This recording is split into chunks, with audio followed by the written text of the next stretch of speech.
I shall be crowned king. Hey! Look who's back for more adventures. We love having you here to continue this story that keeps us all awake. Important note, all of this is pure fiction. So don't try any techniques you hear here in real life, your neighbor might call the cops. This amazing novel and all its rights belong to the original author. We're just the ones giving it voice and drama. Are you enjoying the show? Prove it by subscribing to our YouTube channel and leaving that like that motivates us so much. And if you want VIP access to exclusive content, our Patreon is waiting with things you won't find anywhere else. Chapter 451. Please call me Sheriff Lisa Bach.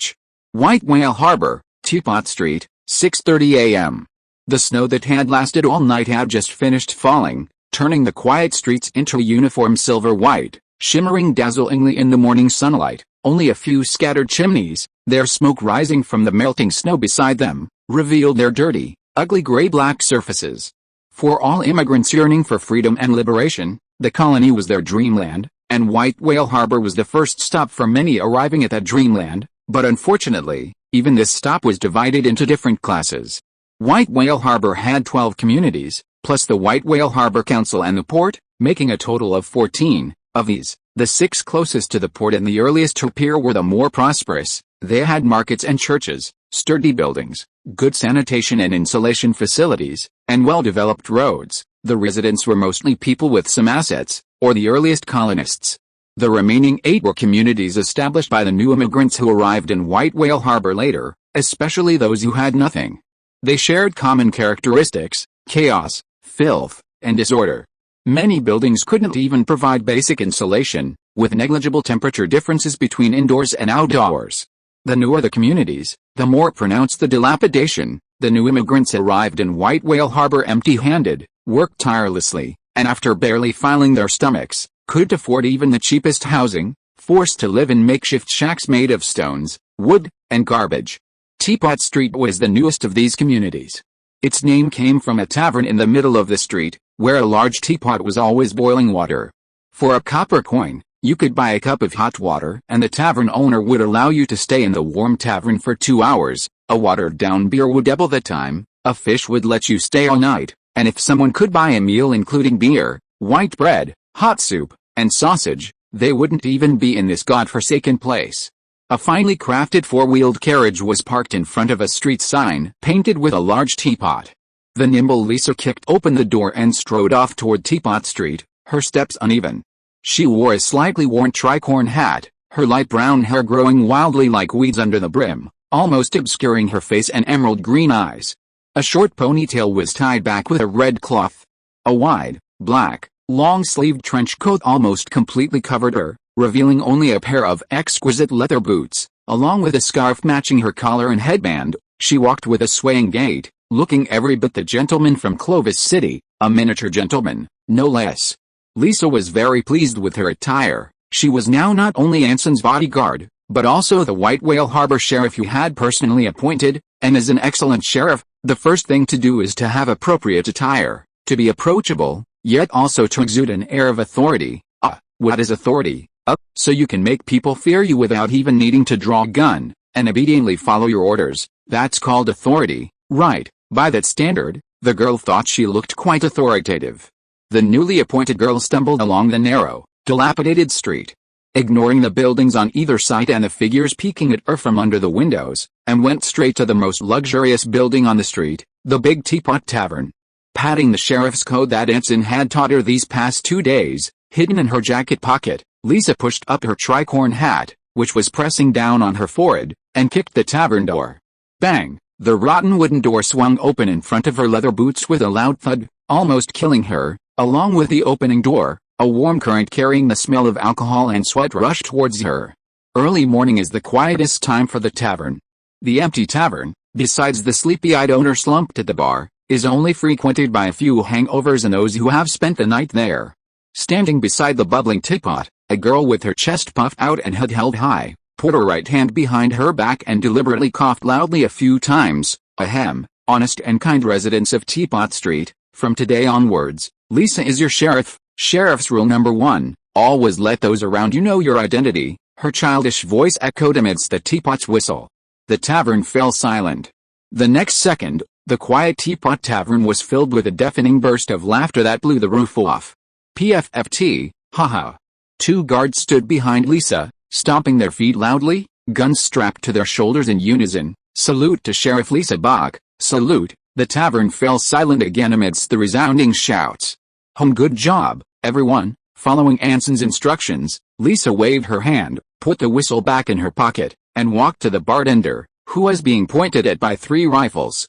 She quickly stood on the bartender's back, hands on her hips. Who owns this bar? Me. I am. The tavern owner, trembling, raised his hands, looking up at Lisa's stern face. Seeing how cooperative he was, the girl nodded in satisfaction. Sheriff Lisa recently received reliable intelligence that the murderer who killed 4 stormtrooper soldiers was last seen near Teapot Street. Tell Lisa, when and where was the last time the tavern owner saw the murderer? Sheriff's Code, Rule 3. Regardless of whether you have concrete evidence, always appear to have everything under control. When and where was the last time I saw them? The tavern owner was almost crying with fear. I didn't see any murderers. Hearing this, Lisa, who had her hands on her hips, suddenly jerked her head back. Almost simultaneously, 3 rifles were pointed at the owner's head again. Wait. I saw them. I really saw them. I saw them. Hearing the guards cock their rifles, the owner trembled all over, his dazed brain jolting as if electrocuted. Just the day before yesterday, 3 people came here and booked a room. How many people? Lisa began to press. 3 people. How many rooms did they book? 1 room. 3 people booked 1 room. We only have 1 room here. It's an attic. How many people booked the room? 3. When? The day before yesterday. They only stayed 1 night. Up. Looking at the breathless tavern owner, Lisa nodded with satisfaction, revealing an angelic smile. Very good. Lisa believes you. The tavern owner let out a long sigh of relief, then collapsed onto the damp, sweat-soaked bar counter with a thump. Lisa jumped off the counter, rummaged in her coat for a moment, and tenderly handed the owner a can of apples. This is a thank you. Please accept it. Sheriff's Code, Rule 4. Those who tip off others must be rewarded, making them believe that their risks are worthwhile. Ignoring the bewildered tavern owner holding the can and the trembling customers, Lisa, with her hands behind her back, led 2 guards up the stairs. The remaining guards surrounded the tavern, sealing off the neighborhood streets. Sheriff's Rule Number 5, never blindly trust intelligence, always see is believing. Upon reaching the attic, Lisa personally pushed open the door, while 2 guards stood back to back on the stairwell outside. Unsurprisingly, the entire attic was dilapidated and pitch black. There was no bed, not even a comfortable place to lie down. It was cluttered with all sorts of miscellaneous items. There were no windows, only a few thumb-sized holes and gaps between the planks, from which the wind could be heard howling. According to the intelligence painstakingly gathered by the 2nd Infantry Regiment, the killers disappeared in Teapot Street, and for several days afterward, there was no further news of them, nor any attacks on Storm Division soldiers. Based on Carl Bain's deduction, it was highly likely that the group was still hiding in the city, probably in Teapot Street and the surrounding neighborhoods. They acted unprepared, without any plan for their escape or how to get away. Such people would certainly not dare to act rashly and would definitely leave behind a lot of clues. Lisa had already found them. To be precise, the instant she entered the room, before her eyes had even fully adjusted to the darkness, she noticed them. It was a faint, bloody smell, and the smell of blood from several days ago. Lisa's love of good food gave her an extremely sensitive nose, and her rich battlefield experience allowed her to accurately determine the time and location of the blood's congealing. The above is pure fabrication, made up by Anson to fool the stormtroopers. The real answer is simpler. Lisa is the last of the August blood, a direct descendant of the blood magic apostle. No one understands blood better than her. Following the direction indicated by the blood, the girl quickly rummaged through a pile of trash and found her target, several sets of blood-stained clothes. The blood on the clothes had completely congealed, but the extent of the bleeding and its penetration into the fabric indicated a massive amount of blood loss. Dark red blood clots, like glue mixed with grease, bound the clothes together, making them almost unrecognizable. Several holes appeared at the collar and chest, resembling marks from bayonets and lead bullets, suggesting the owner was likely injured while fleeing. Even the smell of blood corroborated this. Lisa could detect at least 6 different blood scents on the clothes, possibly including their own. The girl frowned, pulling a cigarette from her pocket, a Maltose filter and a licorice stick for the cigarette, Anson's creation, and fell into deep thought. Sheriff's Code, Rule 6, a good sheriff must always know how to deduce from the clues he possesses. Huh? What is deduction? Do you remember Draco? Yes, that annoying novelist. What he did twice on the Steel Sky was deduction. Just do what he did. Lisa, her face serious, began to pace around the final crime scene. Like every master detective, she scrutinized every detail, searching for any possible clue. The dark attic was quiet, a vibrant heart pounding within the girl's delicate body, driving her young brain to rapid thought. Countless possibilities flashed through her mind, countless clues arranged and combined in her subconscious, hundreds upon hundreds of pieces of information leaping before her eyes. She boldly hypothesized, she meticulously examined, she thought seriously, she gurgled she was hungry. The girl, who had stopped in her tracks, slapped her stomach with a smack, and suddenly froze. The head wearing the tricorn hat tilted slightly, its small nose twitching as if it had discovered something incredible, and began to lead her closer to the blood-stained clothes. Instantly, Lisa's eyes widened. Although almost completely covered by bloodstains, the clothes still faintly carried the scent of their original owners. This wasn't surprising at all. Clothes, especially formal wear and winter coats, were valuable possessions. Ordinary immigrants to White Whale Harbor only owned 2 or 3 sets of clothes a year, some perhaps only 1.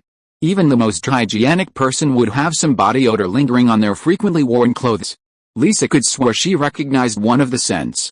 And just now, bang! Almost simultaneously, a loud crash came from downstairs at the tavern, accompanied by shouts from soldiers.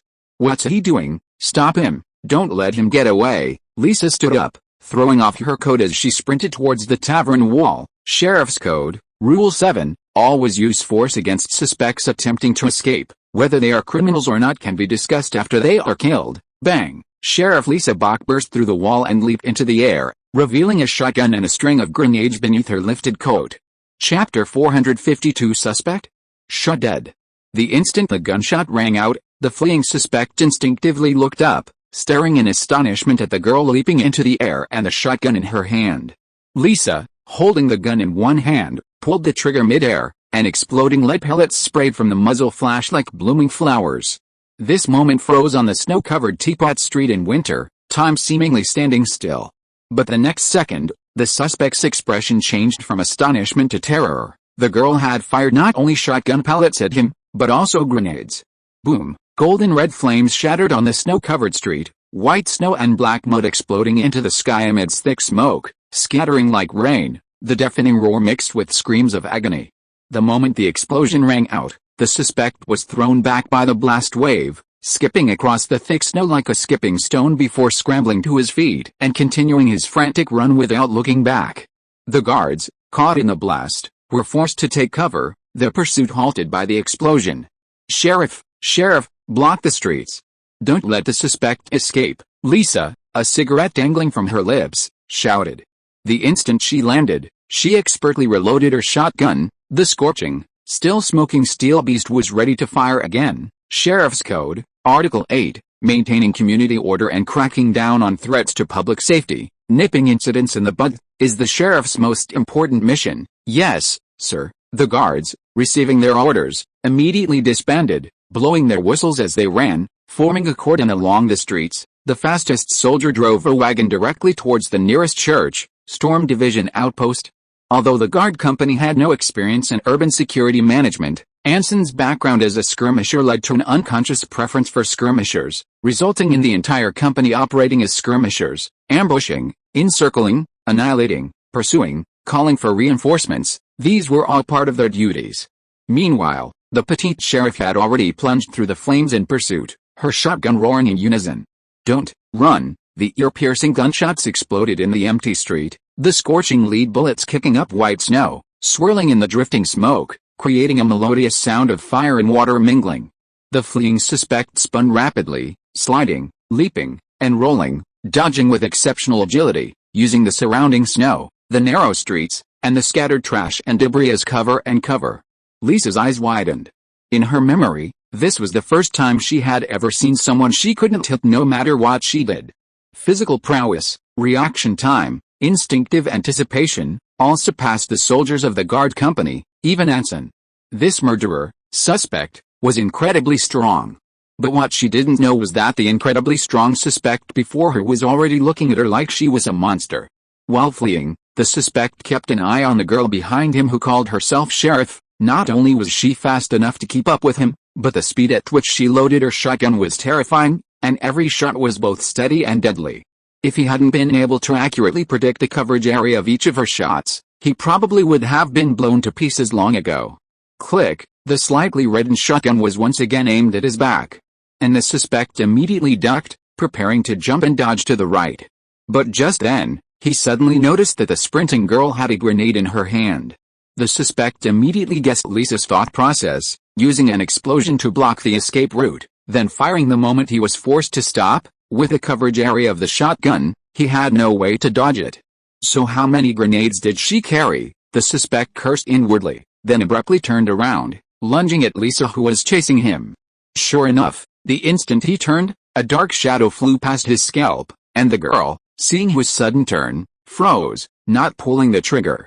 Boom! In the instant a flash exploded, Lisa, as if finally snapping out of her daze, aimed her shotgun at the approaching figure. The muzzle flash spread in front of her, but the suspect, having already caught its effective range, leaped up, pouncing down on the frail, helpless girl, his right hand drawing a short knife hidden under his left sleeve. He saw the girl, having pulled the trigger, look up in surprise, their eyes meeting, and then she smiled. The suspect was stunned, noticing that the girl's left hand, which should have been empty, suddenly held something dark. Huh? Seizing the moment of his shock, an excited Lisa snapped the licorice stick from her lip with a crack. Her left hand, wielding a dagger revolver, roared to the sky, bang, bang, bang, bang, bang, bang. As the standard weapon of the Inquisitors, the dagger, besides its ridiculously large barrel and recoil that was unbearable for ordinary people, was never intended for ordinary people, but rather for spellcasters. At least before becoming a blasphemous mage, the greatest weakness of all spellcasters, regardless of type, was their heart, so the dagger was manufactured with only one standard, to shatter the enemy's heart with a single shot. Thump, accompanied by the black smoke billowing from the explosion, the suspect staggered and fell to the ground. A lead bullet shattered his right knee, dark red blood soaking half of his clothes, staining the snow on the ground. But he had no time to scream, because that petite shadow was rapidly approaching. Gotcha, Lisa shouted gleefully, a half-eaten filter dangling from her lips. The scorching hot shotgun drew a graceful arc through the air before settling quietly in the snow. An exaggeratedly large dagger revolver spun elegantly in her palm, each rotation catching a lead bullet she had tossed into the air. Click, with a crisp sound of the magazine closing, the girl happily pointed the muzzle at the terrified suspect and gently cocked the hammer. Clang, a bright silver blade struck the lead bullet, a flash of sparks passing through the air. The suspect, enduring the bleeding from his right knee and gritting his teeth, stood up instead of fleeing. Instead, he lunged at Lisa, who was still relentlessly pulling the trigger. He was now perfectly lucid. The Storm Division soldiers had undoubtedly surrounded the entire community. If he didn't quickly eliminate this self-proclaimed sheriff girl, he wouldn't even have the chance to contend with the city's legions. Time seemed to slow down again. One after another, the roaring lead bullets, trailing flames, grazed the suspect like meteors, tearing his cheeks, ripping his clothes and cuffs, yet failing to truly injure his body. Even his shattered right knee seemed perfectly intact, not affecting his movements in the slightest. Lisa, her pupils dilating as she repeatedly pulled the trigger, the cold blade flashing past like a blur. Clang, the short blade and bayonet clashed, the ear-piercing sound exploding in both areas simultaneously.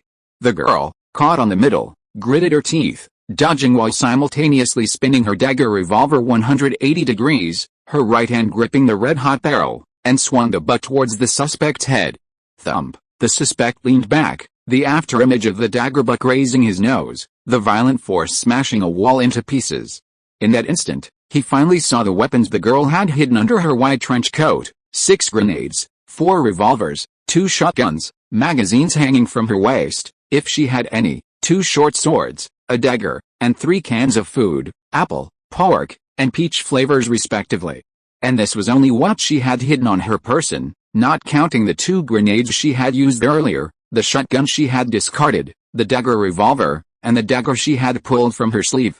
And with so much stuff strapped to her body, this girl could still catch up to him. her speed and reaction even surpassing his by a hair's breadth. What kind of monster was she? The shocked suspect seemed to forget to dodge for a moment, and the short sword in his right hand, which had been deflected, once again attacked Lisa's throat without hesitation.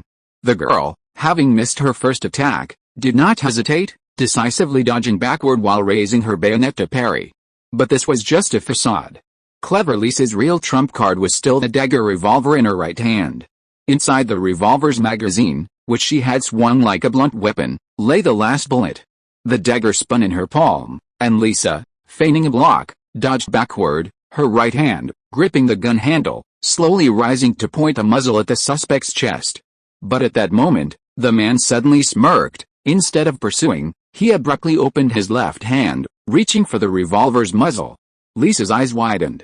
Bang! Gunfire erupted, smoke and shockwaves blowing open the girl's collar and disheveled hair, revealing eyes filled with disbelief. The man's open left hand held a bullet powerful enough to shatter a spellcaster's heart, in his palm. The expressionless suspect clenched his intact fist, dark red blood seeping from his palm, dripping between his fingers, staining the blackened back of his hand. The next second, that iron fist slammed into Lisa's abdomen. Thump, accompanied by the dull echo of the deep alley, the petite figure was sent flying into the air without any resistance. The short knife, its blade gleaming, was simultaneously raised, aiming precisely for Lisa's neck. At the last second, the girl raised her bayonet, finally blocking the blade before her head was severed, a burst of dazzling sparks erupting. But this only meant the attack was blocked.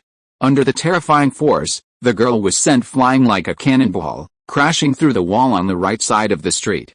The rumbling of shattering bricks and wood, along with various screams, finally ceased several seconds later. The suspect, standing in place, breathed heavily, slowly opening his tightly clenched left hand. From the center of whose bloodied palm fell a blood-stained lead bullet, still clinging to bits of flesh. He didn't approach to confirm whether the monster girl was truly dead, nor did he intend to finish her off. After catching his breath, he turned and continued running. The earlier whistle, combined with the explosion, in less than half an hour, the entire Teapot Street would be completely sealed off by the city's garrison. He couldn't afford to waste a single second. The suspect sprinted, leaving bloody footprints in the snow-covered street. But that wasn't a problem. Teapot Street was the newest and worst neighborhood in White Whale Harbor. In less than half an hour, the penniless new immigrants and natives would emerge from their drafty shacks, struggling for their daily livelihoods, and the entire street would be overflowing. The pristine white street would soon be transformed into black and white mud under the feet of hundreds and thousands of feet. To find clues, they would have to arrest everyone on Teapot Street. The dilapidated Teapot Street was narrow and chaotic, but the suspect seemed very familiar with it, weaving through countless rundown shacks and piles of garbage with ease. Dragging his right leg, whose knee had been shattered, he fled quickly towards the end of the street. As long as he got out of Teapot Street quickly, hid in one of the nearby neighborhoods, and then spent a few days recovering in the port area, even if the garrison really sealed off the city and searched, they definitely wouldn't find him. Just then, he suddenly looked up, a strong sense of crisis making him instinctively stop in his tracks. But he couldn't sense any presence around him at all. The empty street was deserted, with not a single person in sight. It was so quiet that he could only hear his own breathing, and the only smell was a faint whiff of smoke. Wait, the smell of smoke? This is Teapot Street, how could anyone afford a stove? Bang! With the sound of a wooden shed shattering, a petite figure rushed out from the side of the street and appeared behind him. And with her appeared a grenade that flew through the air. The suspect immediately lunged backward. Looking up, he was shocked to find the girl hadn't dodged, but stood there triumphantly, clutching two hissing grenades, waiting for him. Her large, scarlet eyes were fixed on him. No wonder she could keep up with him without revealing a trace of her presence. This was his last thought a split second before the explosion. Boom! A massive explosion sent billowing black smoke rising, the column clearly visible throughout White Whale Harbor. In the thick smoke, Lisa, her face blackened, coughed as she got to her feet, brushing the still burning embers from her clothes, and walked towards the charred figure at the center of the explosion. The suspect, charred beyond recognition, was barely alive. He struggled to lift his head, looking at the figure picking up the fallen shotgun and walking towards him. So that's it. You are, an old god. Lisa is Lisa, the girl suddenly interrupted. She strode forward, pressing a loaded shotgun against the suspect's head, her left hand on her hip, if it were. "Lisa's name is Lisa Bach, Sheriff of White Whale Harbor," the girl announced loudly, pulling the trigger. Chapter 453 In the Name of the Sheriff. Bang! The slightly reddened barrel spewed out a dragon's breath-like flash of fire, and a barrage of bullets mixed with gunpowder smoke struck the suspect. The kinetic energy of the lead bullets shattered his chest and neck like glass thrown to the ground. Looking at the suspect lying on the ground, reduced to a pile of coal, Lisa, holding the shotgun, was quite satisfied, even proudly raising her chin. The remarkable Sheriff Lisa had once again saved the people of White Whale Harbor from evil criminals. Of course, there were some minor setbacks along the way, almost losing track of him, a little trouble for the people of White Whale Harbor, multiple use of grenades to bomb the streets, collapsing many sheds and houses, and she almost exposed her identity, being discovered to be a spellcaster, but since the suspect was dead, no one knew. But compared to the result, all of this was clearly worthwhile. If there was anything the girl particularly regretted, it was probably not being able to capture the suspect alive. After all, a living suspect was more valuable. Due to the negligence of a certain guardian, Lisa couldn't quite distinguish between important and valuable. Another regret was that the suspect didn't confess, preventing her from saying, "In the name of the sheriff, I sentence this criminal to death," when pulling the trigger.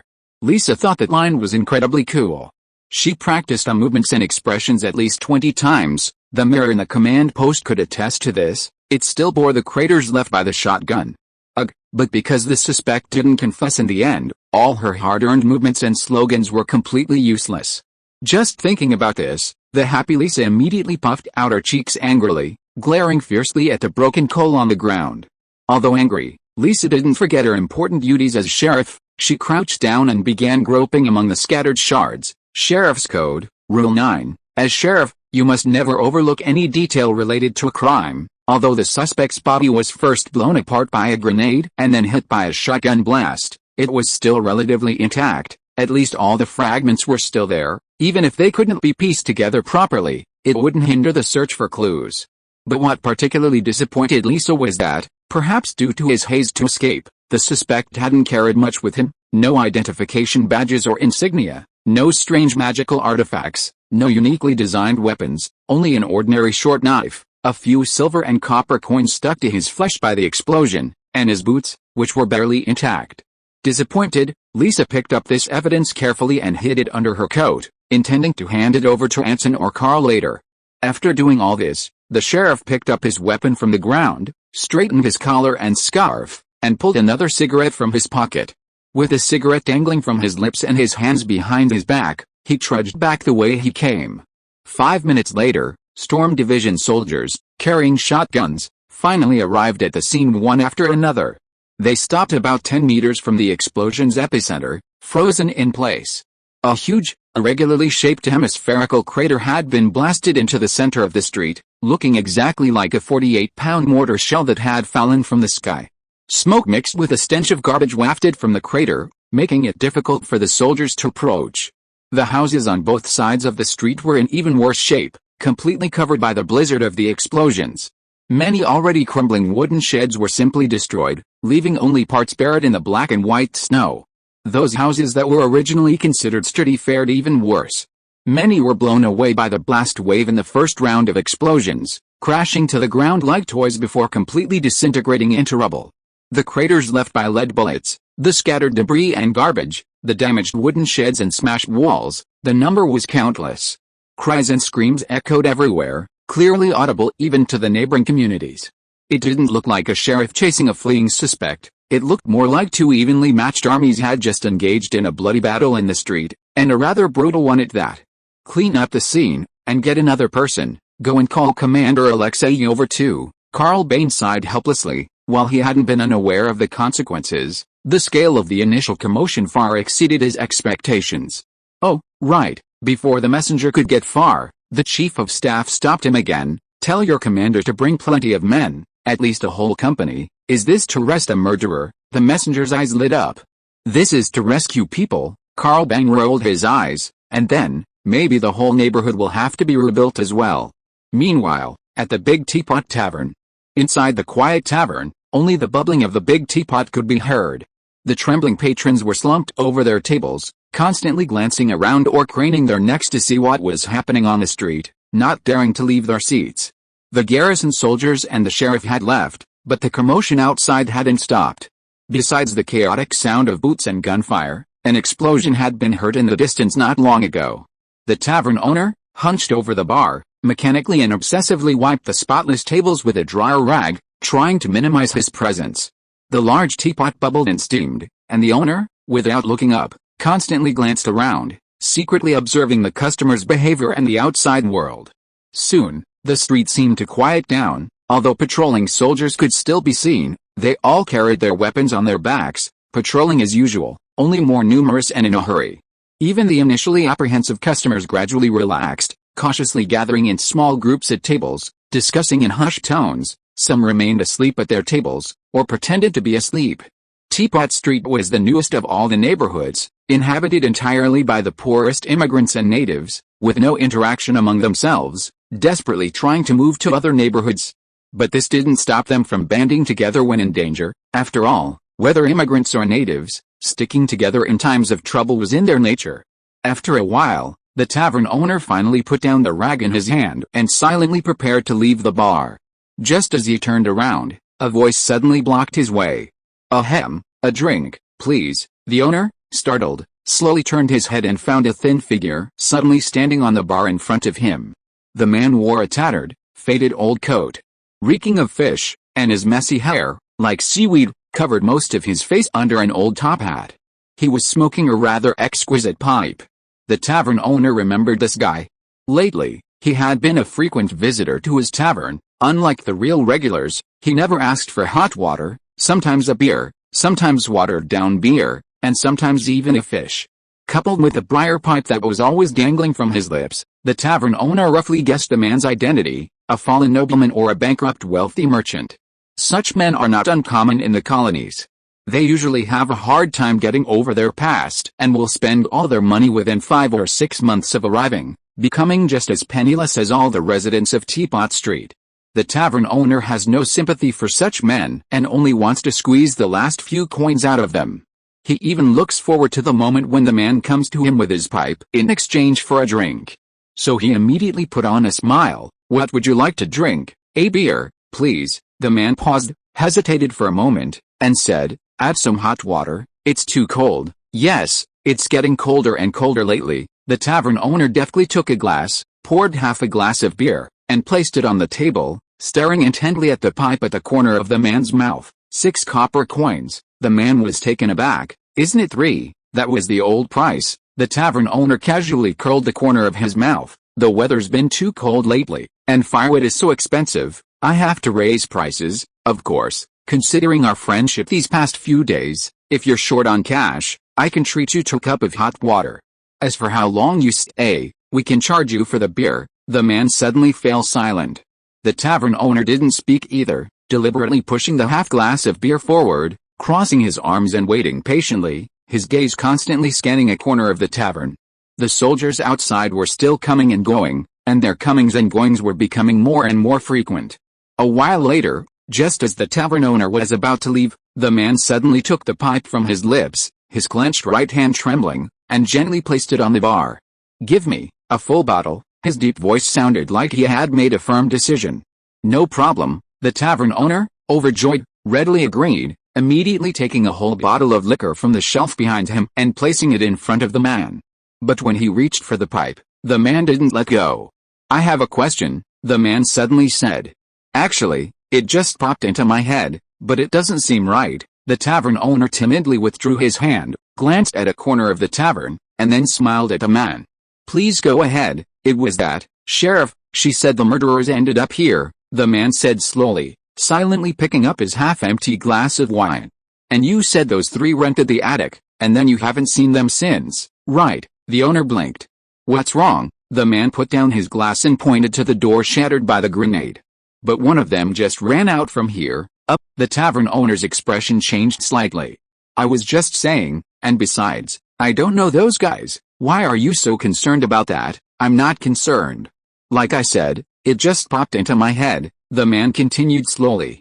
"I just think that if those 3 had booked a room here for the first time, covered in blood. A typical tavern owner should have been very impressed with such a guest. How could you forget what they looked like in just a few days? So I suddenly thought of a possibility. You actually know them, but you're afraid to tell anyone because they're the murderers of the soldiers. The man continued. You allowed them to hide in your tavern, giving them a place to stay while they lay low, because Teapot Street is a remote and dirty place. Usually big shots wouldn't want to come here, but they came. The tavern owner's smile gradually disappeared. But actually, the most interesting thing is that guy who suddenly ran out just now. The man changed the subject. Very interesting, isn't it? Actually, the sheriff and the soldiers didn't find any clues or evidence, and he suddenly ran out. It's almost like he deliberately told everyone he was the murderer. Isn't that stupid? But I don't think so. I think he's very brave. This gentleman is very likely planning to use himself as bait, to make the soldiers think the murderer has escaped, to attract their attention, and his accomplices are very likely still in this tavern. Who exactly are you? The tavern owner's face turned completely cold. Are you unhappy? I'm sorry. With a soft apology, the man finally released his right hand from the pipe, simultaneously reaching for the bottle with his left.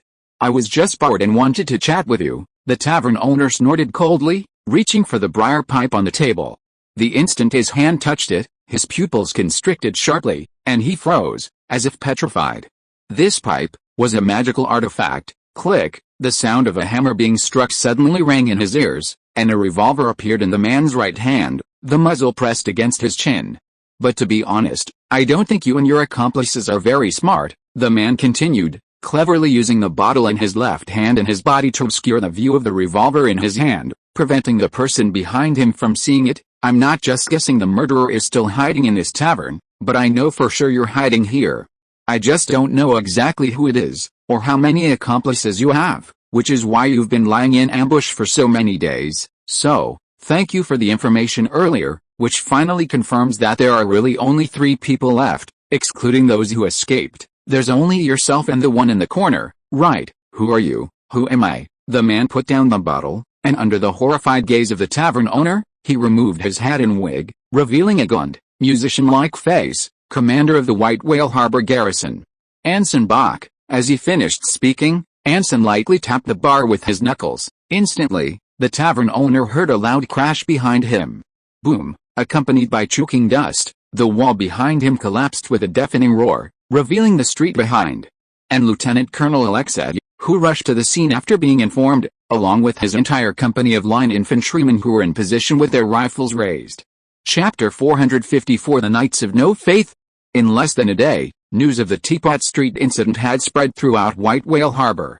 And indeed, it was difficult to keep it a secret. The deployment of the army, the explosions, half the community was blown to bits, and the remaining half was a scene of utter devastation.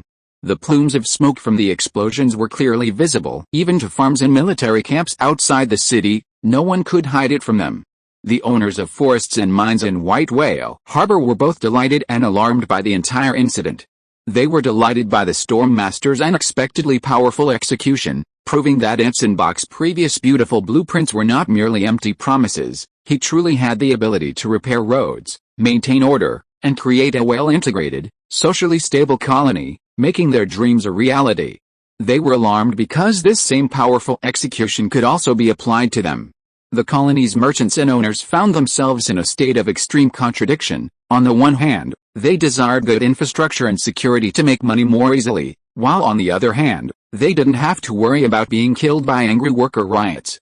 On the other hand, they feared that the ruler providing all these services was too powerful, able to manipulate them at will, and hoped to impose various restrictions on this person's power. Of course, they didn't know that their counterparts on the mainland actually shared almost the same thoughts, but the royal family's power was so strong that they had completely given up on this idea, only daring to think about it occasionally. However, with the increasing burden of Clovis's war with the empire and the increasing exploitation from the royal family, some unrealistic fantasies had begun to sprout. As for the attitude of the farms and some small towns around White Whale Harbor, led by Speaker Herald, it was rather subtle. They neither expressed opposition nor seemed particularly encouraged, remaining in a wait-and-see phase. Only Speaker Herald himself sent a lukewarm congratulatory letter. As the largest force in the colony, their attitude, in a sense, reflected the attitude of the entire colony. resentment of control from the mainland, and even less desire for too many outsiders to share the pie with them.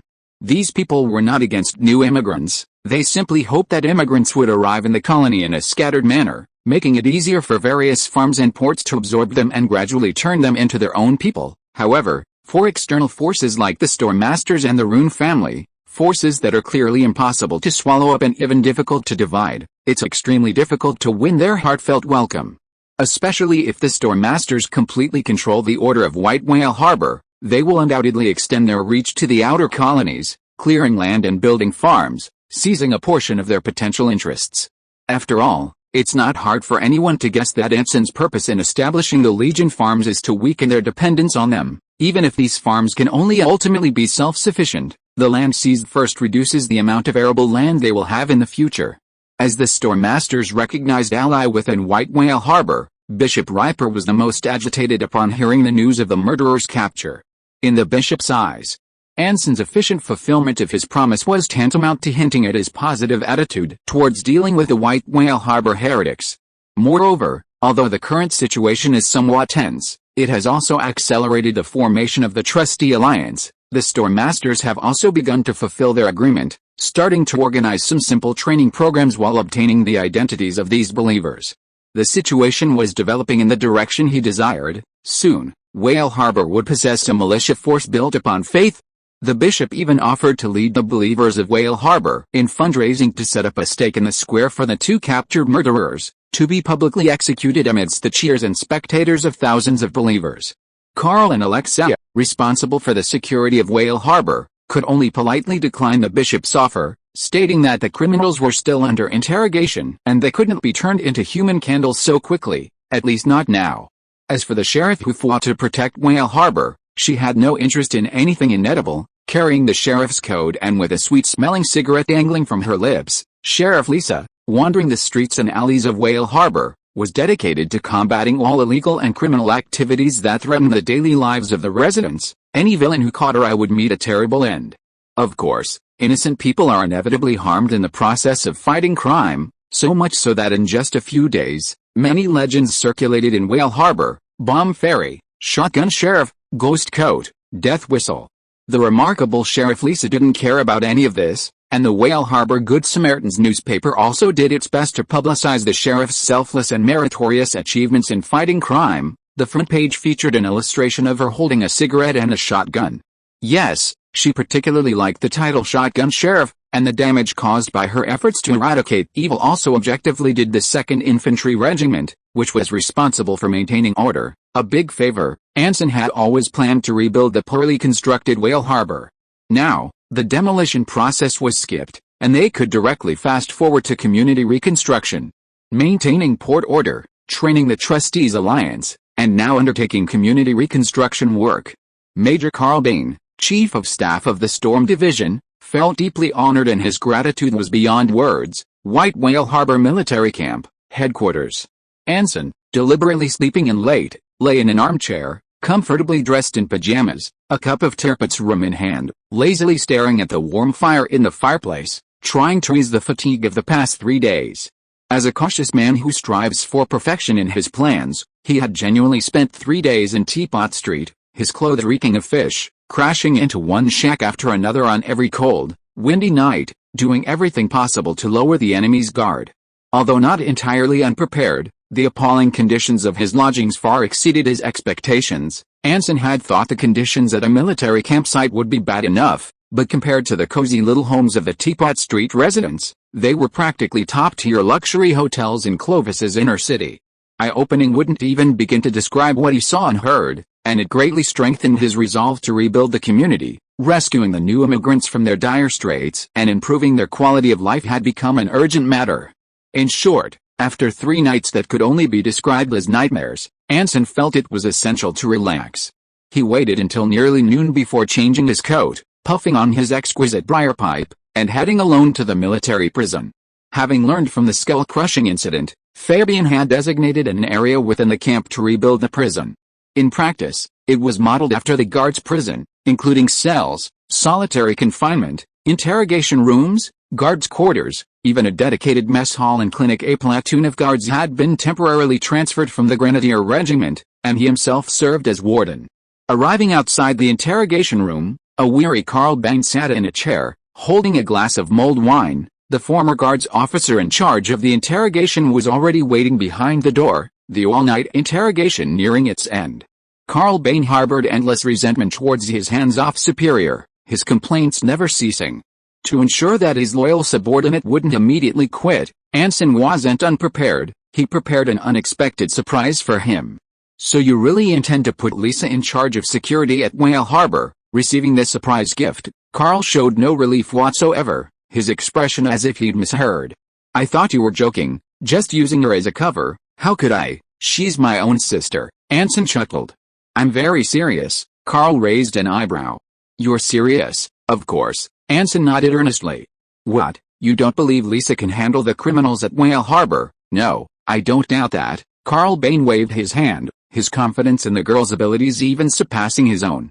"I just simply feel that if she continues to fight the criminals at Whale Harbor for a few more months, it's very likely, there won't be any Whale Harbor left." Anson Bach, "Is it really that serious?" Try turning that from a question into a statement. Carl's eyes widened.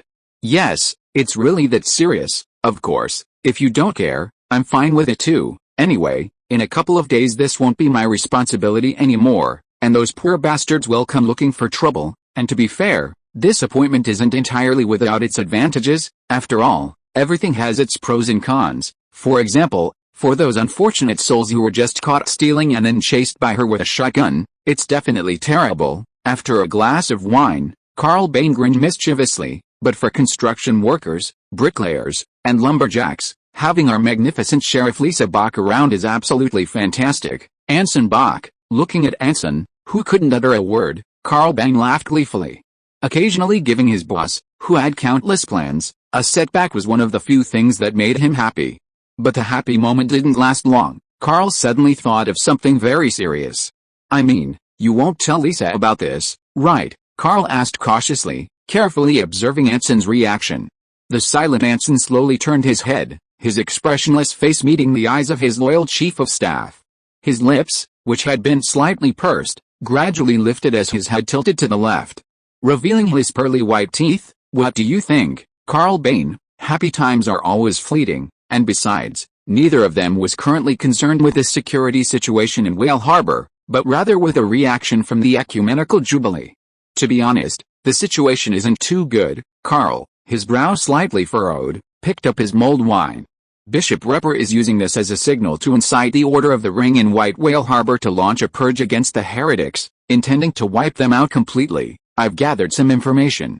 Excluding those deeply hidden old god factions, White Whale Harbor has about 10,000 native inhabitants, plus a small number of deliberately religious immigrants, making it roughly 13,000 to 14,000.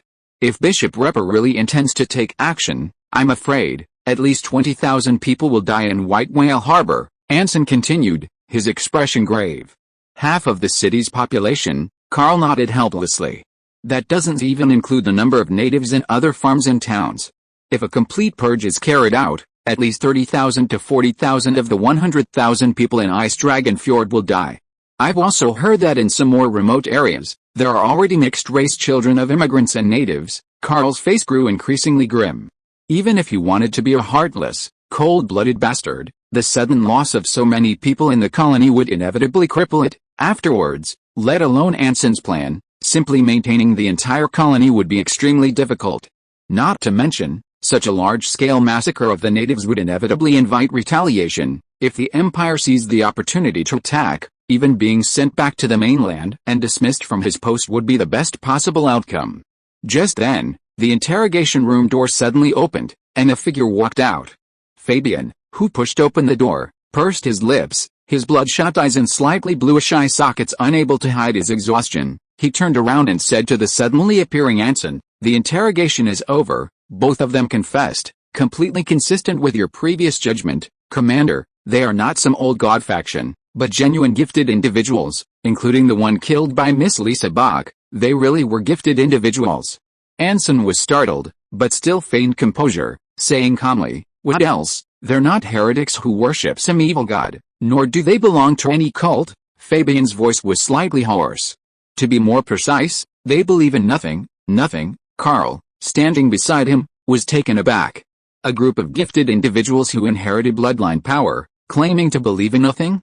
Let me confirm, you mean these guys don't believe in gods? I'm certain that's what they think. In fact, their exact words were that the so-called three old gods are merely more powerful beings, like whales and lions, and the Ring of Order is pure fantasy, a source of solace for the weak, Fabian recalled in a low voice, and the reason they attacked our army was purely out of momentary impulse, wanting to resist the Ring of Order's expansion in the colonies, not because they truly wanted to oppose us. Oh, right, this group also has an organization. They call themselves the Knights of No Faith. Chapter 455. I am very sincere, cold, exhausted, weak, and confused. These were the exact feelings Philby, the tavern owner, had in store.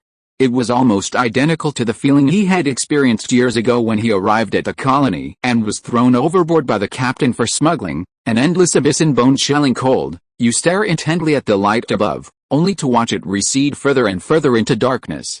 Eventually, even consciousness is swallowed up, blurred, dimmed, and dissipated. That guy, that bastard who called himself Fabian, reeking of the Imperial Guard, gave himself some strange potion, making him so incredibly sleepy, yet unable to sleep. This feeling was worse than being whipped, or being doused with hot water in freezing weather. The other man didn't even need to lift a finger. His incredibly clear mind combined with inescapable drowsiness, coupled with the claustrophobic and cramped environment of the interrogation room, meant that 10 minutes of silence would drive him insane. Asleep, a voice suddenly rang out in the darkness. Philby, who was breathing heavily, jolted awake. His bloodshot eyes widened instantly, so bulging they looked like they might pop out at any moment. It's you? He stared intently at Anson Bach sitting in front of him, his weak and hoarse voice unable to conceal the surprise and anger in his tone. It's me, Anson, sitting in a chair with a glass of rum, spoke leisurely while smoking his pipe, his gaze sweeping up and down Philby, who was chained to the chair like a dumpling. What do you want? Philby's tone turned panicked again. That's a strange question. Anson put down his pipe, speaking with a hint of surprise. What do you mean? What do you mean? What do you mean? What do you mean? What do you mean? What do you mean? What do you mean? What do you mean? That you killed the soldiers, caused the commotion that almost made me bombard the port, and blockade the entire city, but I've told you everything I can, Philby said weakly. We confessed everything. It was just an accident, just a moment of excitement, a mistake. We didn't intend to be your enemy, it was just an accident. Anson looked at him coldly. I don't think so. Philby opened his eyes weakly, his lips trembling slightly. A group of gifted individuals who have awakened their bloodline power. If you were on the mainland, you could easily obtain stable jobs or even titles, but you chose to appear in the colony, as ordinary immigrants. We won't be able to. Yes, because you are a group of traitors and rebels, Anson interrupted directly. The Empire has an extremely high tolerance for those with awakened bloodline power. Even killing someone in the street can be forgiven. There is almost no law that can convict knights, except for treason. Philby's eyes narrowed. He hadn't revealed a single word about defecting from the Empire to Fabian. In that case, the other party could only have come from. Your friend told me about the one hiding in the corner of the tavern. Anson toyed with a wine glass in his hand. I remember his name was Sever. Philby gritted his teeth, almost spitting out each word from between his teeth. Don't blame him, he had no choice but to tell us, Anson said, trying to comfort him. I think you can guess, from the moment you were brought here until now, you two haven't had a chance to coordinate your statements. And we've been able to extract information from each of you through constant interrogation, and then get information out of each other. It's not difficult. Anson, smoking his pipe, put down his glass of wine, pulled a notebook from his pocket, and gently opened it in front of the other man. It contained the interrogation records of Fabian and Carl, taken by the junior clerk, the Knights of No Faith, an underground group composed of local defectors. Most members are gifted individuals who have awakened their bloodline powers. They firmly believe that the Ring of Order is merely a fabrication by the Church, and they sympathize with the natives of the New World. Their main sources of income are small businesses, private guards, and mercenaries. Philby's face was ashen. Anson quietly observed his expression, took a sip of rum, and showed no sign of urgency. Carl and Fabian had already done what they needed to say and do. All he needed to do was wait for the other party's will to completely collapse, for example, until they cried and begged for mercy. What exactly do you want? Philby repeated the question, but without the confidence he had before. Pushing aside a diary, Anson, elbows propped on the table, leaned close to him and said with utmost sincerity, "I want to help you, help us. I think the Knights of No Faith are an excellent organization, especially in helping the weak, and although you no longer believe in the Ring of Order, as fellow gifted individuals, I am still willing to believe that you are not the kind of small group with extreme views and actions." To make the other party feel his sincerity, Anson deliberately slowed down his speech so that the other party could hear every word clearly. "Considering that you did not plan this intentionally and have paid a price, I can let bygones be bygones this time. And I can even grant you legal status to operate openly in the colony." Huh? Philby's expression was as if he thought he had misheard. But he knew even better that the other party wouldn't extend goodwill without a reason. "Then, what's the price? I want to know how many organizations like yours exist in White Whale Harbor, and who your backers are." Anson was quite frank. No group can exist without a source of income, and for an organization primarily composed of gifted individuals, relying solely on unstable incomes like taverns and mercenaries wouldn't be enough to sustain a knightly order. Therefore, Anson was quite certain that the other party definitely had backers as their primary source of funding, in exchange for the services they provided at crucial moments. Forcing his bloodshot eyes open, Philby's expression was complicated. "The funders, you even know who we are? You can't possibly not know their names." "Yes, I know." Anson didn't hide anything, "but I still want you to tell me yourself. Of course, if you find the question difficult to ask, you can tell me another one first. Don't deny it, because I can find out about this too. If you won't even tell me this, then I regret to inform you that in less than 3 months, Bishop Ripper and his Keepers of the Faith Alliance will wipe out all the natives in the city, and the entire White Whale Harbor will be turned into a sea of fire. Within 4 months, half the population of the Ice Dragon Fjord colony will die, and a quarter of the towns and farms will be burned to ashes." Anson spoke calmly, as if narrating a story far removed from his own. "Why did you do this?" Philby was about to question him when he realized he had been tricked. "I did nothing. Even if I hadn't intervened, Bishop Ripper would have formed the Alliance of Keepers of the Faith, and acted even more extreme than they are now. Besides, even to maintain a semblance of stability, supporting the Ring of Order faith is necessary. Don't forget, Ice Dragon Fjord is a colony of the Kingdom of Clovis, and I am the garrison commander appointed by the Royal Army. As commander, my task is not just to maintain the security and stability of the colony." Anson's expression gradually turned cold. "If you are willing to cooperate, I can think of a way to protect heretics like you, but if you are not, well, if it is necessary to kill half the colony's people to keep the Clovis royal flag flying over Ice Dragon Fjord, I think the homeland would not refuse. You wouldn't send an infantry division to the colony just to guard against the Empire, would you?" Philby's pupils trembled. "Are you blackmailing me?" "Blackmail? No, no, no, you misunderstand." Anson smiled kindly again. "For the mainland, either outcome is the same.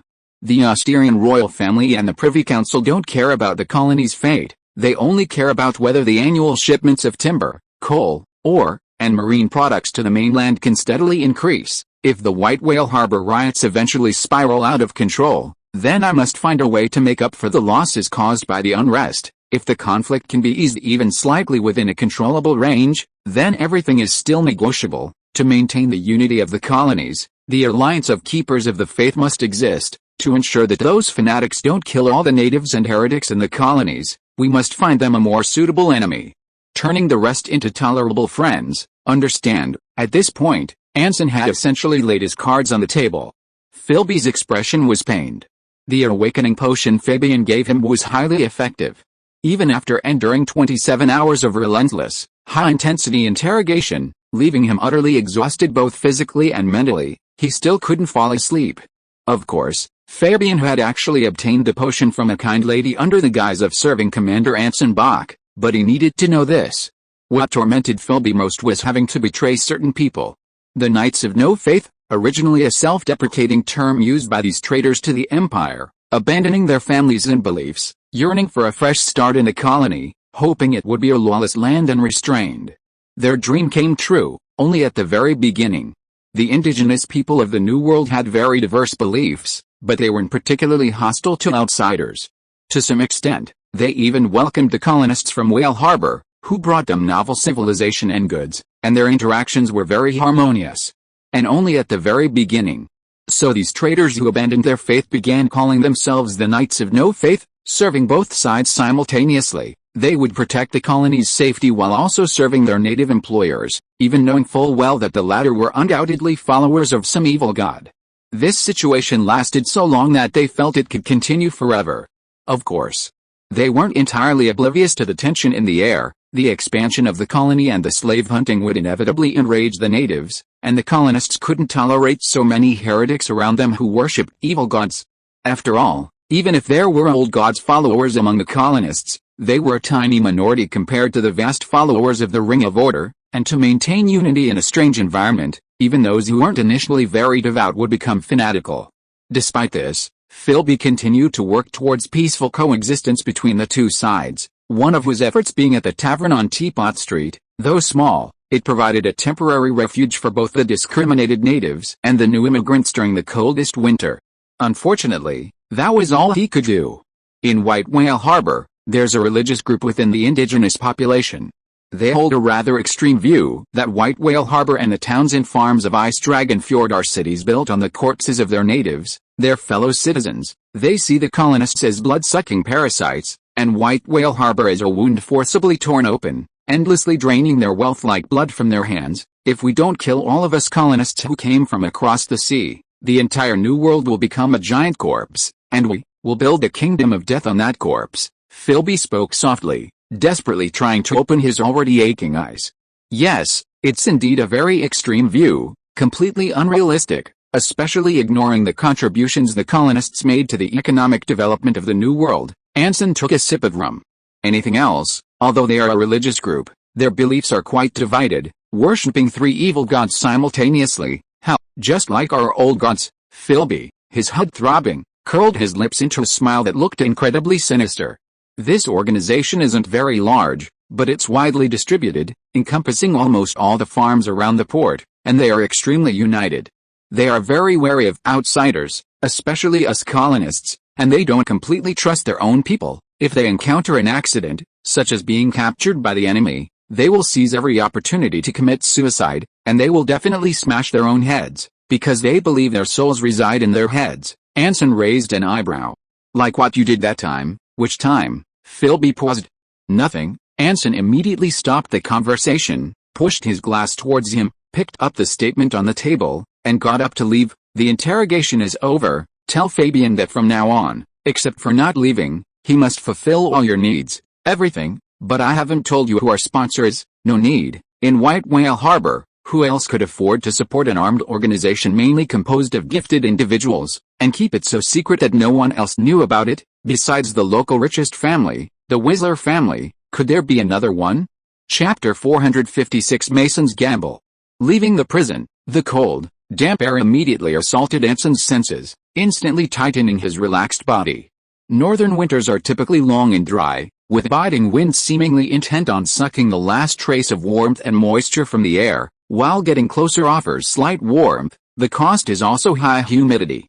Unfortunately, White Whale Harbor's weather possessed both characteristics, completely devoid of the advantages of either. Shrouded in smog and moisture, the colony resembled a giant ice cave, the port itself feeling like a city submerged in icy waters despite being on land.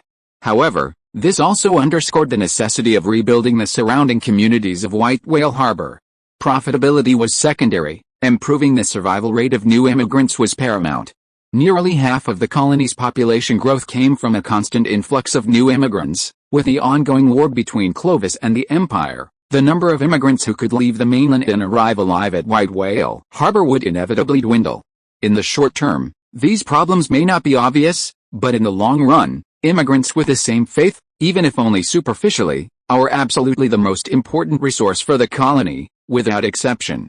Moreover, rebuilding the community, besides improving the living environment, has another hidden benefit, a significant improvement in public security. This is Fabian's suggestion, based on his years of experience in the Guards. The reason the outer city's security situation is so poor, to the point that gangs are rampant and even old gods members are everywhere, aside from manpower shortages and ability issues, is primarily due to the poor infrastructure. Garbage dumps are breeding grounds for bedbugs, inconvenient transportation and a poor environment make communities difficult to manage, the very soil that breeds gangs and heretical groups. Only by rebuilding the entire community and eradicating these disorganized, low-level armed groups and heretics can the Stormbringers, high-level armed groups, and the Rune family, organized heretics, properly manage the city. As Anson slowly sketched out the next plan in his mind, the corners of his mouth gradually began to turn upwards. He hadn't gone far from the prison when a four-wheeled carriage pulled up in front of him. The door opened, and Talia, seated gracefully inside, smiled gently at him. She had changed into a light-colored long dress and an elegant little hat. The fitted skirt and lace gloves accentuated her petite figure. Anson readily accepted her offer and calmly boarded the carriage. Smiling, Talia immediately closed the carriage doors and retrieved an unopened bottle of rum and a glass from a drawer, pouring him a drink. Sitting opposite the young woman, Anson brushed the snowflakes from his clothes, enjoying her service like a head of household. "Where are you going?" Talia asked with a relaxed smile, handing Anson her glass. "The White Whale Harbor Council. Let's go see His Holiness the Bishop, who's been waiting anxiously for me." Anson casually took the wine glass. "Now that we have a target, all that's left is to incite the Order of White Whale Harbor's followers to rise up and openly resist the evil heretics, to fulfill our bishop's long-held wish. A group with a clear goal and a relatively well-organized structure is always much easier to manage than a chaotic mob with an unclear objective. Especially for a group of fanatics, the best way to manage them is to give them an enemy.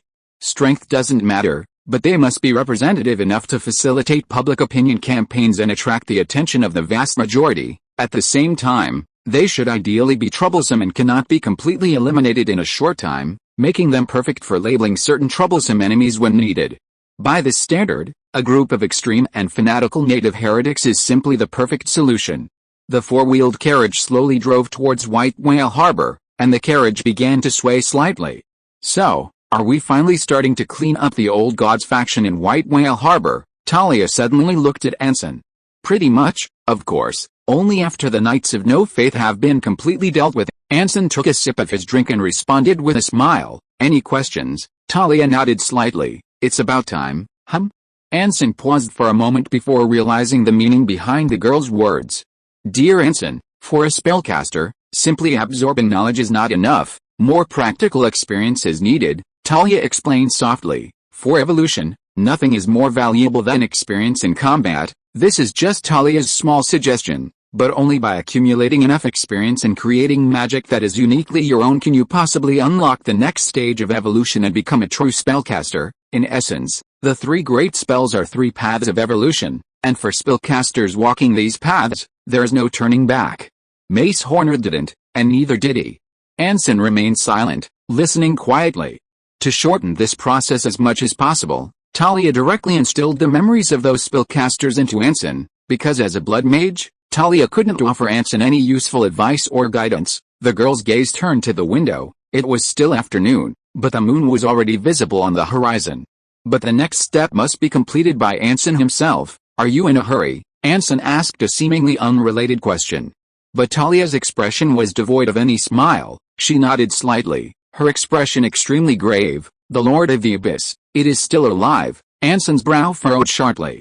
"The chance encounter at sea was somewhat unexpected, so my preparations weren't perfect." Before Anson could speak, the girl had already withdrawn her gaze. "As you know, the Rune family's goal is to find allies to oppose the Church of Order, not to be enemies with the true God's followers in the Land of Rest. But unfortunately, they don't see it that way." Although the battle in the raging sea successfully made it give up, Talia could sense that it wasn't its full strength.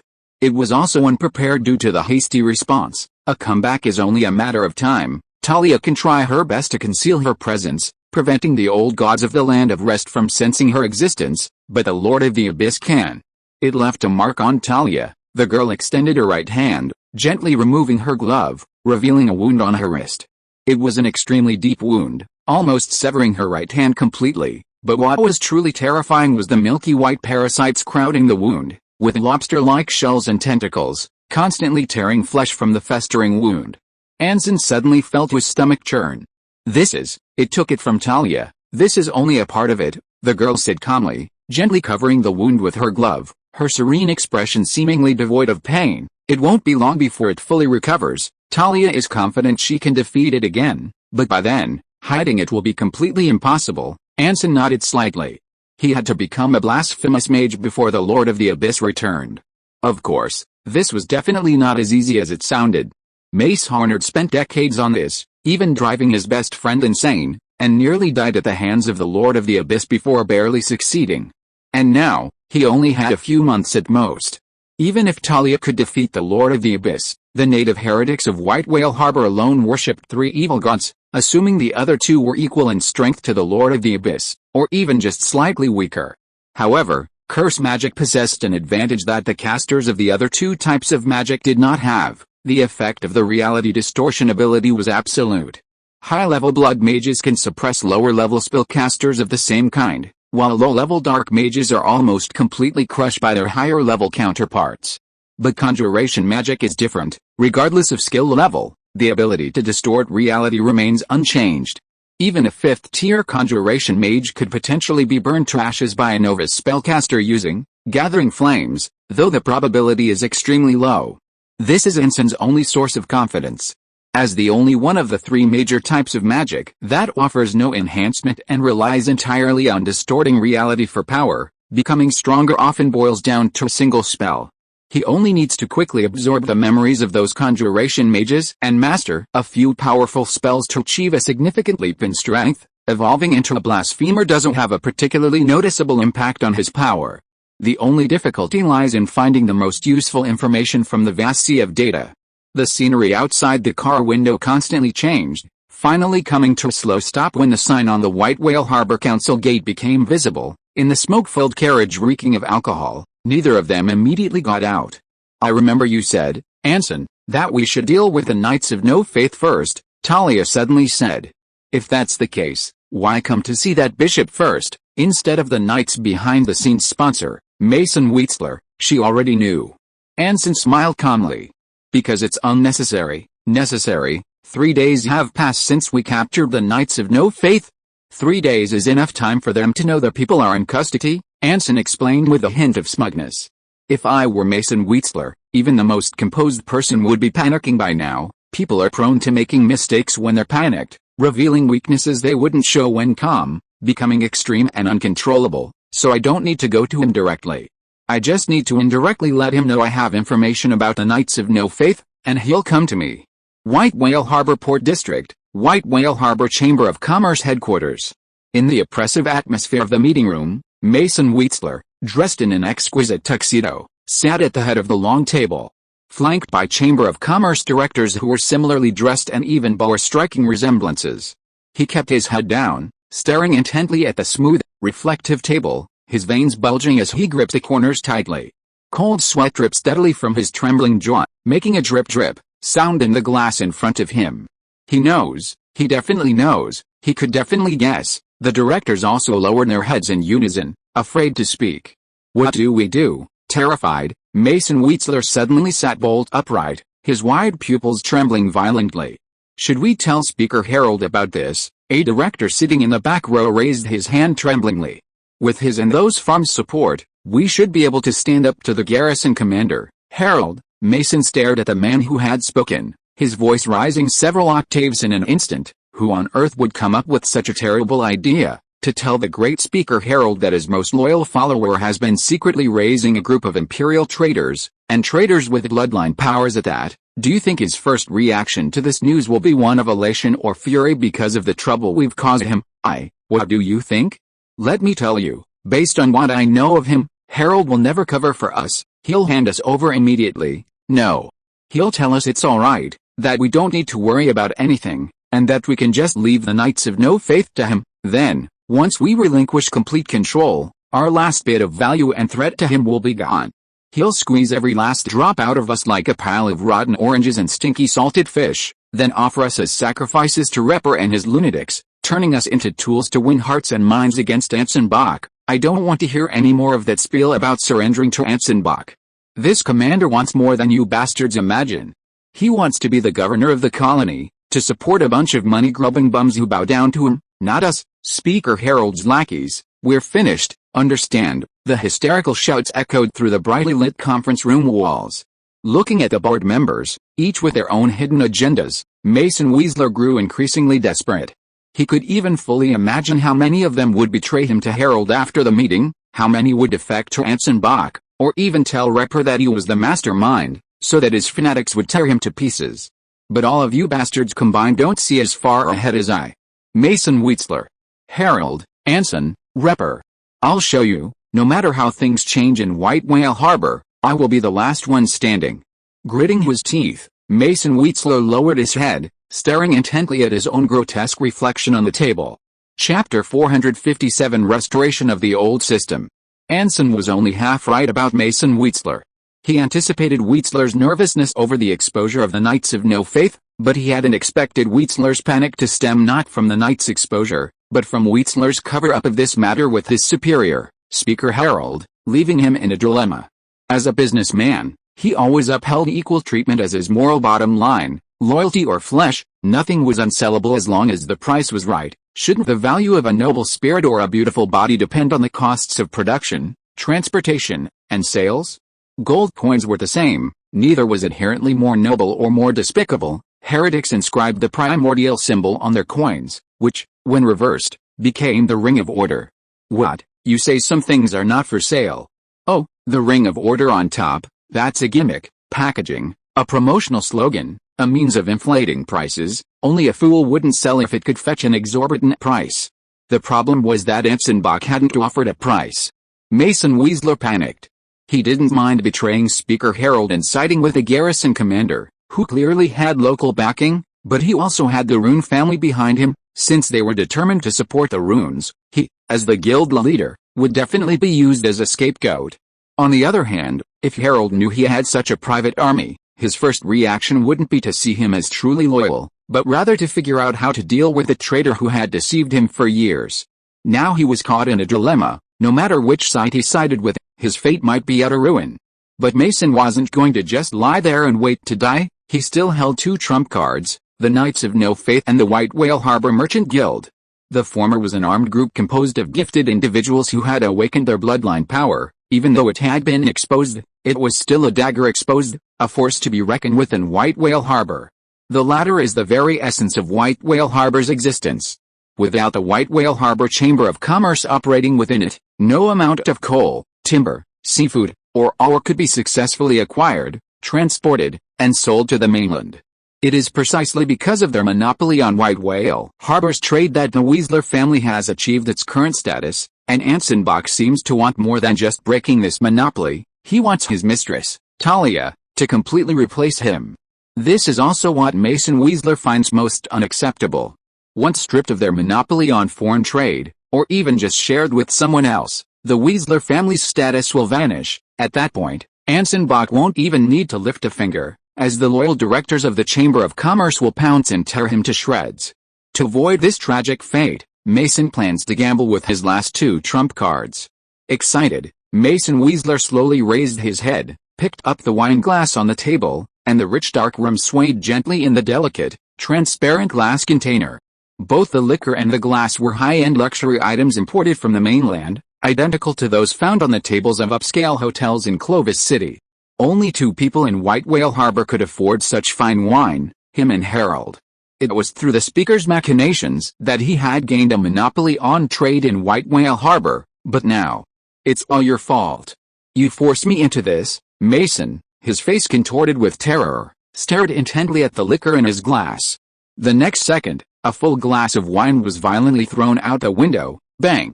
A gentle pull of the trigger sent a bullet, wreathed in muzzle flash, piercing through the smoke and striking a fixed target 50 meters away. The Leighton muzzle-loading rifle from the 70th year of the Saints calendar, it has served for many years, is of excellent quality, and remains the most numerous weapon in the Royal Army to this day, although its range and accuracy are not very good, and its failure rate is very high. However, it has the advantage of simple structure and low cost. As long as you have the materials and tools, even an ordinary person can make one at home. Holding the rifle, which was about 80% new, Anson said confidently to Bishop Repper. With the current arsenal controlled by the garrison, we can immediately arm at least 500 to 2,000 militiamen equipped with these rifles, and they can be combat-ready within 3 months at the earliest. As an old-style muzzle-loading rifle, the Saints Calendar 70 Leighton has a significant advantage. It's very easy to modify. Just add a thicker barrel and it becomes a shotgun, add rifling and it becomes a rifle. Very convenient, and despite being a weapon from over 30 years ago, it still has some advanced technology. The muzzle slot makes it very easy to install a bayonet, unlike some older weapons where the bayonet is strapped to the gun body or jammed into the barrel. Once spring arrives and trade routes with the mainland are established, we can have as many of these weapons as we need. If the Rune family's steel mill is successfully completed, we can even import production lines to manufacture Leighton rifles ourselves, using cheap raw materials to lower costs, potentially making them even cheaper than those in the mainland. For now, I plan to sell each rifle to the Trustworthy Alliance at 80% of the price of a new rifle, under the guise of material loss, and then calculate the actual cost later. What do you think? No problem. I will mobilize the believers to raise funds as soon as possible to buy these weapons. Despite not understanding a single word of Anson's eloquent speech, Bishop Ripper was still very satisfied. After all, the more thorough the preparation, the more it proved that he truly cared about building an armed force for his followers, and wasn't just trying to fool him.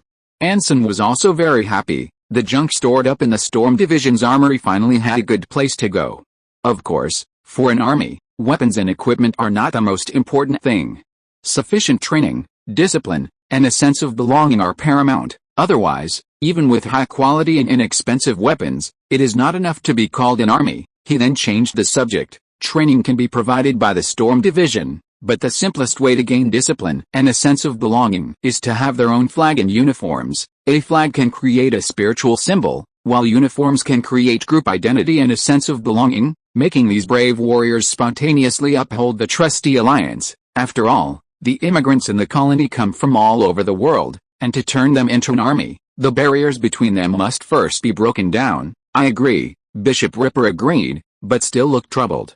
However, with the capabilities of Whale Harbor, I'm afraid we can't provide 2,000 identical sets of clothes in a short time, not to mention that we need to prepare at least 2 sets, one for winter and one for summer, which would require 4,000 sets of clothes. That's easy. We can first reduce the size of the Trustee Alliance's army, and then organize the remaining people to set up a textile factory. Anson immediately presented his perfect plan that he had prepared long ago. Since it's a militia organization, besides the council's funding and the believers' spontaneous donations, the Keepers of the Faith Alliance must also strive to be self-sufficient and develop production. Our ultimate goal is to build an organization that can not only protect itself but also unite all believers. Therefore, we must show believers that supporting or even joining the Keepers of the Faith Alliance can genuinely benefit them. Other things are relatively difficult to implement for now, so let's start with the easiest, procuring military uniforms and assisting the army in maintaining order. What do you think? Excellent. That's a brilliant idea. Bishop Ripper's eyes lit up. That's right, that's right. I should have thought of that sooner. The best way to unite the believers of the Ring of Order is to restore the oldest tradition of the church from 1,000 years ago. Restore tradition. Anson paused, taken aback. That's right. The alliance of Keepers of the Faith you speak of is exactly what the church looked like in the Dark Ages. The bishop seemed very excited. In that ancient and chaotic era, filled with division and rampant heretics, the priests of the Ring of Order were actually very weak. They huddled in their humble churches, powerless to do anything about what was happening around them. But did our great forefathers wallow in self-pity and stand idly by? No, they organized the refugees, cleared the wasteland around the church, guided the villagers in building houses, and taught them how to make tools, weave, raise livestock, and impart the will of the Ring of Order, allowing the land ravaged by war to regain its vitality. Under God's will, the blessed warriors took up the weapons they forged themselves and became holy warriors defending the church, just like the alliance of Keepers of the Faith today. The excited Bishop Ripper's hands trembled uncontrollably, as if he had received a divine revelation. You are absolutely right. The best way to reunite the divided believers is to restore the church to its original state.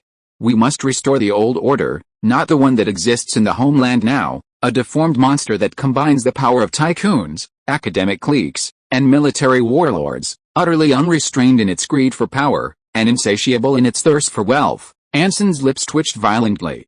His intention was to downplay the military background of the Alliance of Trustees, transforming it into something like a community organization or club, to prevent Bishop Ripper and his fanatical followers of the ecumenical church from taking extreme measures. As the primary religion among the immigrants to the New World, unless Anson intended for the church to intervene in the colony, Supporting the ecumenical church was his only option if he wanted to unite the entire colony. After all, this was still a colony of the Kingdom of Clovis, and directly converting to the old gods would be far too blatant. Of course, feigning remorse after conversion wasn't out of the question. If possible, he even planned to transform the Alliance of Trustees into a public welfare organization, closer to a community committee or union, but for the holy war fanatics like the ecumenical church, such things could only be done step by step, and he couldn't have too high expectations. But Bishop Repper was clearly taking the matter to heart, his eyes gazing intently as if he could already see the bright future in Anson's blueprint. Countless believers united around the League of Faithful Men, just as they had united around the church during the Dark Ages. Besides textile factories, the Alliance of Keepers of the Faith also needs other small workshops to maintain self-sufficiency, with a certain degree of economic independence, a sound donation system, and a sound financial management model. Anson continued, this is also to expand the scale of the Alliance of Keepers of the Faith. You know, we are all equal before the ring of order, and defending the faith is not just the privilege of the poor believers, but the duty of all believers. I completely agree. The excited Bishop Repper was quite decisive. Originally, the ecumenical church had little interest in secular affairs and did not have the prejudice that wealth was evil. To a certain extent, they even approved of the adventure and exploration of doing business. When do you plan to start? No rush. Building workshops requires site planning, purchasing raw materials from suppliers, and preparing enough textile machines. Anson explained with a smile, this is a medium-term plan. If all goes well, the Alliance of Keepers of the Faith will have its own flag and uniform in a month. You do everything so methodically, worthy of being a successor of the Truth Seekers, Bishop Repper praised. If this were during an era of sectarian schism, with your abilities you would be fully qualified to join the Truth Society led by St. Isaac. No, I have absolutely no interest in that underground terrorist organization, Anson thought to himself, then smiled modestly. You flatter me. After seeing Bishop Repper off, Anson smoked his pipe for a while in the White Whale Harbor Council's smoking room, waiting for Mason Wheatsler to come to him. But instead of knocking, it was his loyal chief of staff who barged in, clutching an invitation. Mason Wheatsler invites you to dinner tonight at his house, a 3-story courtyard in the port area. Carl casually tossed the invitation onto the table. Just you, just me. Well, the invitation only has your name on it, so, do you think I should go? That depends on what you want to do. Carl shrugged. Anyway, if you insist on going, you'll have to bring at least a company of guards and a battalion, and have the Storm Division ready to seal off the city at any time. Anson Bach, so you disagree? Of course, Carl scoffed. We've already killed one talented one and captured 2 more. Do you think he'd invite you to dinner at this point, just because he's had a change of heart and wants to be a good person? Definitely not, Anson agreed, but then changed the subject. But what is our purpose? How should I know what your purpose is? To prevent the White Whale Harbor riot from having too much impact on the colony, and at the same time cut off the Knights of No Faith's economic resources, keeping these imperial traitors in our hands. Anson, eager to reveal the answer, interrupted. What do you think is the best way? Carl hesitated for a moment, then asked uncertainly. Then, attend the banquet. Chapter 458 Freedom of Choice. Port District, Wheatsler's mansion. Anson strolled past the street corner, observing with his naked eye the 3-story building across the street surrounded by a courtyard. The gleaming silver judge's pocket watch on his right hand clicked rapidly, its second hand dragging its brothers ever closer to 8 o'clock. Wearing a black top hat and a double-breasted black trench coat concealing his military uniform, Anson deliberately dressed like a White Whale Harbor counselor, even changing his boots and acquiring a sturdy, elegant cane. He circled the area several times, seemingly taking an aimless stroll, deliberately avoiding crowded areas and choosing narrow, winding paths, resulting in stains all over his clothes, even his hat and collar. Time ticked by, and with 5 minutes left until exactly 8 o'clock, Anson snapped the watch shut, tucked the top hat into his pocket, gripped his cane, and strode towards the 3-story building. A gentle knock was made on the door, and soon a well-dressed middle-aged man, dressed like a butler, appeared behind it. He hurried forward, somewhat warily saying, "Excuse me, Mr. Mason has invited a distinguished guest tonight." Anson looked up, smiling, and tapped his hat brim with his cane. "I am that guest." The butler, his expression changing drastically, was startled at first, then bowed deeply. "My apologies." He immediately turned and hurried away. 10 minutes later, Mason Wheatsler emerged from the house in a flustered state, the butler following closely behind, carrying his cane and top hat. "Commander, why are you dressed like that?" Mason gasped, looking Anson up and down, taking the hat from the middle-aged man in astonishment. "And you're all alone?" Anson smiled easily, looking at him meaningfully. "Isn't this nice?" Yes. Excellent." Mason quickly chuckled awkwardly, responding ingratiatingly. He hurriedly opened the door, leading Anson through the courtyard into the house. Stepping into the living room, a wave of warm, dry heat immediately hit them. The butler took their coats, hats, and canes, then disappeared without a trace from the entrance. Mason, still wearing a fawning smile, led Anson to the dining room. The dining room at the Wheatsler mansion wasn't large or overly decorated, but it looked very cozy. The soft carpet, the exquisitely designed fireplace, and the heavy curtains all exuded the style of the northern snowy landscape, making even the air feel warm. Several simple oil paintings hung above the fireplace, vaguely resembling landscapes of Whale Harbor. "Those are my son's works," Mason said with a doting smile. He was born in Whale Harbor and has been obsessed with oil painting since childhood, showing absolutely no interest in the family business. "I plan to send him back to North Harbor when he's a bit older, where I'll find him a decent tutor." Anson chuckled in agreement. "You really love this son." "I can't help it, he's the only son of the Wheatsler family. I can't refuse him." Mason gave a wry smile and sighed helplessly. "It seems the next generation of the Wheatsler family won't be able to do business and will have to rely on selling paintings for a living. I know a very young painter who's quite famous in Clovis. I heard one of his paintings sold for a fortune at a charity auction." Anson enthusiastically took over the conversation. "If you don't mind, I can write a letter inviting him to Whale Harbor to become your son's private tutor." "Really?" Mason's eyes lit up. I don't know how to thank you enough. You're so incredibly generous." With a ring of order above, the great painter of Clovis City, little Beckland will be so excited he won't be able to sleep. Anson smiled faintly. It was nothing, but the other man's expression didn't lessen at all because of his politeness. Instead, it became much more solemn. He straightened his body and even deliberately adjusted his collar. "For you, it may really be just a small favor, but for the Wheatsler family, this matter is of great significance," Mason said solemnly. "Therefore, as the head of the Wheatsler family and little Beckland's father, I must express my sincere gratitude to you on his behalf, and on behalf of the Wheatsler family." Anson nodded slightly, then changed the subject. "In that case, could I use this as an exchange to ask you something?" "Of course. What do you want to ask?" Mason readily agreed.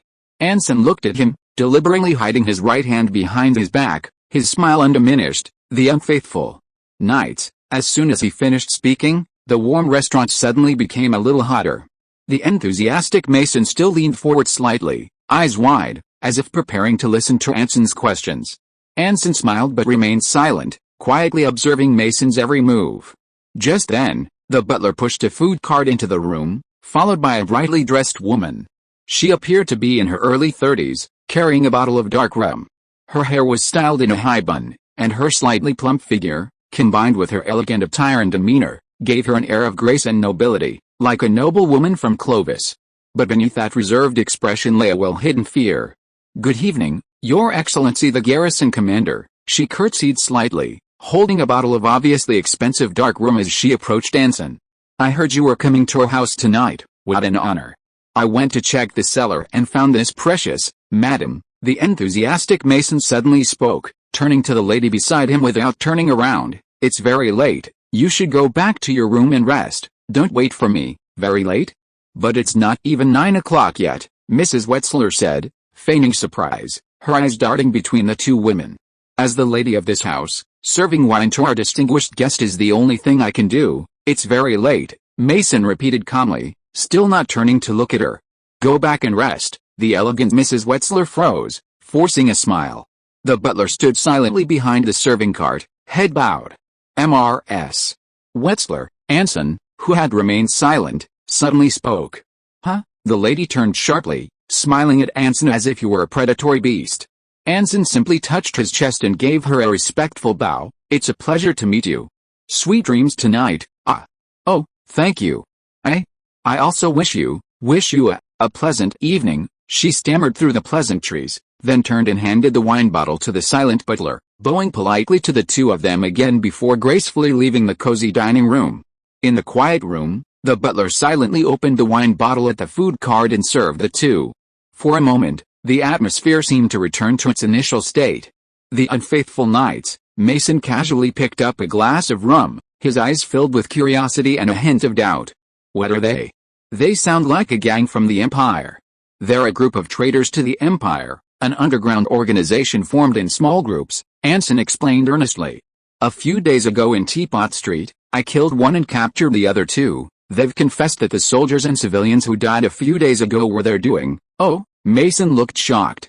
So, they're in Whale Harbor, and they've been entrenched in the colony for years. Anson nodded slightly, his gaze growing increasingly serious as he observed Mason. Not only that, these knights who escaped the Empire, besides inheriting the power of their bloodline, have even abandoned their faith and become atheists. Atheist knights. Mason was even more shocked. So you understand my concerns now, Anson nodded slightly, taking a small sip of his wine. A group of imperial knights entrenched in the colonies, and they even call themselves unbelievers. I don't need to explain how much harm such people could cause by lurking among us. Indeed, Mason nodded repeatedly, unable to hide his shock, but a hint of confusion remained in his eyes. But, what kind of help can I offer you for such people, Mr.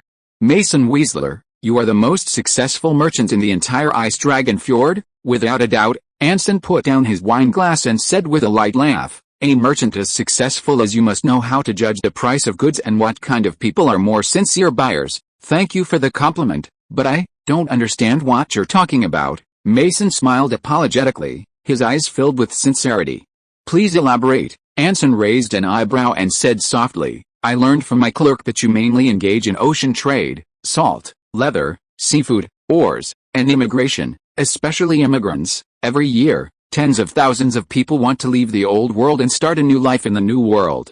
Excluding a small number of illegal immigrants, the vast majority rely on ocean trade. I inquired in North Harbor and learned that a ticket to the new world is worth 3 months' wages for an average seaman. Moreover, these new immigrants are very valuable commodities in the colony. Many farms, workshops, and mines are willing to pay to pre-order certain skilled immigrants, so I've come to a conclusion, Anson concluded with a smile. If you were to ask who in the entire colony knows the most about the immigrant situation and background, it would undoubtedly be the person with the largest stake in the immigrant trade, that is, you, His Excellency Mason Weasler. Anson's tone was utterly certain. The butler silently stepped forward and refilled their glasses. The rich aroma of dark rum, carried by the lingering heat in the room, filled the air. Mason took a small sip, then slowly put down his glass. Your clerk is very capable.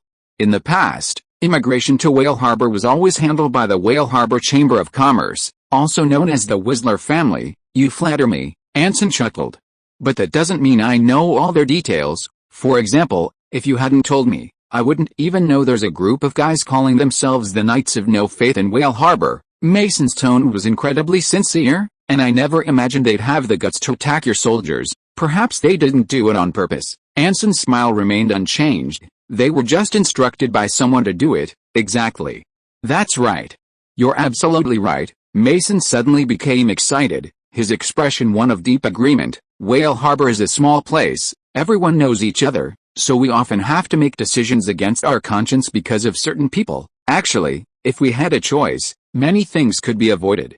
We all just want to live. What's wrong with that? That's not wrong, Anson said with absolute certainty. Having the freedom to choose, I personally think that's the biggest difference between the colony and the homeland. I think so too, Mason wholeheartedly agreed. Freedom, the freedom to choose, that's the most attractive thing about a colony. Not only can buyers choose whose goods they want to buy, but sellers can also choose who to sell their goods to. Now, I, the buyer, wish to purchase an item from you. Anson pressed his hand to his chest, looking at the other man meaningfully. The Knights of No Faith? But this is the first time I've ever heard of them. Mason's eyes were sincere. It's all right, as you just said, Whale Harbor is a small place, everyone knows each other. Anson's eyes were more sincere than his. I don't need you to hand over the faithless knights to me, because you don't know them, so I just need you to do me a small favor. Of course, Mason immediately agreed. What is it? An organization like the Faithless Knights can't possibly be without backers, and those who can fund the Faithless Knights must be very powerful in Whale Harbor. Anson said in a deep voice, I hope you can tell them to stop funding the Faithless Knights and any similar organizations. and sever all ties with them. No problem, Mason nodded excitedly, his expression noticeably more relaxed than before. Anything else? No. That's all I want. Anson shook his head. A peaceful and prosperous whale harbor without heretics and underground organizations would be good for all of us. You're absolutely right. That's exactly what we all want. Mason nodded slightly, his eyes shifting slightly. Then, I wonder what price you're willing to pay for such a thing. Anson chuckled. I don't know much about trade, so how about you name a price for me? Pleasant to help. Mason hesitated for a moment, then asked tentatively, what do you think of promising to maintain the status quo of Whale Harbor for the next 3 years? That sounds like a very reasonable price. Anson nodded slightly, but it won't work. If you are listening to this novel on a channel other than Fanfic World, it means it was downloaded and re-uploaded without effort. We warmly invite you to visit our channel, Fanfic World. There you will find the original version of this story and many other novels of various genres. We look forward to seeing you dive into a world of incredible novels. Chapter 459 Reconciliation reached. Port District, 8:30 p.m. The nights in White Whale Harbor, especially winter nights, are bitterly cold. A biting, icy sea wind sweeps across the calm water and howls through the muddy, narrow streets. The streets and alleys are deserted, almost devoid of pedestrians. Despite being one of the most bustling ports in the New World, White Whale Harbor in winter is as desolate as a pitch-black ice cave, with only a few lights visible in the distance. Sheriff Lisa Bach walks in the middle of the road, her snow and mud-caked boots swaying precariously, her high-flying chin adding to her arrogant air. As the guardian of White Whale Harbor, she not only protects everyone's ordinary daily life during the day, but also cracks down on the heinous criminals at night, ensuring no one escapes. Unfortunately, aside from a few drunken sailors, there's nothing for the sheriff to do. Even whether those sailors are criminals is questionable. Before being laid down, they didn't even realize they were about to step over the girl's head. Dragging the drunkards one by one into the alley and lining them up against the wall, the disheartened sheriff, a caramel-scented cigarette dangling from her lips, began to seriously doubt whether she had been tricked by Carl Bain. There were no villains he claimed to be near the port. Just as the enraged girl was plotting revenge against the chief of staff, perhaps by stealing all his canned goods, she suddenly saw several strange figures flash by in the distance at the alley entrance. They moved so fast that their footsteps were almost inaudible. Even Lisa momentarily doubted her own perception. The sheriff instantly became alert, concealing her presence and following the figures. Soon, Lisa, hiding around the corner and crouching against the wall, spotted her targets. Beside the empty street, 3 men wearing thick long-sleeved trench coats, hats, and scarves covering their mouths and noses, huddled together, whispering amongst themselves while cautiously observing their surroundings. Lisa, hiding in the distance, couldn't hear their conversation, but she could vaguely see the 3 men pointing or gesturing towards the distance as they spoke. Just as Lisa hesitated whether to rush in and kill the suspects or continue observing their actions, one of the men in black in the center suddenly raised his right hand and snapped his fingers towards the sky. Immediately afterward, Lisa was shocked to find herself deaf. The girl, terrified, quickly covered her head with her hands, finding both ears perfectly intact. The leader of the men in black lowered his raised right hand, and the 3 men, visibly relaxed, dispersed. Simultaneously, 2 more figures leaped down from the rooftops of nearby buildings and approached them to speak. 2 or 3 minutes later, the 5 men in black went their separate ways, but the empty street remained silent, as still as a tomb. Lisa, still clutching her ears, stood there, staring intently at their disappearing figures. Through careful observation and meticulous reasoning, the remarkable Sheriff Lisa had already spotted the target of these wicked criminals, a 3-story house with a yard in the distance. It was clearly a wealthy person's yard, as it resembled her sister Talia's house, Lund Manor, only much smaller, much smaller. There was no time to hesitate.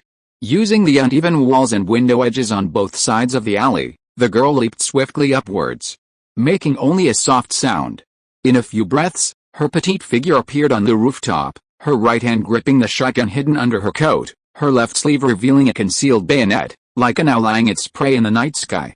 Sheriff Lisa Bach, attack. Inside the Wetzler mansion, the deathly silence lingered.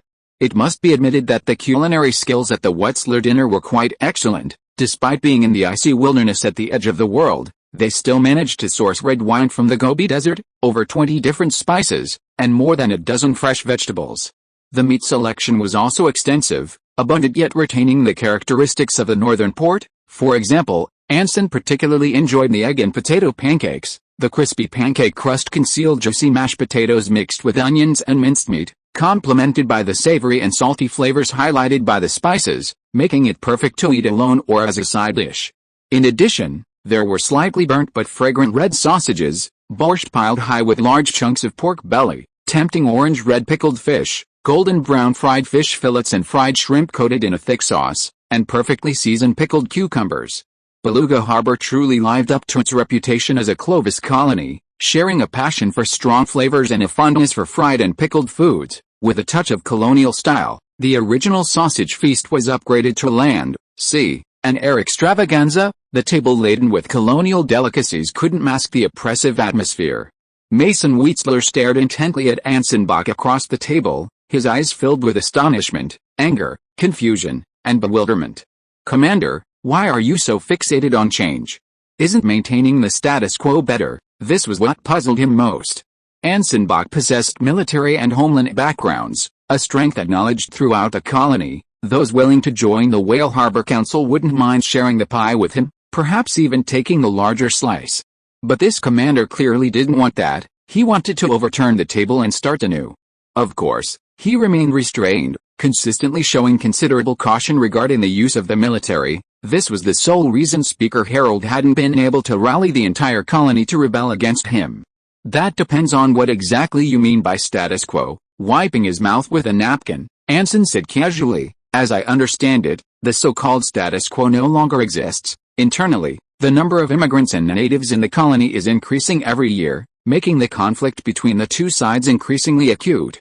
At the same time, the purely autonomous colonists are still a disorganized bunch, and extreme heretical organizations have begun to emerge among the seemingly powerless natives. Externally, the mainland's demands for colonial resources are increasing every year, while profits are decreasing year by year. The empire has its eye on the lucrative Ice Dragon Fjord, while our adventurers and mercenary groups are still expanding outwards, clearing land and capturing slaves, continuing to provoke the surrounding natives. The seemingly prosperous and stable White Whale Harbor is already a powder keg that could be ignited at any moment. How long can this status quo last? A hint of astonishment flashed in Mason's eyes as he fell silent, unconsciously tightening his grip on his knife and fork. What he cared about wasn't what the commander said, but his attitude. Judging from his tone, there was clearly no room for further compromise. "If that's the case, why did you come here in the first place?" After a long pause, Mason finally spoke with difficulty. "Because I want to give you all another chance." Anson took another small sip of dark rum. "And I believe a good businessman certainly has a longer-term vision than the average person." Mason Wheatsler, "What do you mean? The White Whale Harbor Council is just an autonomous body. It's only a matter of time before the mainland appoints a colonial governor. Instead of hoping that nothing will change, why pin your hopes on getting more in the future?" Anson countered. "Ice Dragon Fjord has abundant resources. As long as we improve infrastructure, increase work efficiency, and ensure social stability, the pie will definitely grow bigger and bigger. Even if we lose our monopoly, you can still get several times more profit than you do now. Based on your abilities alone, the Storm Masters are starting to plan the reconstruction of White Whale Harbor, and the council members are also spontaneously forming various specialized committees. Within a year, White Whale Harbor's profits will increase by at least 150%, and that's net profit." "You know this is true." Mason, of course, knew all too well the various factors limiting White Whale Harbor's prosperity. Therefore, he also understood the consequences of Anson's actions. The 500-member council was broken down into specialized committees, meaning their conflicting interests would widen, and their dependence on the only organization capable of providing public services and military security would increase. As the garrison commander, Anson could easily control them, either by forming alliances and dismantling smaller committees, or by creating new ones. He could manipulate them almost at will. Not to mention the Rune family behind him. If the promised factories were all completed, the sheer number of workers and interest groups they controlled would turn the entire colony into their private property. Anson Bach would become the de facto ruler of Ice Dragon Fjord, his power even surpassing that of any colonial governor. Even appointing a new governor on the mainland wouldn't change that. Clinging to the brickwork, Lisa, hiding on the roof, peeked out from the chimney, her small, black-and head cautiously observing her target. By the moonlight overhead, the girl could vaguely make out the outline of the three-story building. That was an understatement, of course. In reality, she could even clearly see the relief carvings on the door latch. Blood magic's power was inherently about constantly strengthening the physical body, and even without a true awakening, the august blood within Lisa would slowly evolve into more power as she grew and gained combat experience. Before long, the girl spotted the 5 figures from before. They appeared from different alleyways and rooftops, approaching the building from 5 directions, some fast, some slow. Just as the leader was about to reach the door, 2 of the men in black suddenly stopped, turned, and leaped onto the adjacent rooftop, disappearing from Lisa's sight. But the girl could still sense their presence, although she couldn't hear any sound. Their scent was very similar to that of the woman with the ponytail, Louis Bernard. And the astute Sheriff Lisa, after some deduction, had already discovered the other party's trick. He hadn't made the sound disappear, but rather had everyone wear thick earmuffs. If you listen carefully, you could still hear a faint sound. The guy on the left was also crouching near the chimney, seemingly pulling out a rifle or similar weapon, aiming it towards the 3-story building. The guy on the right stood openly on the edge of the roof, but the girl could barely sense his presence, as if he had completely blended into his surroundings. The remaining 3 entered the courtyard. The entire mansion seemed empty, and no one stopped them. As they slowly approached, the 3 had already drawn their weapons. One wielded dual swords, one a spear, and one a short scythe. Whoosh! The girl leaped out of the chimney, swiftly gliding over street after street and alley, her light footsteps leaving only a shallow layer of footprints on the rooftops. The remarkable Sheriff Lisa wasn't going to wait any longer. She was going to blow these criminals' heads off one by one with her shotgun.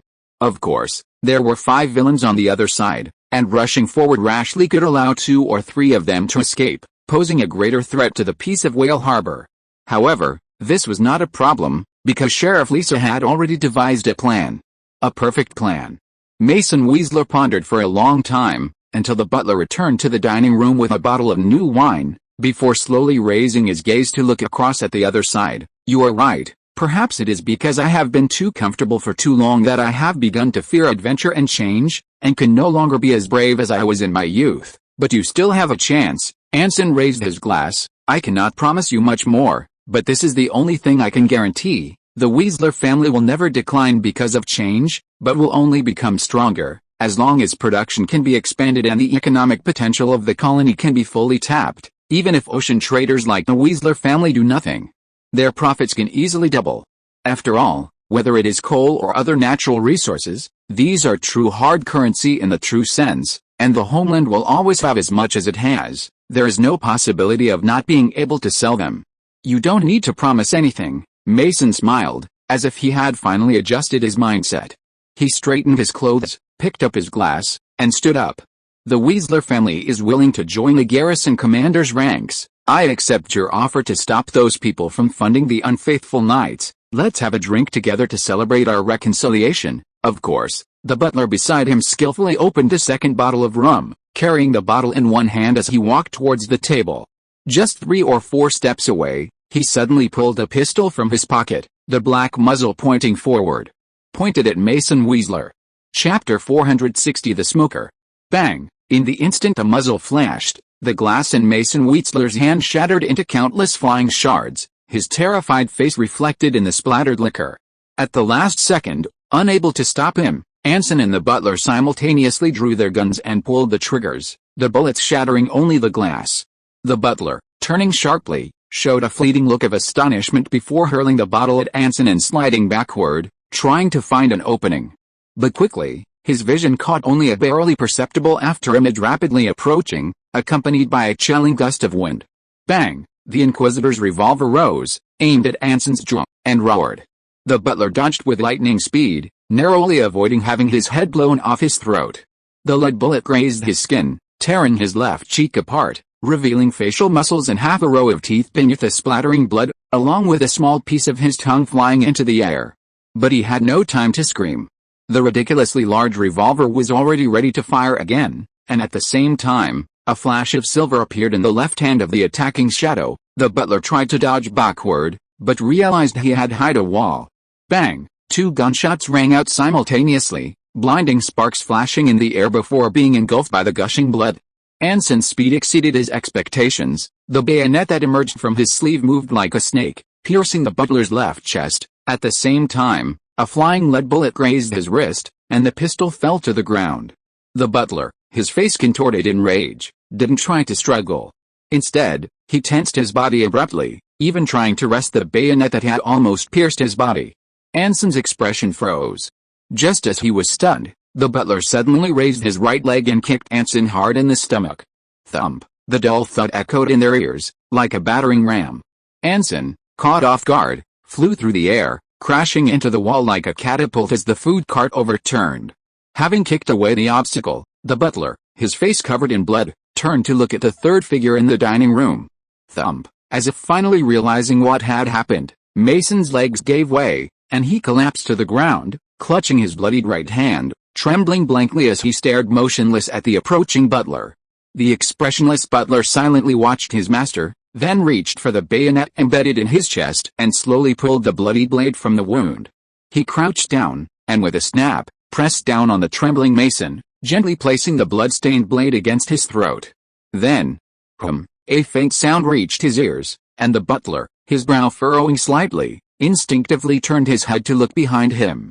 The next second, a dark gun barrel appeared directly in the center of his vision. Anson, who had appeared behind him unnoticed, pressed the Inquisitor's revolver against the butler's forehead and decisively pulled the trigger. Bang! Mason's eyes widened in horror as he watched the hideous head explode into bloody mist before him. Anson's cold face appeared on the bleeding neck, and the headless butler's body convulsed, collapsing onto the carpet like a broken rag doll. Faint smoke gathered beneath him, reforming into the hem of his robe. Spellcasting, Smoke-Shaped Man. This spell is an advanced branch of Undead Mist, which can automatically turn a portion of the body into smoke upon being attacked, negating the damage. And although it's essentially smoke, its density and appearance can be made incredibly realistic as needed.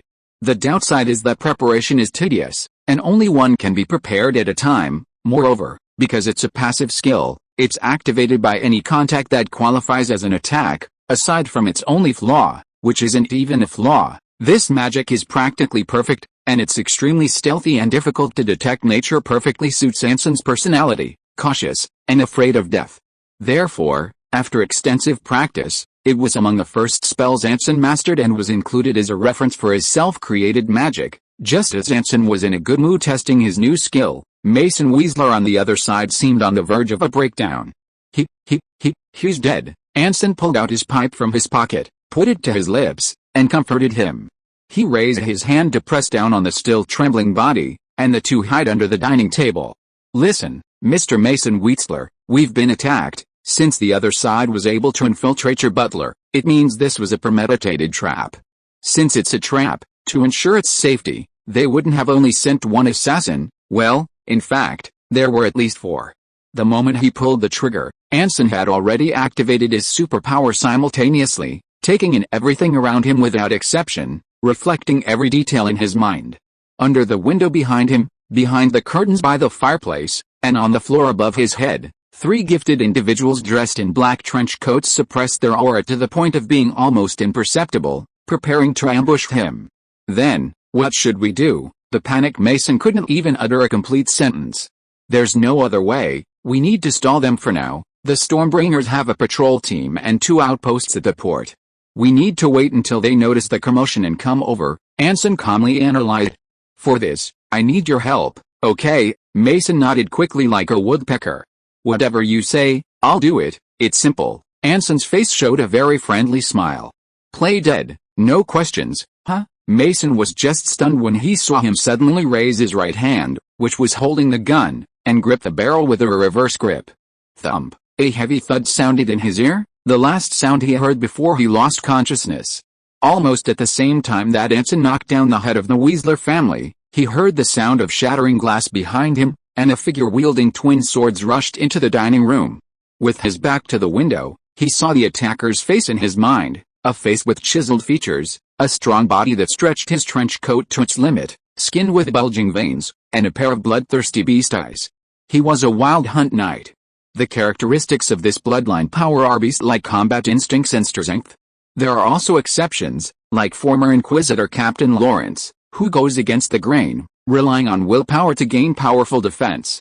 However, most excel in close quarters combat. First, create distance and observe. Avoid a head-on collision. Making a split-second judgment, Anson aimed behind him and pulled the trigger, simultaneously dodging towards the dining room door. Clang! Clang! Clang! Sparks flew in the air as a long sword was driven straight into the dining table, the blade piercing through a whole egg and potato pancake, completely embedded in the surface. Anson raised an eyebrow without surprise. If he had hesitated even a moment longer, it wouldn't just be the dining table that had been pierced. Sensing that only the garrison commander was in the room, the Wild Hunt Knight showed a hint of astonishment, but without hesitation, he drew his blade and lunged at him. Whoosh! Anson activated his misty pipe, simultaneously raising his bayonet in a blocking stance. A sharp blade tore through the ever-flowing smoke, and a deafening shriek echoed through the narrow restaurant. Sizzle! The blade struck the restaurant door, sparks flying as the heavy wooden door, along with its hinges, was cleaved in two, falling to the ground like a perfectly sliced cake, leaving only half. Anson, who should have been split in two, activated Undead Mist, the instant the blade touched him, transforming into smoke indistinguishable from his surroundings, escaping through the corner with no way out to the Wild Hunt Knight. The Wild Hunt Knight, his brow furrowed, whirled around. The entire restaurant was completely enveloped in smoke, utterly blocking his view. Just then, he heard a soft snap of fingers behind him. Clang! Without warning, the Wild Hunt Knight raised his longsword in his left hand, and a longsword formed from condensed smoke struck the blade, shattering with a metallic clang. Before he could even gasp in surprise, 4 or 5 more smoke swords attacked him simultaneously from 3 directions, some fast, some slow, one after another. Clang! Clang! Clang! Clang! Clang! Clang! Slashes, vertical cuts, thrusts, upward jabs, sweeps. The Wild Hunt Knight, enveloped in smoke, relentlessly parried the attacks from all sides, as if fighting dozens of enemies simultaneously, yet still holding his own. His 2 long swords formed an impenetrable steel cage in his hands, no matter if the incoming smoke transformed into swords, spears, hammers, flails, none could get within 2 steps of the Wild Hunt Knight. 10 paces away, Anson, completely focused, swiftly swung his left-hand bayonet, like a conductor waving his baton. A spell, Smoke Entertainer. Also an advanced branch of Undead Mist, this spell allowed Anson to manipulate everything within its casting range that could be called smoke, transforming them into his desired state. Of course, the more complex the object, the more time-consuming, laborious, and difficult to control. However, this state doesn't necessarily have to be a physical entity. For example, bang! An invisible grenade exploded in front of the Wild Hunt Knight. Despite his best efforts to dodge, he was still knocked back several steps by the explosion, nearly losing his balance. Seizing this momentary opening, Anson, wielding his baton, created 2 more smoke and flame balls, whistling towards him. The flaw of this spell is that it requires complete concentration, demanding extremely high levels of energy and focus. If one is distracted, the entire spell will fail, and it's very troublesome to prepare. However, compared to his most frequently used, Gathering Flames, any spell is much more troublesome to prepare. Sensing the approaching flames, the Wild Hunt Knight forcibly regained his balance, parrying the surrounding sword attacks while preparing to dodge. But just as he thought he had avoided the flames, the gray smoke suddenly blazed with a blinding golden red. Boom! Flames exploded on both sides of him, and the resulting storm of flames engulfed the Wild Hunt Knight's figure. The spell, Rising Fire. Since all flames can be manipulated with a spell, if the timing of the 2 spells' release can be perfectly timed, a seamless transition can be achieved, turning smoke and flame into true raging inferno. Amidst the howling wind, the Wild Hunt Knight burst through a shattered window into the smoke-filled dining room. Under the cold moonlight, the empty courtyard was deserted except for his companions hiding under the windows, ready to coordinate their attack. The black-clad figure outside, recognizing the Wild Hunt Knight, quickly retracted the short scythe he had almost thrown. Anson Bach, still in the dining room? A flicker of doubt crossed the Wild Hunt Knight's mind. Suddenly, he noticed that the smoke surrounding him when he burst out seemed a little off. Not good. Mid-air, the Wild Hunt Knight abruptly spun around, his right hand wielding his longsword, using the momentum of his movement, whistling as it swept behind him. Clang! The sharp blade clashed violently with a bayonet, the crisp sound echoing throughout the courtyard. As the melodious sound rang out, the undead mist, binding the Wild Hunt Knight condensed, reverting to the form of Anson Bach. The bayonet, imbued with sharp wind, barely parried the Wild Hunt Knight's slash, at the cost of nearly paralyzing half of Anson's body, but the real killing blow wasn't in his left hand gripping the longsword, but in his empty right. Mid-air, Anson expressionlessly met those beast-like eyes. He extended his right hand, raised his thumb, and aimed his index finger at the Wild Hunt Knight's brow. Spell, Hunter. Sensing the danger, the startled Wild Hunt Knight tensed instantly. His beast-like instincts allowed his muscles to perform an almost impossible movement, dodging the fatal blow.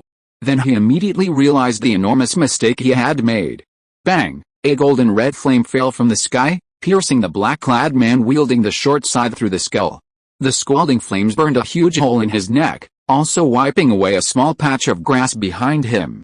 The black-clad man, kneeling on one knee, swayed slightly, still clutching the short scythe he had nearly thrown to injure the Wild Hunt Knight. Thump! He collapsed heavily to the ground, blood spreading beneath him. Lobo! The Wild Hunt Knight's mournful roar echoed through the night sky. Anson decisively seized the opportunity, creating distance between himself and the Wild Hunt Knight. Good, 2 of the 4 assassins were now dead, 1 in front of him, 1 inside the building. Next, all that was needed was... Wait, what? Anson suddenly froze. Gunshots rang out behind him. There was a 5th person. Chapter 461 The shot that pierced the night sky. A cold, damp wind howled through the night sky, lingering aimlessly among the streets and buildings of White Whale Harbor, stealing the last trace of warmth from the air. A man wearing a black deerstalker hat and a scarf covering his face stood on the rooftop. His hands were in his pockets, his thick black long-sleeved trench coat billowing like sails in the cold wind, his tall, thin body as still as a mast. But if one approached, it wouldn't be hard to notice something unusual about him.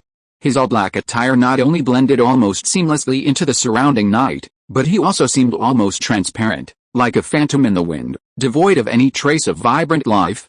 Under the bright silver moon and the light reflected from the surrounding houses, there wasn't even a reflection of him standing on the eaves. He silently monitored the 3-story building. Despite the considerable distance, the sounds and aura emanating from it seemed not far away to him. The situation was bad. Very bad. The man in black frowned deeply. As the garrison commander, Anson Bach's arrival at the Weasler mansion alone was expected, but they never anticipated that he would be accompanied by a spellcaster. Judging from the intensity of the fight and the faint magical reactions they could sense, the spellcaster was incredibly powerful, even stronger than the old gods they had encountered on their homeland. It seemed the 3 hadn't truly grasped the gravity of the situation. Their battle plan was based entirely on Anson Bach being a gifted individual, potentially a Grail Knight, accompanied by 1 or 2 guards, and prepared to deal with a large-scale military reinforcement. Now, the situation had drastically changed.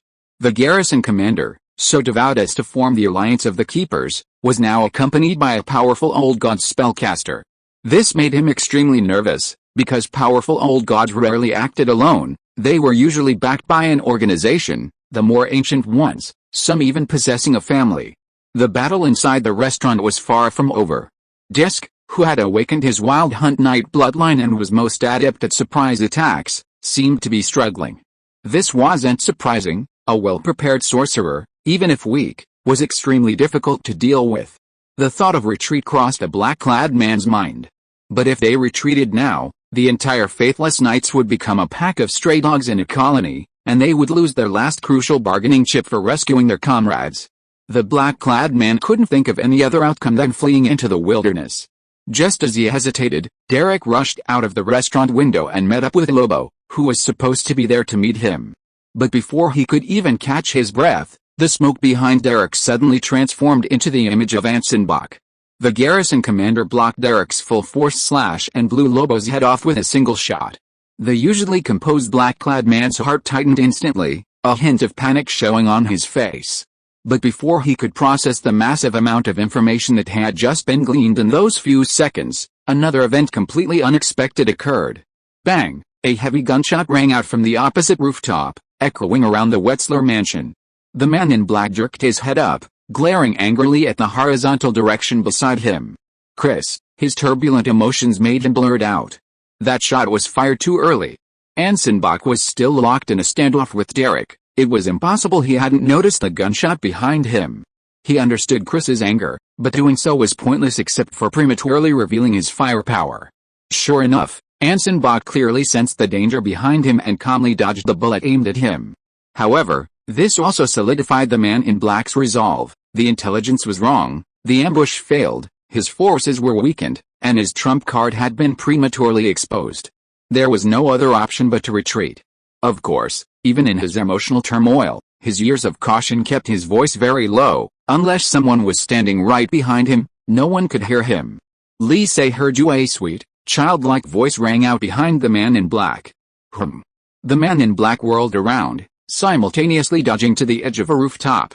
Sheriff Lisa Bach had appeared behind him unnoticed, her round face beaming with an adorable "I've got you" expression, holding an even cuter shotgun. Under the cold moonlight, thunder rumbled across the earth. Bang! The instant the gunshot rang out behind him, Anson instinctively dodged to the right of the restaurant window. Judging from the sound, the shot had come from his left, allowing him to use the Wild Hunt Knight, Derek, in the middle to create a blind spot. He also needed to avoid the man in black, still hiding on the second floor, suddenly leaping down and forming a three-way encirclement with his companions. One Wild Hunt Knight was already difficult enough, facing two well-coordinated gifted individuals, and then having to watch out for sniper fire from afar. Anson wasn't entirely confident in himself. A muffled explosion rang out, creating a crater 10 centimeters in radius where he had just stood, sending mud and sand flying everywhere. Anson felt a chill run down his spine, realizing he hadn't seen the trajectory of the lead bullet, and given the straight line distance of at least 600 meters, his opponent was most likely a Wind Knight. At the same time, Derek, wielding twin swords, charged forward, the sharp blades whistling through the air. Clang! The bayonet, imbued with sharp wind, barely deflected the opponent's wide, sweeping slash, sending sparks flying across the blade, but Derek gave Anson no respite, the next slash already upon him. The characteristics of a spellcaster are an exceptional sense of distance and unpredictable magic. Once caught in a spell's range, it's almost inevitable to fall into a preset trap. Relentless attacks might be physically demanding, but they are one way to suppress a spellcaster and expose their weaknesses. Clang! Clang! Clang! Clang! A relentless barrage of attacks enveloped Anson, leaving him no room to even draw his gun and fire, while constantly wary of sniper fire from afar and the black-clad figure lurking above him. Derek's stamina seemed inexhaustible, relentlessly using his extra attacks and movements to block Anson's escape routes, completely neglecting his own defenses. His purpose was clear: to keep Anson preoccupied, creating an excellent opportunity for his accomplice to launch a surprise attack. Finally, Anson was once again cornered to the left, just 2 body lengths away from Derek. The Wild Hunt Knight blocked his rightward dodge, leaving him with only 2 options no matter which direction the next strike came from. He could either retreat to the left or slip back into the restaurant through the window. Either way, he couldn't escape the sniper fire from 600 meters away. Without hesitation, Anson retreated to the left, the incoming slash sliding off his bayonet, which he had braced against his forearm, sending up a blinding flash. Derek, having failed in his first attack, abandoned the pursuit this time, even deliberately creating a 3-body distance between himself and Anson. Bang! A gunshot rang out. But the sound was clearly different from before. Derek froze, a look of surprise clearly appearing on his face, to the point that he forgot to immediately give chase. Anson seized the opportunity, putting the anonymous glasses on his left eye, while simultaneously slashing forward with his right bayonet. The sharp wind, attached to the bayonet, transformed into almost transparent ripples, striking towards Derek's face. Clang! The sound of clashing blades rang in his ears. Derek, instantly regaining his composure, swung his bayonet to deflect the sharp wind thrown by Anson, though a small cut still appeared on his cheek. This was essentially a variant of sharp wind magic, weakened in power, turning the magic into a throwable weapon, while cleverly utilizing the properties of wind, still causing some area damage even when blocked. And because the two were so similar, the simplest minor spells are essentially the same, there was no need to prepare again, simply clearing out the inventory was sufficient. Anson, still swinging his sword, didn't stop, unleashing more and more ripples, as if trying to create distance between himself and Derek. Clang! Clang!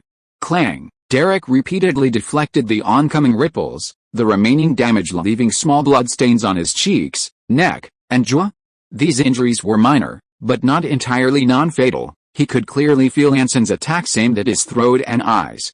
But this wasn't the most dangerous part. He suddenly realized he couldn't keep up with Anson's movements. He felt as if he had suddenly become invisible. A moment's distraction, a blink, a moment of absent-mindedness, and the other would disappear from his sight. Tense and agitated, Derek continued to close the distance with Anson, a growing sense of unease and frustration rising within him. After nearly several minutes, the storm of attacks finally began to falter slightly. However, this didn't diminish his almost unstoppable onslaught. Sharp wind, and the anonymous glasses only bought Anson less than a minute of breathing room. Of course, Anson had achieved his goal. In his panic, Derek seemed completely unaware that he was facing away from the restaurant window, at least 30 meters away from the 3-story building. Regardless of whether the man in black hiding on the second floor was a gifted individual or a spellcaster, and whatever his abilities, this distance was perfectly positioned to prevent an immediate pincer attack with Derek, and ranged attacks would likely injure his comrade. Constantly blocking Blade's attempts to close in, maintaining a distance of 2 to 1.5 body lengths, Anson quietly awaited the perfect opportunity. How could this be? Chris knelt on the rooftop in the cold wind, trembling uncontrollably, almost unable to believe what had just happened. Lobo was dead. He had failed. He had risked everything, even sabotaging his plan and deliberately exposing himself with a single shot, only to have it so easily dodged. He clutched a strangely shaped rifle tightly in his arms. The barrel was slightly shorter than a typical muzzle-loading rifle, but its diameter rivaled that of some old-fashioned shotguns, with its peculiar rifling visible through the muzzle.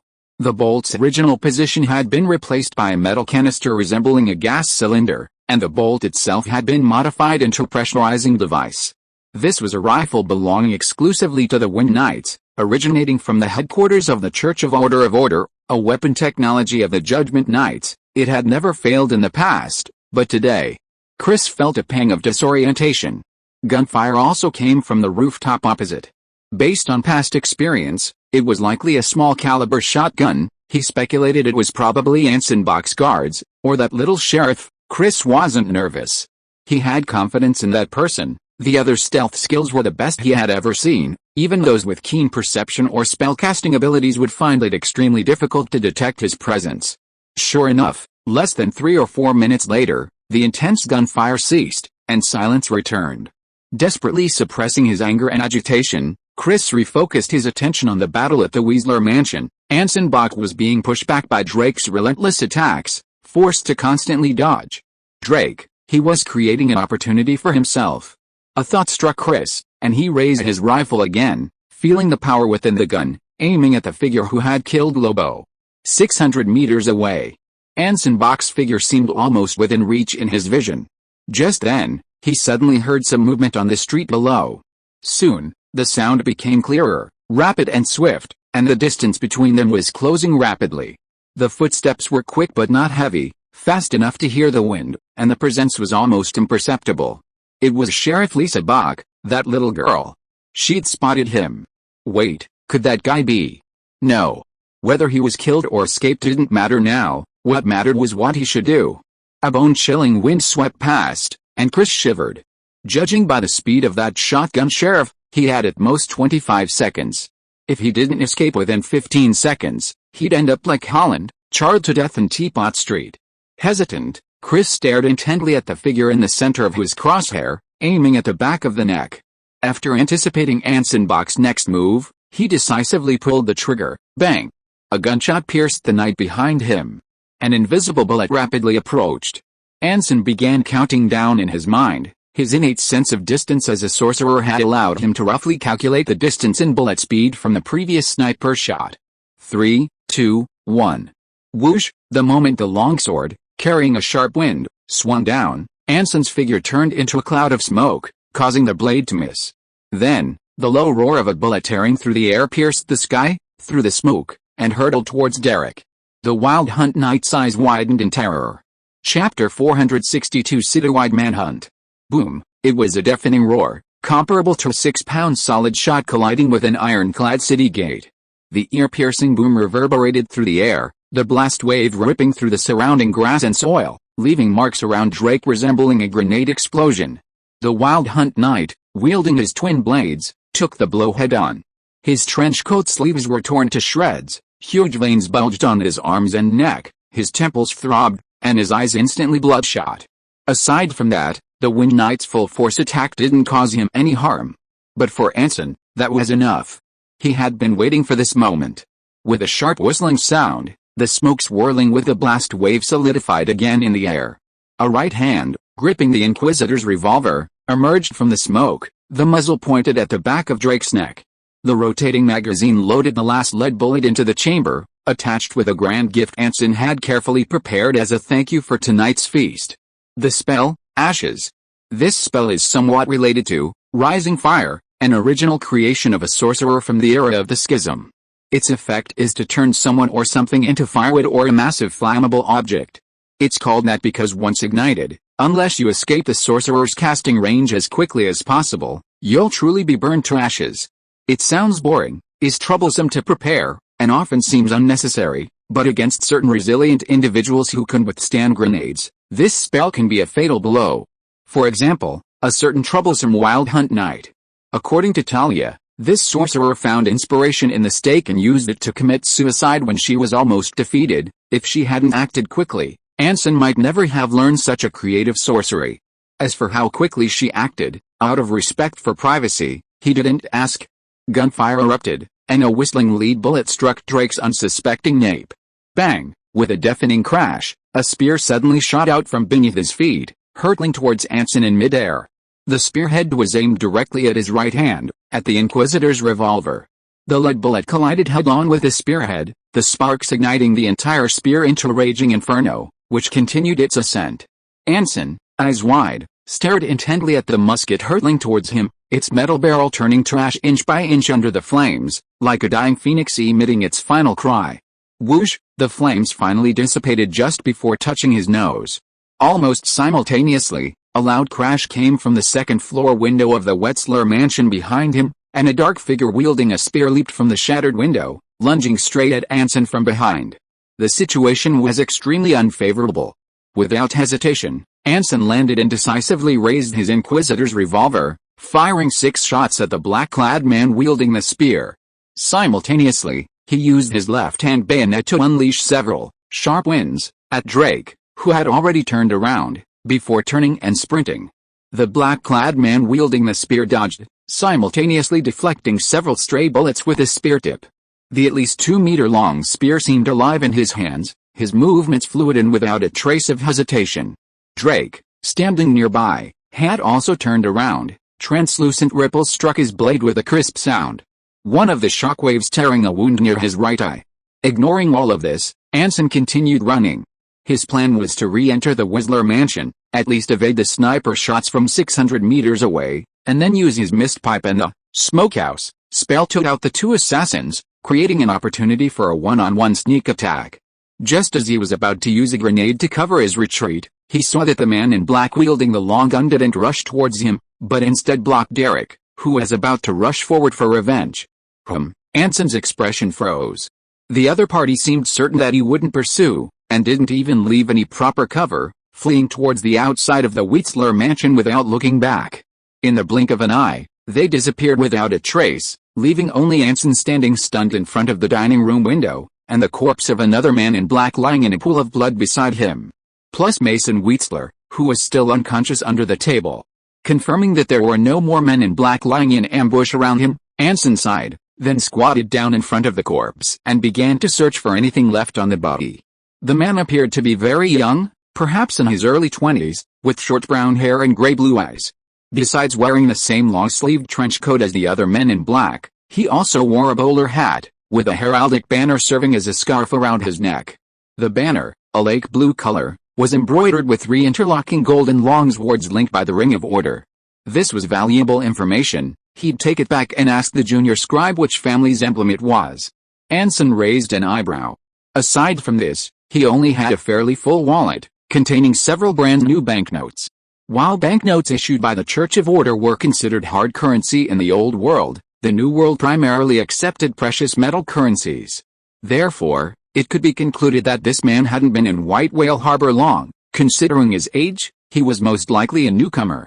To send a newcomer to assassinate his own identified garrison commander, well, either the Knights of the Unfaithful were short-handed, or they didn't take this matter seriously, or they felt their other manpower was sufficient to complete the mission. Finally, there was his weapon, a short scythe connected by a chain. It didn't seem particularly special, but it was adequate as a mid-range support weapon.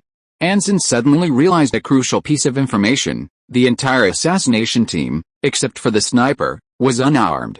Not only them, but throughout the entire colony, aside from the Stormbringers, it seemed only the farms outside the city and the private guards of the council members in White Whale Harbor possessed firearms. Rifles and pistols weren't exactly rare items in the homeland, and there had never been any trade restrictions imposed on the colony. This meant that before the Stormbringers arrived, someone in White Whale Harbor was deliberately limiting the number of weapons possessed by immigrants and ordinary colonists, which also explained why Bishop Ripper was so eager to form the Trustees' alliance with him. As for who did it? That wasn't hard to guess. Who else but Speaker Herald could have the power to monopolize or even control the colony's arms market, making guns and gunpowder rare commodities? After carefully storing his wallet and heraldic banner, Anson hesitated for a moment, then casually took the short scythe with him, mainly in case the other party wasn't completely dead or had some hidden trump card. Having finished, Anson pulled out his Inquisitor revolver, skillfully loading 6 ordinary lead bullets and 1, flame-gathering, into the magazine, and fired 6 shots at the corpse's head and body. Only after watching the corpse, its head and chest blown apart, begin to burn did he turn back to the mansion's dining room with a sense of relief. The effects of the mist pipe had dissipated, and besides the mess in the dining room, only the unconscious Mason Wheatsler and the butler's headless corpse remained. Compared to the men in black, the butler had very little on him. Nothing of value was found, only some personal belongings, loose change, and a pistol. Considering the other party was the butler of the Wheatsler mansion and Mason's confidant, this result didn't seem surprising. After all, how much would a butler who rarely went out carry? He already had a general idea of what had happened tonight. After cleaning up the scene briefly, Anson seemed to remember something, pulled out the grenade he had prepared to use for cover during the retreat, pulled the pin, and threw it towards the still-burning corpses outside.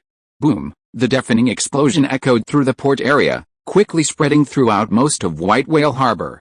Having done all this, Anson glanced at Mason Wheatsler, still unconscious under the dining table, casually pulled over a reasonably intact chair, sat down, and took out his diary and pen, writing something while quietly waiting.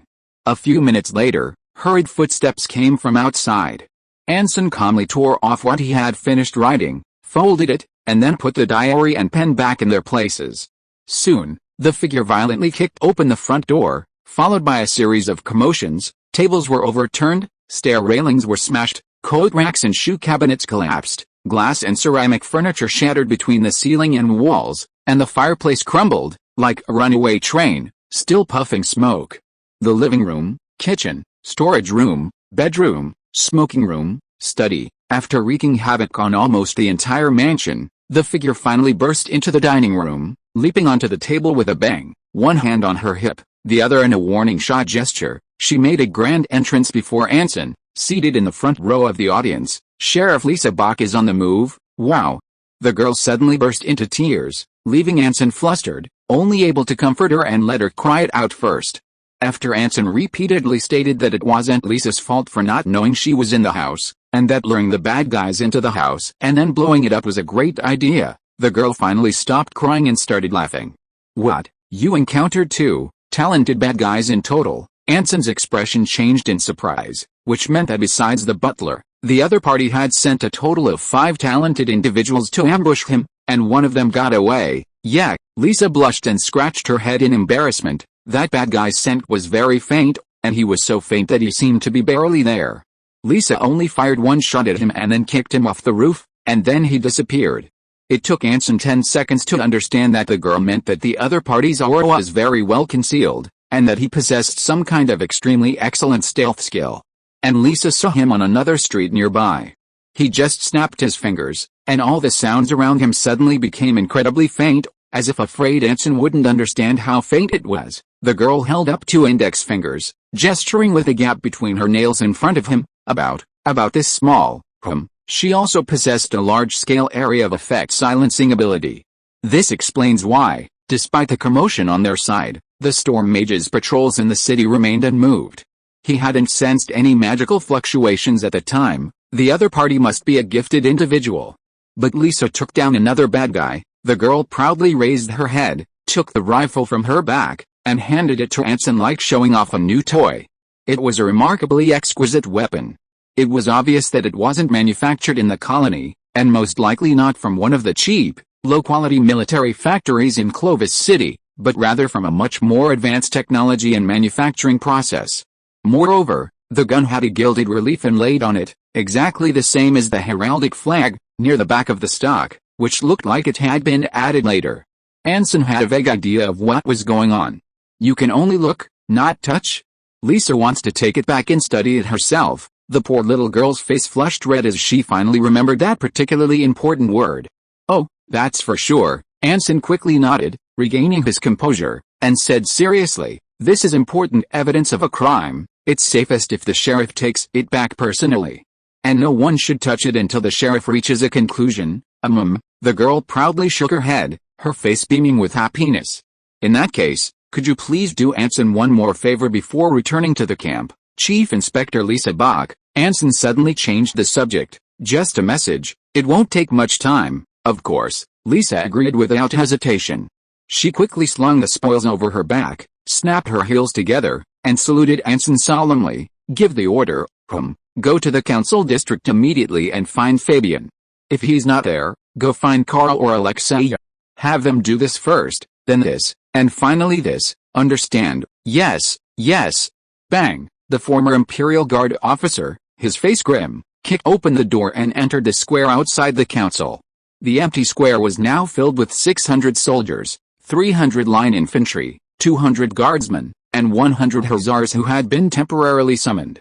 They were fully armed, each carrying a rifle with bayonets fixed to their chest, plus at least one grenade, and on their backs simple materials and tools for building makeshift fortifications. The cavalry, in addition to their own weapons, also towed 2 6-pounder cavalry cannons and ammunition wagons. Fabian, hands behind his back, glanced at the crowd and coldly asked, "Are the orders clear?" "Clear," the soldiers roared in unison. "Then move out," Fabian said in a deep voice. "Search the entire city, seal off all important transportation hubs and key roads, arrest the Knights of the Unfaithful." Chapter 463. Have a drink. Whale Harbor, midnight. As the city slept to welcome the new day, the thunder of countless iron hooves and military boots echoed through the dark, deserted streets. Fully armed troops in red and black uniforms, carrying torches, moved swiftly through the streets and neighborhoods of Whale Harbor. Occasionally, residents were awakened by the commotion, but before they could even open their windows, the sound of warning whistles terrified them, causing them to lock their windows, draw the curtains, and cower under their desks, trembling. Although it was night and completely unexpected, the soldiers deployed with remarkable speed, not only because they had taken control of all the churches in the city as strongholds, but also because nearly half a month of patrols and the recent urban reconstruction work had given the Storm Division a thorough understanding of Whale Harbor's transportation routes, and they knew all the major thoroughfares and key high points by heart. Fabian didn't need to make many arrangements. Simply following the predetermined patrol routes, he could coordinate with the garrisons at each stronghold, church, to seal off the entire Whale Harbor. Amidst the resounding clang of iron whistles, line infantry, in half-platoon units, sealed off the city's main streets, constructing fortifications and roadblocks at intersections, cutting off the various neighborhoods. Hussars, torches held high, rampaged through the deserted streets, galloping wildly while reporting the situation to their respective strongholds and roadblocks with whistles. In less than half an hour, the entire White Whale Harbor was under the Storm Division's surveillance. The guard company of over 200 men was divided into 2 parts. 3/4 were responsible for controlling various high points within the city as lookouts, while the remaining quarter was temporarily reassigned by Fabian as his bodyguards to accompany him on some rather special missions. Awakened by his panicked family, the disheveled speaker Herald scrambled out of bed. The first thing he learned was that his home was surrounded by the Storm Division. "Lieutenant Colonel Fabian, what does this mean?" Herald, shivering in the howling wind in only his pajamas, asked in terror. Compared to the expressionless former Imperial Guard officer and the 50 guards behind him, The usually composed speaker appeared utterly disheveled. In fact, he couldn't remember the last time he had looked so frightened and pathetic. On duty, Fabian said coldly. Commander Anson Bach was invited to a banquet tonight by Lord Mason Wetzler, and was assassinated at Wetzler's residence. We are sealing off the city and arresting the remaining assassins. The commander was assassinated, Herald blurted out in shock, but then he realized that if Anson was really dead, how could the other man be so calmly chatting with him? Then, how is the situation now? The commander is safe and sound, with only minor injuries. Fabian's expression remained extremely indifferent. Lord Mason Wetzler, however, seems to have been a little shaken.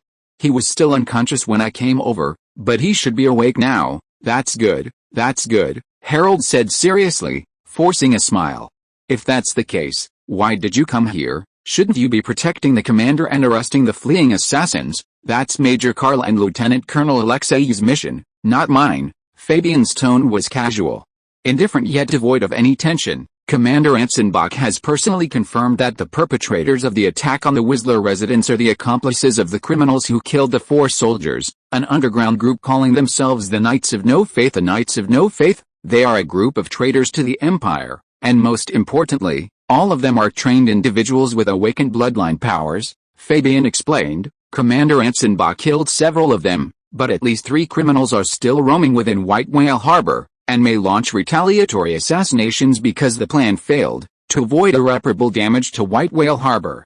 We have decided to implement enhanced protection for important locations and individuals within the city. As the Speaker of the White Whale Harbor Council, your importance to White Whale Harbor is second only to Commander Anson Bach. Therefore, I and these 50 elite soldiers will be specifically responsible for your security to ensure no unforeseen incidents occur. Whether it was a misperception or not, Herald could detect a hint of flattery in Fabian's words. Oh, thank you all for your kindness and concern. You've really worked hard. Herald quickly expressed his goodwill, forcing a smile despite his trembling body. But my family has its own guards, and even if someone attacks, we can protect ourselves. You really don't need to waste so many precious troops to protect me. Really, I'm afraid that won't work. Seeing Herald's attempt to resist, Fabian's tone immediately turned cold. Protecting you is an order personally given by Commander Anson Bach, and we cannot leave unless the crisis is over or the commander himself requests it. Oh, by the way, we have set up a supply depot and roadblock outside your house, and have also deployed a 6-pounder cannon. So please make sure your family remains calm and does not go out without permission, otherwise, I cannot guarantee that the artillerymen responsible for monitoring will remain calm at all times. Okay. I will tell them. Herald desperately suppressed the twitching corners of his mouth, and said with a fawning expression. He quickly realized a very serious problem. So, you've assigned dedicated personnel to protect all the members of the White Whale Harbor Council, of course, Fabian said casually. Not only that, the soldiers protecting them will also tell everyone everything that happened tonight, to prevent wild speculation and further escalation of the situation. What? Herald screamed inwardly, almost actually saying it aloud.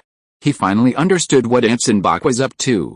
Why Mason had suddenly invited Anson to the banquet, who had sent the damned unfaithful knights to attack them, or whether it was a show orchestrated by him or to Mason. None of that mattered now. What mattered was what the other members of the White Whale Harbor Council would think after hearing this. Who would benefit most from Anson Bach's death? Who had the most power taken from Anson Bach after his arrival at White Whale Harbor? Who was the stumbling block to Anson Bach's seizure of control of White Whale Harbor and the colony? Who? Of course, it's Herald, the dignified Speaker of the White Whale Harbor Council, myself. Without even a second thought, this was undoubtedly the first thought that popped into the minds of those counselors upon hearing the news. And Anson Bach had used an excellent excuse to place everyone under house arrest, preventing him from communicating with others or even offering an explanation. And once tonight was over, and everything was settled, it would be too late to explain. Fear washed over him like a tidal wave, causing Herald, standing in the cold wind, to shiver involuntarily. Fabian, with his hands behind his back, seemingly oblivious to Herald's rapidly changing expression, casually glanced at his pocket watch. There's still some time before dawn. May I come in for a drink? Port District, Wetzler's residence. Mason Wetzler, enduring a headache, awoke from his slumber, rubbing his head as he struggled to his feet, desperately trying to open his eyes. His blurred vision gradually cleared. First, He saw the fireplace across the way, still burning warmly, then the intact dining table, the oil paintings on the wall, and the dining room, which now seemed somewhat empty for some reason. Of course, he knew why. Apart from that, the entire dining room remained as clean, tidy, and cozy as ever. If it weren't for the missing furniture and carpets and the bloodstains on the walls, Mason Wheatsler might have even thought it was all a dream. But Anson Bach, sitting in the armchair opposite him, drinking rum and covered in blood, could attest that it was definitely not. "You're awake." Hearing the movement behind him, Anson turned around and asked with a light laugh, "How are you?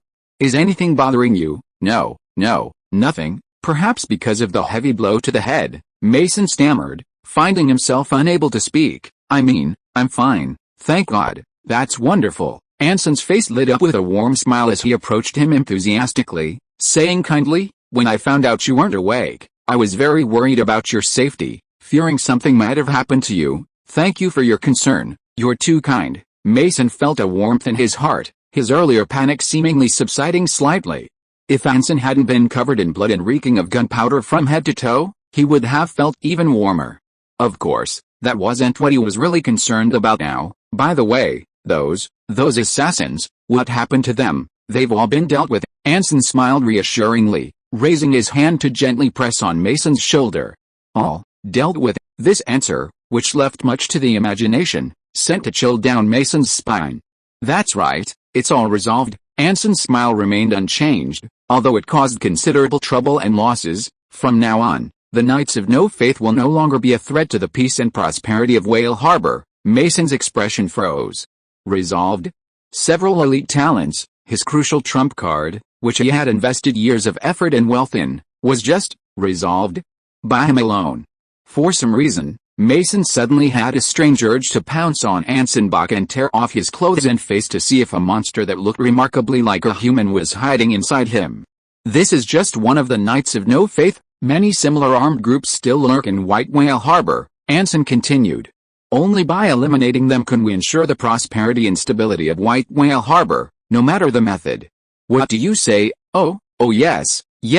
Mason quickly nodded in agreement. We must eliminate them all, of course. I personally hope to resolve this issue through peaceful means as much as possible.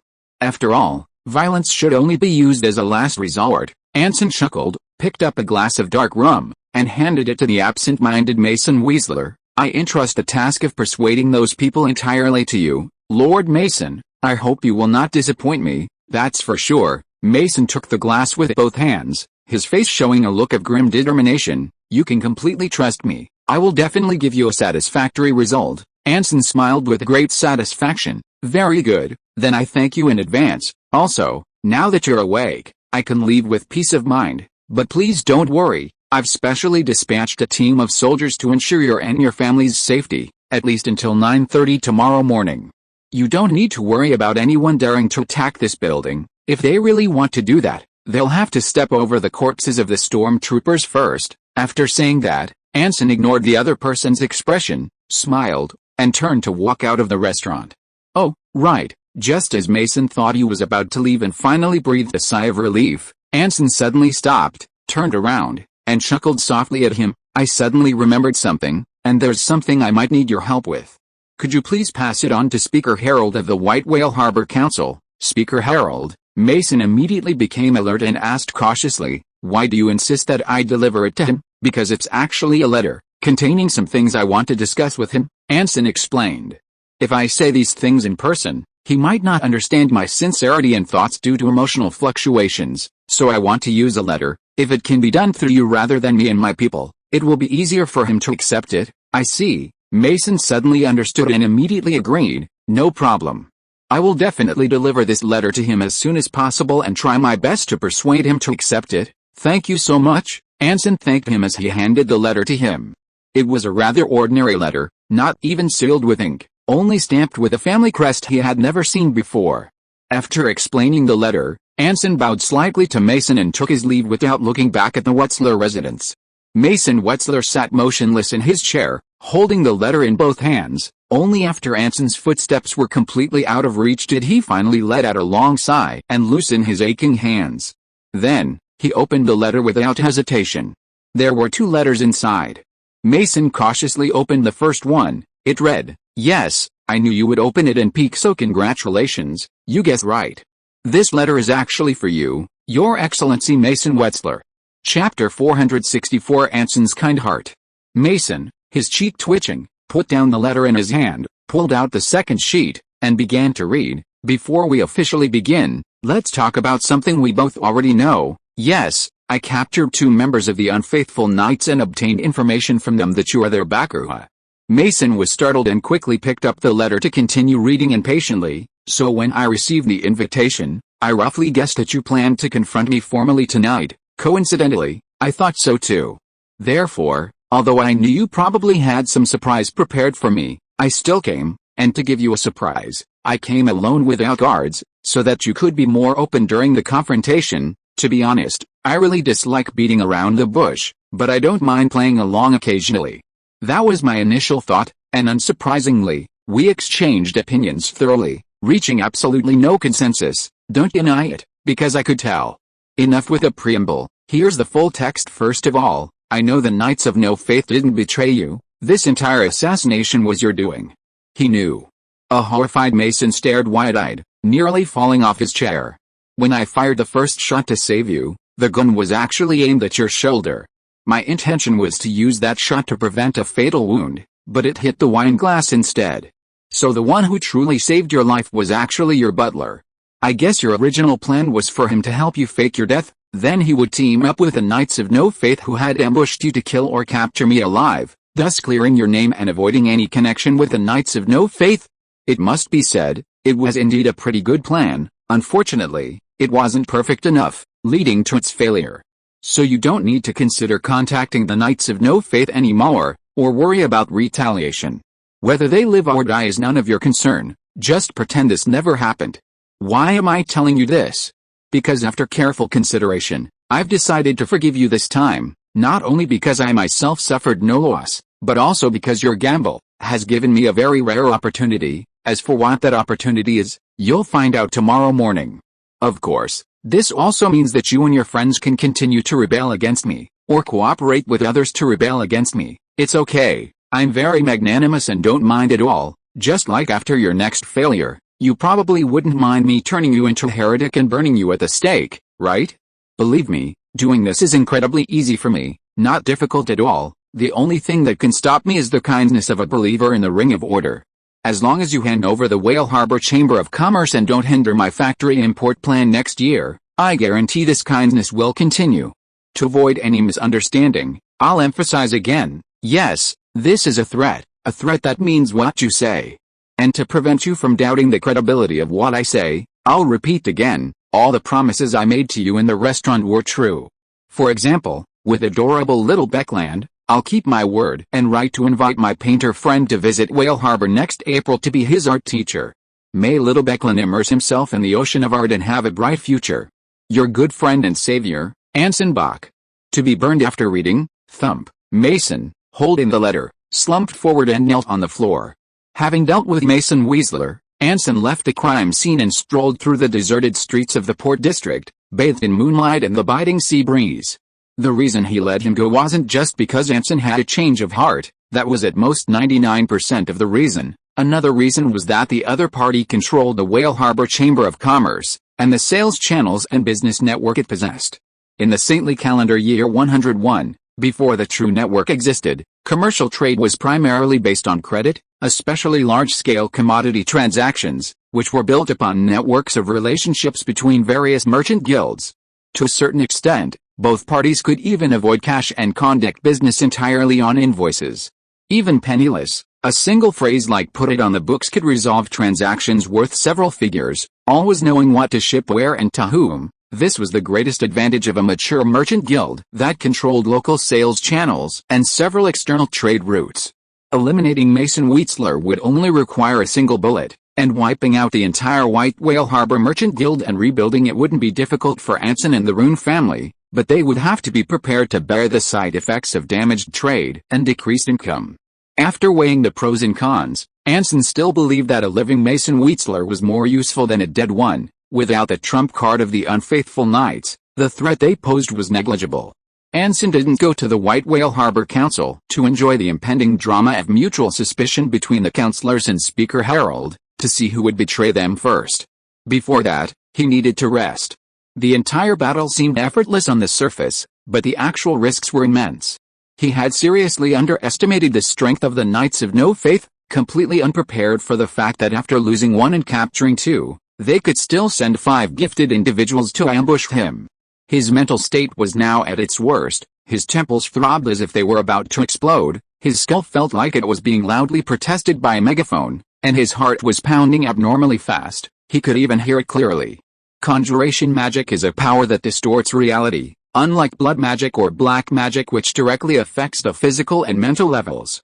However, conversely, among the three, the mental and physical strength of a conjurer is the weakest. But since it's a battle, it's impossible not to consume these two powers.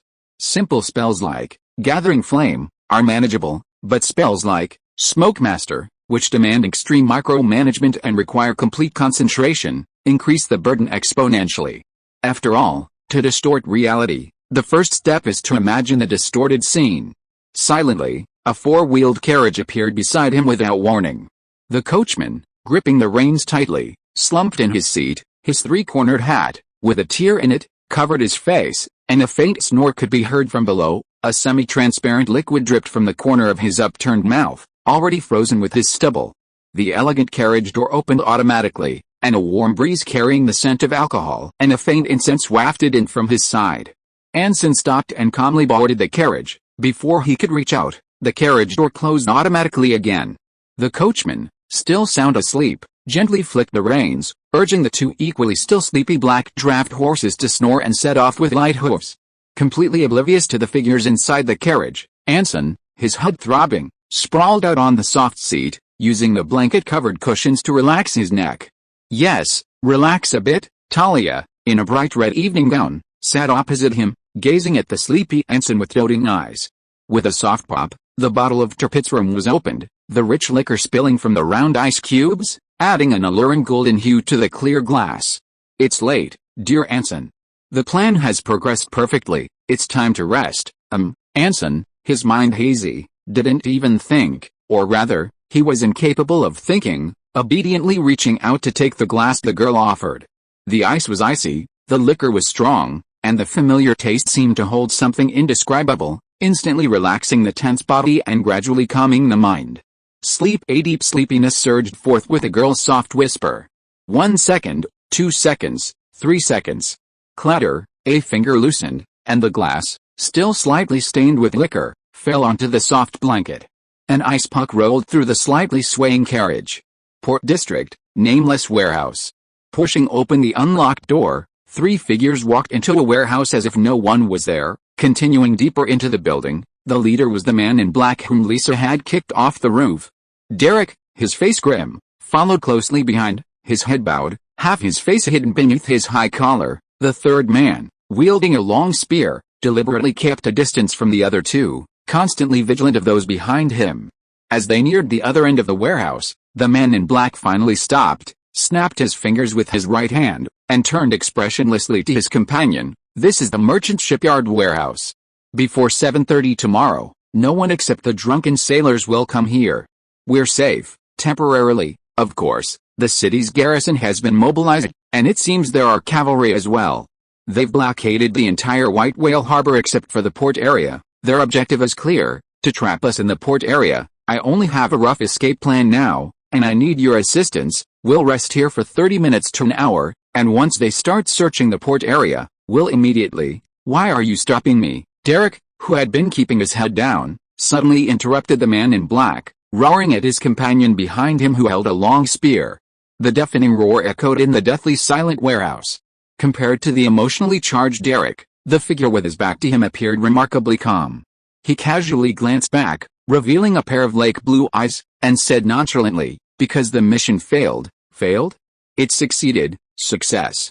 Don't fool yourself, Derek. What did you say? The intelligence was completely wrong.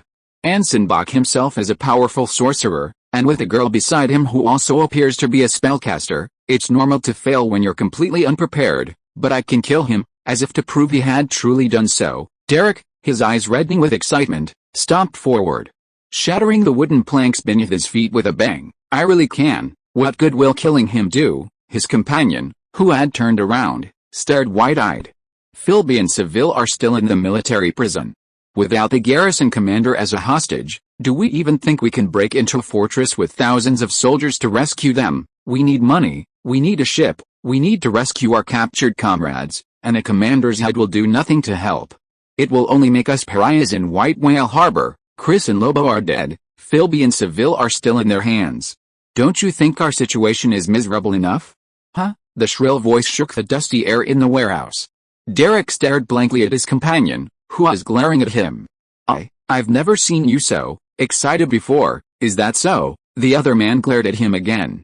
With such an excellent companion like you, I'm afraid I'll have to be like this all the time. Derek, burning with anger, finally shut his mouth and turned his head to the side. The dark warehouse fell silent again. Finished arguing, the man in black, hands in his pockets, lifted the brim of his hat, sizing up the two men before him, his tone indifferent. No one responded. The man in black remained unperturbed, his gaze sweeping over Derek, whose face was ashen. Simon is right. The plan has completely failed. Even killing Anson Bach won't change anything, it will only invite endless retaliation, Derek scoffed. This is my fault, the man in black sighed softly.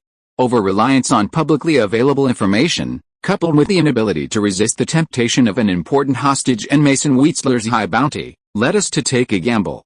Failure wasn't entirely unexpected, however, we didn't come away empty-handed. Mason Wheatsler no longer dares to associate with us, meaning the assets he provided can now rightfully be ours. Even if we liquidate all those farms, fishing boats, taverns, the money should be enough for our ship tickets to leave White Whale Harbor, and enough for living expenses for a while. The price is that besides the tickets and a little funding, we're still penniless, and we have to abandon two very important companions. With his nonchalant tone, both men's faces grew noticeably darker. These are all last resorts. If we're truly desperate, this is the only way to survive. The man in black's eyes narrowed to slits. But before that, I intend to take one more risk. Chapter 465 Small Gift. At dawn, Anson awoke naturally from his dream, opening his eyes. At 5:30 a.m., Whale Harbor was still shrouded in darkness, at least an hour and a half before the first rays of dawn illuminated the horizon. Normally, this would be the time to roll over and truly enjoy how wonderful sleep is, but today, he felt different. He wasn't sleepy at all, his whole being incredibly energetic. His energy was like having drunk half a liter of black coffee, but not quite exhilarating. Every muscle in his body was relaxed, like he'd soaked in a hot spring and had a full massage. What was going on? He must have fallen asleep at least after 1 a.m. last night, and with a banquet and a life-or-death struggle, waking up at midnight and getting up at 3 p.m. was the norm. Suddenly, the alert Anson realized he seemed to have little memory of anything after leaving the Wheatsler residence. He quickly got out of bed, then felt a little chilly. He slightly lifted the blanket, his rational and calm gaze sweeping downwards. His clothes were gone. Anson, you're awake, a gentle voice sounded in his ear, and Talia, carrying a tray, smiled and walked towards him. Anson, startled, froze. Talia, dressed in a bathrobe, went directly to the bedside, placed the small tray in front of him, and said with a gentle, kind smile, "Eat it while it's hot. I made it all myself." "You made it yourself?" Anson was still in a daze. "Of course." Talia nodded slightly, winking at him. "Don't believe me, how could I?" Startled, Anson immediately denied it, quickly forcing a smile. "I just think you're really too nice." Talia is Anson's fiancée. This is what Talia should do. The girl shook her head slightly, pushing the table towards Anson. "Eat it while it's hot. It won't taste good when it's cold." "Thank you," Anson replied awkwardly but politely, while pulling the blanket up a bit. "Aren't you going to eat?" "Talia has already eaten." If you'd like, I suggest you try this bowl of oatmeal porridge first. It has some unique spices from the Rune family added. I hope Anson likes it." Okay. I'll definitely pay attention." Under Talia's attentive and gentle gaze, Anson enjoyed the most nervous breakfast of his life. To be fair, the girl's cooking skills were quite excellent. The simple mashed potatoes were stewed until fragrant and soft, and served with a simple savory sauce as a perfect appetizer before a main course. The crispy on the outside, tender on the inside roasted sausages, glistening with oil, were skewered into small pieces and strung together with refreshing cucumbers and roasted garlic, without being greasy at all.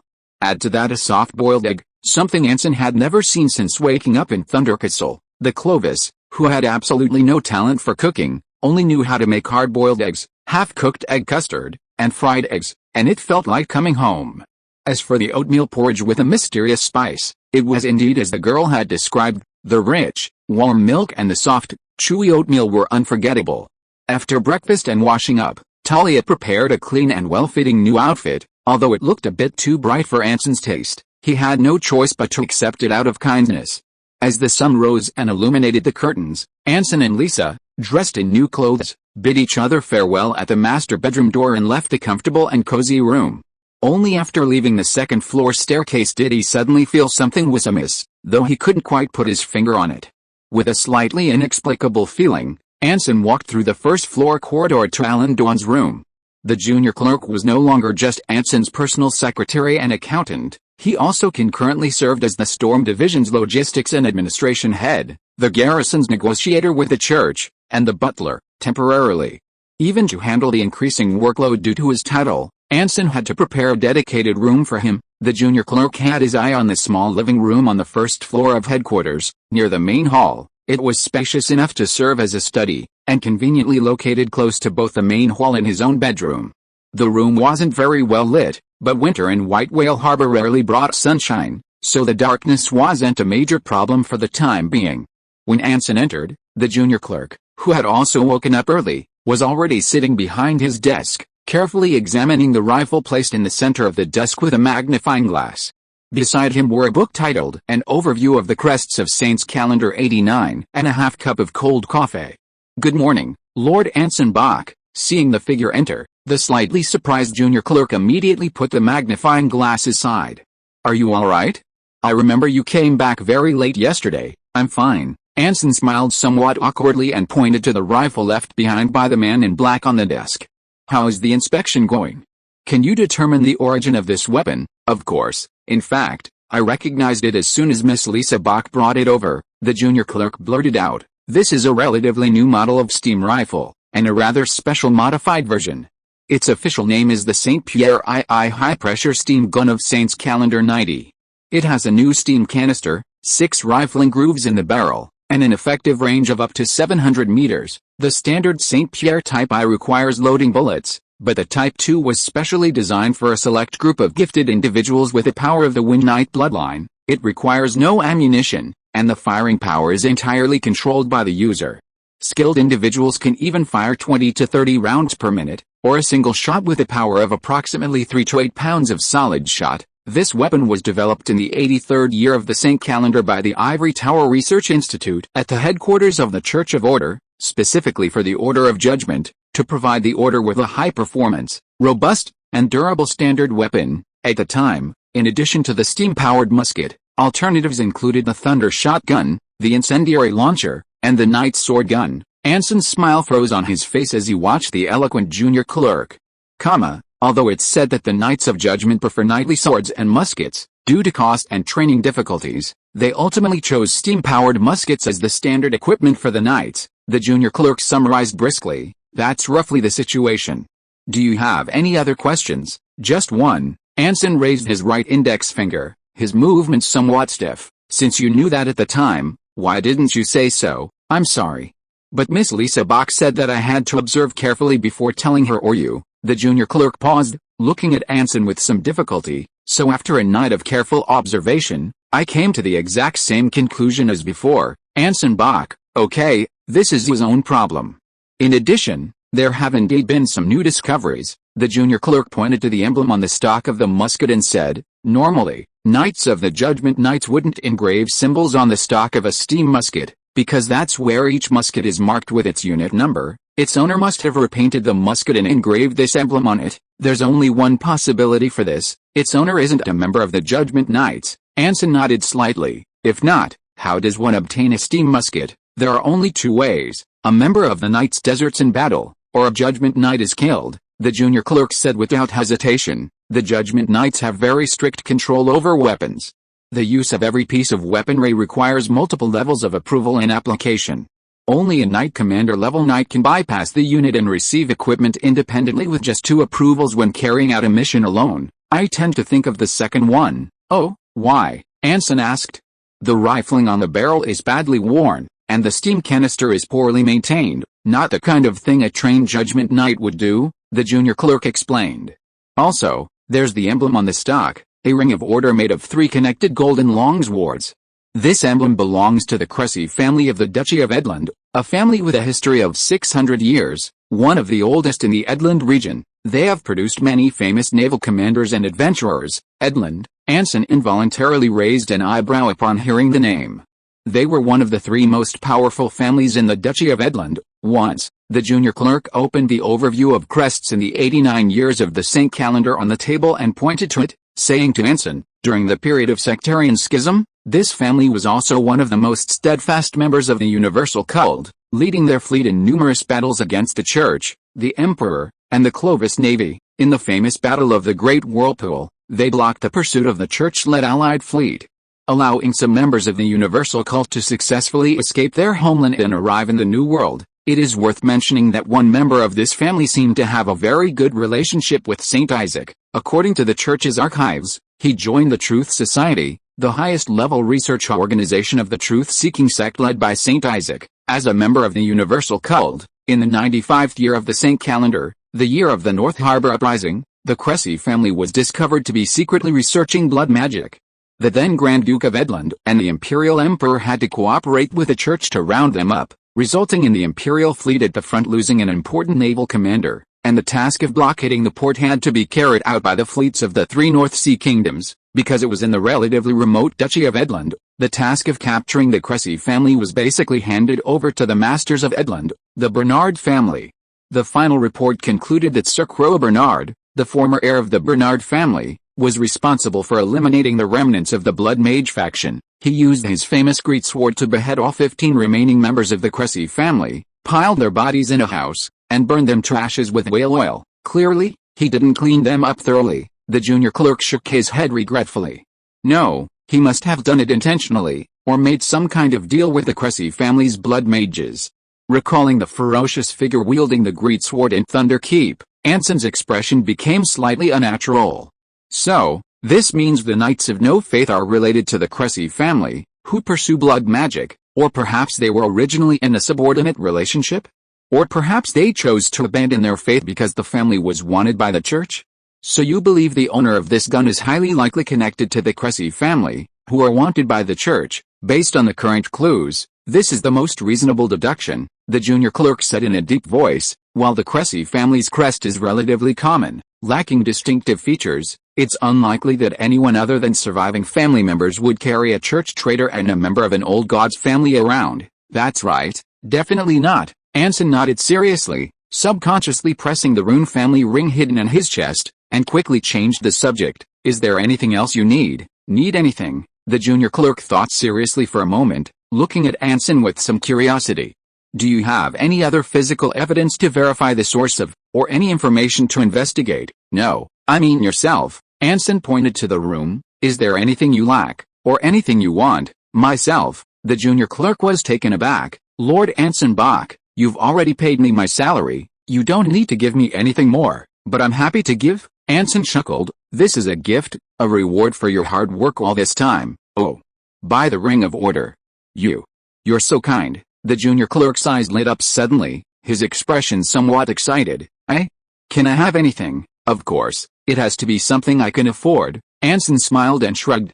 Yes, he pursed his lips, his hands nervously clenching into fists and then hiding behind his clothes, constantly looking around. After a while, the junior clerk, who had been looking down, finally raised his eyes apologetically and asked cautiously, Can I have a pair of glasses? Glasses? Anson was slightly surprised. Of course. Are you nearsighted? Oh, if that were the case, it wouldn't be so troublesome. The junior clerk corrected him. The truth is quite the opposite. I can't see things very clearly up close, but I can see things from a distance. I can see your face clearly at this distance, but I can't see it any closer. Anson Bach, far-sighted, he desperately held back, managing not to utter the word presbyopia. Exactly. Lord Anson Bach, your choice of words is very precise, the junior clerk praised. According to the usual custom of the Clovis, I thought you were going to say presbyopia, Anson Bach. If you are listening to this novel on a channel other than Fanfic World, it means it was downloaded and re-uploaded without effort. We warmly invite you to visit our channel, Fanfic World. There you will find the original version of this story and many other novels of various genres. We look forward to seeing you dive into a world of incredible novels. Chapter 466 Win-Win. Having obtained first-hand information from the junior scribe and been promised a pair of glasses as soon as possible, Anson didn't rush to verify his suspicions by visiting the prisoners of the unfaithful knights in jail. He now had a new idea. He had initially thought they were just a group of ordinary imperial traitors who had lost in a power struggle and had to flee their homeland. Unexpectedly, they turned out to be a group of old gods traitors with suspected magical abilities and powerful backgrounds. In that case, he couldn't afford to be indifferent any longer. He had to make good use of them. Simply recruiting them to his site and stuffing them into the League of Keepers of the Faith to infiltrate Bishop Ripper's inner circle would be too much of a waste of these talents if he didn't exploit them thoroughly, squeezing out every last bit of their remaining value. The Ring of Order would surely criticize him for not being devout enough. Moreover, the junior scribe had revealed a very important piece of information. One of the ancestors of the Cressy family was a close friend of St. Isaac. Isaac had even made an exception for him, allowing a follower of the ecumenical church to join the Truth Society. Of course, this refers to the Truth Society before the first year of the St. Calendar, a world-leading research institution, a steam-powered core, and a great group that influenced numerous inventions throughout the order world, not some third-rate novelist and information broker's clandestine terrorist organization. It's common knowledge that St. Isaac never left Clovis City in his entire life, yet according to the church, his various manuscripts and one of his most important works, the Grand Book of Magic, are scattered throughout the world. Therefore, there's only one answer. Before his assassination by church assassins, he had consciously entrusted others with his manuscripts and works, or sold them privately, distributing them in batches around the world. To this day, collecting St. Isaac's works and handwritten manuscripts remains an important task for Church of Order churches worldwide, regardless of whether the church deliberately misleads the public into believing that a large number of St. Isaac's works remain, luring those with ill intentions. Like Professor Mace Hornard, who spent years trying to find the Grand Book of Magic lost in Clovis City, when he discovered it had always been in Clovis Cathedral, his mood certainly wasn't good. And the Cressy, a family renowned for its navigators and adventurers, with ties to the old gods. Was St. Isaac's decision to exceptionally allow this ancestor of the Cressy family to join the Truth Society perhaps a way of hoping they would obtain some important information and bring it out of Clovis? Besides, while the church spared no effort in eradicating the old gods, negotiations were not always impossible. Otherwise, the Rune family wouldn't have been able to appear so openly in Clovis, and the Syria Inquisitor wouldn't have been at Clovis Cathedral, but rather at the execution steam valve. What reason could the Order Church have for wiping out such a prestigious family? A manuscript of some technology? The Grand Spellbook? Anson thought it was worth a try. He currently lacked a sufficiently skilled sorcerer as his mentor, even without one. Obtaining a top-tier textbook like the Grand Spellbook would be better than this aimless cramming. Leaving headquarters, Anson donned his coat and headed towards White Whale Harbor. The city remained under lockdown and martial law, with fewer than 1,000 soldiers controlling key streets and isolating neighborhoods, more than enough to maintain citywide surveillance. The White Whale Harbor counselors and their families, confined to their homes, experienced the most harrowing night of their lives. Armed soldiers blocked their doors, and in the distance, the occasional whistle of cavalry galloping through the empty streets could be heard. Trembling with fear, they learned three things from the Storm Division soldiers who were supposedly protecting them. Anson Bach had been invited to a banquet by Mason Wheatsler, Anson Bach had been assassinated, and the mastermind had bribed Mason Wheatsler's butler, and both Anson Bach and Mason Wheatsler were still alive, but the assassin's remnants were still at large. After a brief weighing of the pros and cons, the counselors quickly reached roughly the same conclusion. Mason Wheatsler had sided with Anson Bach, and the enraged speaker Herald decided to eliminate both men. The reasoning was simple. Herald was the only one in the entire colony who could benefit from Anson Bach's death. And the garrison commander hadn't died, he had even killed the assassin. Most counselors feared that Anson would use this as an excuse to hang Speaker Herald, dissolve the council, and place White Whale under the direct control of the garrison. Clearly, if Anson Bach truly intended to hang Herald, Although he had ample pretext, neither White Whale Harbor nor the approximately 20,000 inhabitants of the surrounding farms and towns would accept this outcome, even if it ultimately ended in a crushing defeat. Given the choice, they would likely still side with Speaker Herald. After all, Anson Bach was, in any case, an outsider sent by the mainland to monitor them, while Herald, no matter what, was one of their own. But he didn't do that. He didn't even immediately seal off the city after the soldiers were attacked. Now it's just martial law. So some people's thoughts started to become subtle. Actually, if this garrison commander was willing to cooperate and preserve their status and wealth, even making him the true colonial governor seemed like a reasonable solution. After all, resistance wouldn't end well, and if the garrison could truly fulfill its promises, repair roads, and maintain order, it would definitely benefit these property owners, so why should they resist? As for oppression and extortion, even before Anson Bach, the exploitation of the mainland wasn't any less, and White Whale Harbor didn't resist. Now, with an additional legion, what difference would it make? Besides, they would receive military protection. White Whale Harbor provides funds and supplies, the garrison commander provides security, and allows him to be occasionally corrupt, extorting money from the White Whale Harbor Council, referring to themselves. What do you call that? A win-win situation. Whether Anson Bach was there or not, they were all going to be exploited by the mainland anyway. Now, they were being exploited but also getting protection. They could satisfy both sides' appetites with one expenditure and even get extra rewards. It was like the Whale Harbor Council, referring to themselves, had won twice. Many councilors who were under house arrest and monitored by stormtrooper soldiers were pleasantly surprised to find that as long as they accepted this outcome and obediently lay low, the whole world suddenly became clear. In just one night, the Whale Harbor Council, which had only been united because of the stormtroopers' appearance, had already begun to split without anyone noticing. But for Anson, mere disunity was far from enough. What he wanted was for the Whale Harbor Council to be completely fragmented, making it easier for him to manage, control, and raise resources, extortion, but without affecting its normal operation and management capabilities.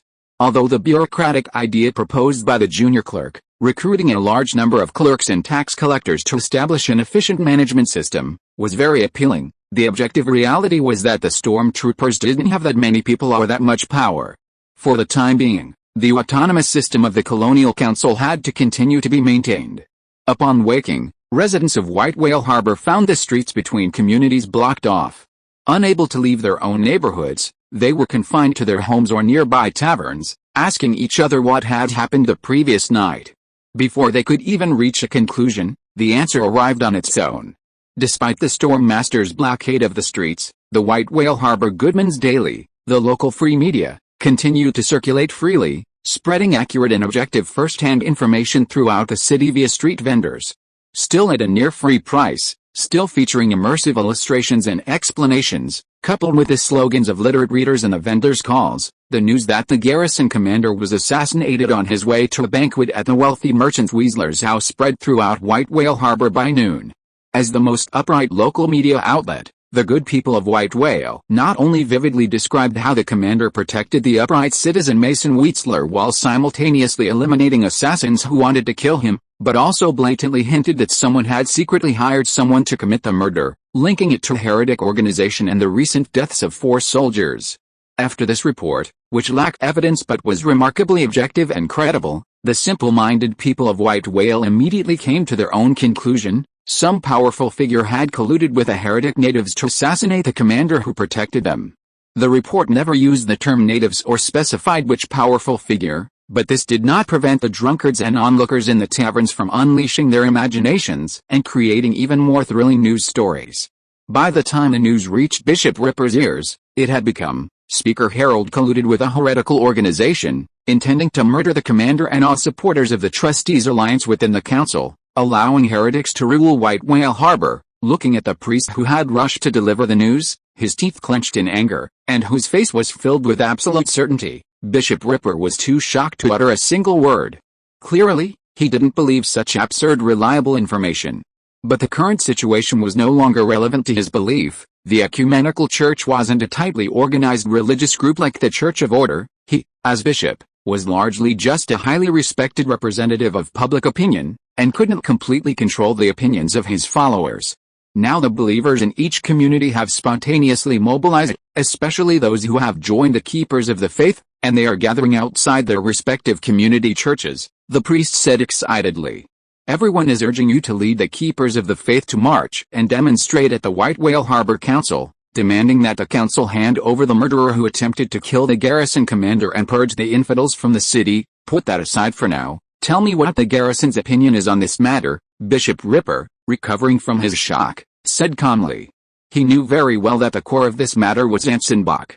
If the other party really intended to launch a large-scale retaliation, the stormtroopers would have already entered the city and sealed it off last night, and Harold's head wouldn't still be safely on his neck. Everything's been arranged, the priest exclaimed excitedly. They said they'd open the roads for us if it's just a march or protest, provided we maintain order, have cavalry with us the whole time, don't damage the streets, don't hurt anyone, and just hold a collective protest outside the council. Not only that, they've also planned the most convenient routes for us and prepared many flags with a ring of order drawn on them, which we can pick up at various intersections. They really said that? Yes, absolutely. Bishop Ripper fell silent.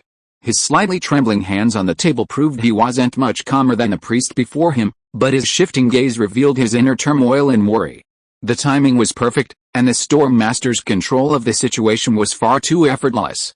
It was as if they had known things would develop this way all along. So, no one can predict the future unless they've prepared in advance and deliberately guided the situation in their own favor.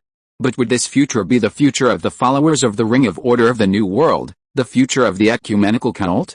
Just because Reaper could desperately suppress his deepest desires didn't mean others could. For the ecumenical church, which had entrenched itself in the colony for many years, achieving a near-order church status on its homeland had always been their dream. So what are you waiting for? This is a once-in-a-lifetime opportunity, the priest urged impatiently. We've finally formed the Alliance of Keepers of the Faith, uniting the believers of Ice Dragon Fjord, and now it's time for the Alliance of Keepers of the Faith to show its power. Let those counselors who collude with heretics and natives go to hell.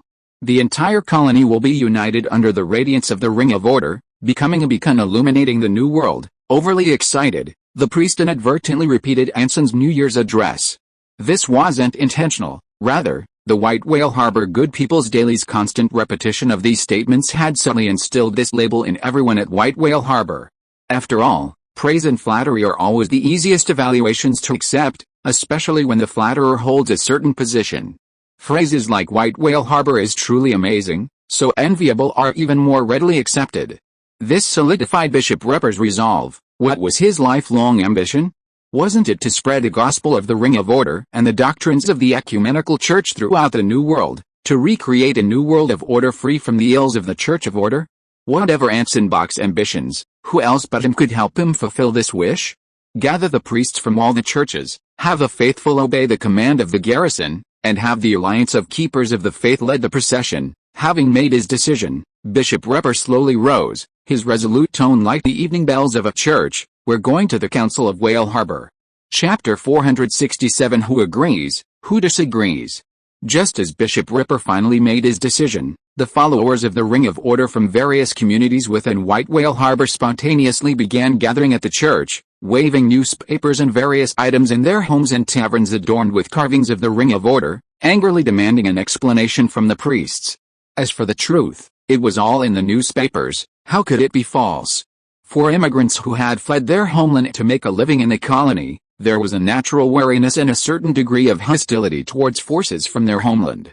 The hardships of life had also made them highly tolerant of their own people. Even if Harold had indeed killed Anson Bach, they wouldn't care. After all, the disputes between these important figures were beyond their control. Some who harbored deep hatred for the royal family and their homeland might even secretly applaud it. The problem lay in condoning, and even colluding with, the infidel natives to attack the mansion of a local wealthy merchant, and the wealthiest one at that. This seriously challenged the bottom line of the White Whale Harbor immigrants. They could tolerate the low-key lives of infidels in their communities, and they could tolerate the stealing of some jobs by the lowly natives, especially the jobs nobody wanted, but they would never tolerate a powerful figure colluding with infidel natives to divide up the immigrants' wealth. What? Not divide it up? A group of infidel natives, killing one powerful figure for another, without offering any conditions or consequences. Did they think everyone was a fool? It wasn't that some immigrants felt they could live peacefully, or even coexist, with the natives, but the vast majority were clear-headed. They knew very well that their purpose in coming to the New World was to make money because they couldn't survive there. How? By taking their land, their forests, their game, their oceans, lakes, rivers, minerals, even taking the natives themselves. That's how they made money. If it weren't for the desire to become rich overnight, to one day be among the elite, to eat steak, live in a big house, and live a life of extravagance, only a fool would risk crossing oceans to die in a foreign land. In short, the two sides could coexist, provided there was a clear hierarchy and an absolute, inviolable boundary.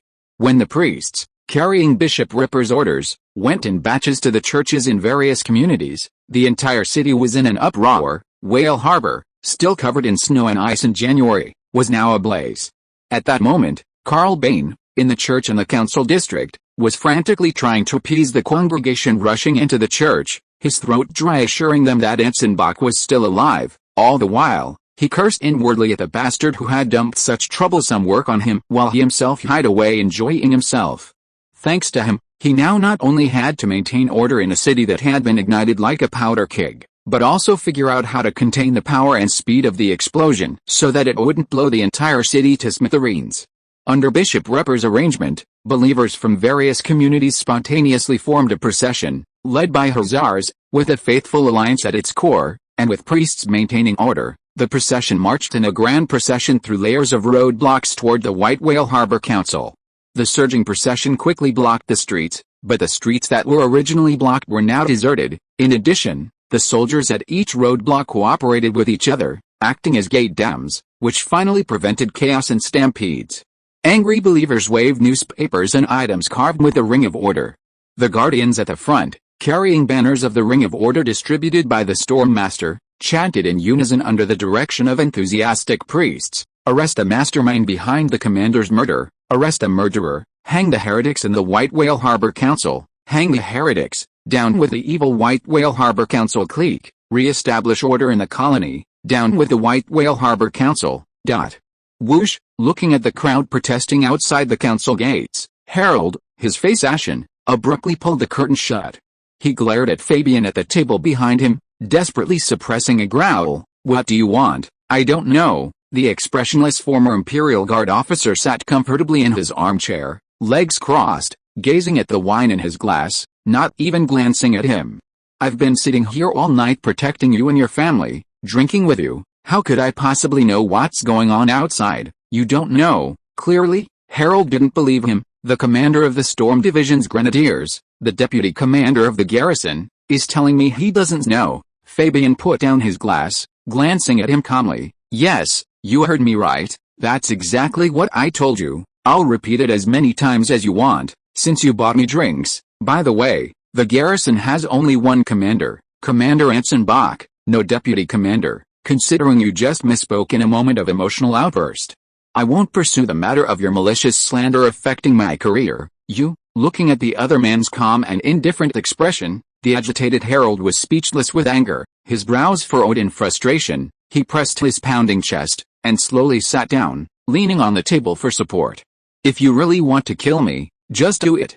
A noose or a lead bullet, you can do it now. I won't lay a finger on you, let alone a noose or a lead bullet. I'd rather have those for those who want to kill you." Fabian slightly raised the corners of his mouth. "Remember, I came to protect you. Or are you drunk?" "Perhaps, but I still have to ask, why?" Harold sneered. "Is it because you're worried that the people outside will unite because of my death, making it difficult for your master to easily obtain the entire colony?" "It's because my master once promised you that he would not dissolve or destroy the White Whale Harbor Council, and naturally, he wouldn't harm its leader, which is you." Fabian could hear the sarcasm in his words, but he didn't care at all. At least that's how it seemed. But those people outside might not be so. Harold's cheek twitched violently. "Anson Bach, what exactly does he want? Shouldn't you know perfectly well what the commander is thinking?" Fabian retorted. "White Whale Harbor, and the farms, mines, and forests outside. You have so many informants, didn't they tell you?" Harold, instantly snapping back to reality, shuddered. He nervously raised his head, cautiously looking at the former Imperial Guard officer. "No, very good," Fabian shrugged, his expression still quite casual. "They don't need to tell you now, and they don't need to in the future, because there's no need. You are the Speaker of the White Whale Harbor Council. You only need to manage the council, let the military handle professional matters like intelligence gathering, mind your own business, let the council contribute to the prosperity and stability of White Whale Harbor and the entire Ice Dragon Fjord, and no one will suspect you of assassinating Commander Anson Bach. What do you say, Speaker Herald?" Compared to the shocked and angry Herald, the other members of the White Whale Harbor Council were not so calm. Hearing the menacing slogans of the marchers outside, and seeing the heavily armed stormtroopers outside, the confined senators and their families fell silent, huddled in the dining table and cellar, trembling with fear as they clutched their hidden guns. They discovered that most of the guns were intact, but the propellant and lead bullets had all become damp due to prolonged burial, water seepage from the walls, and improper storage.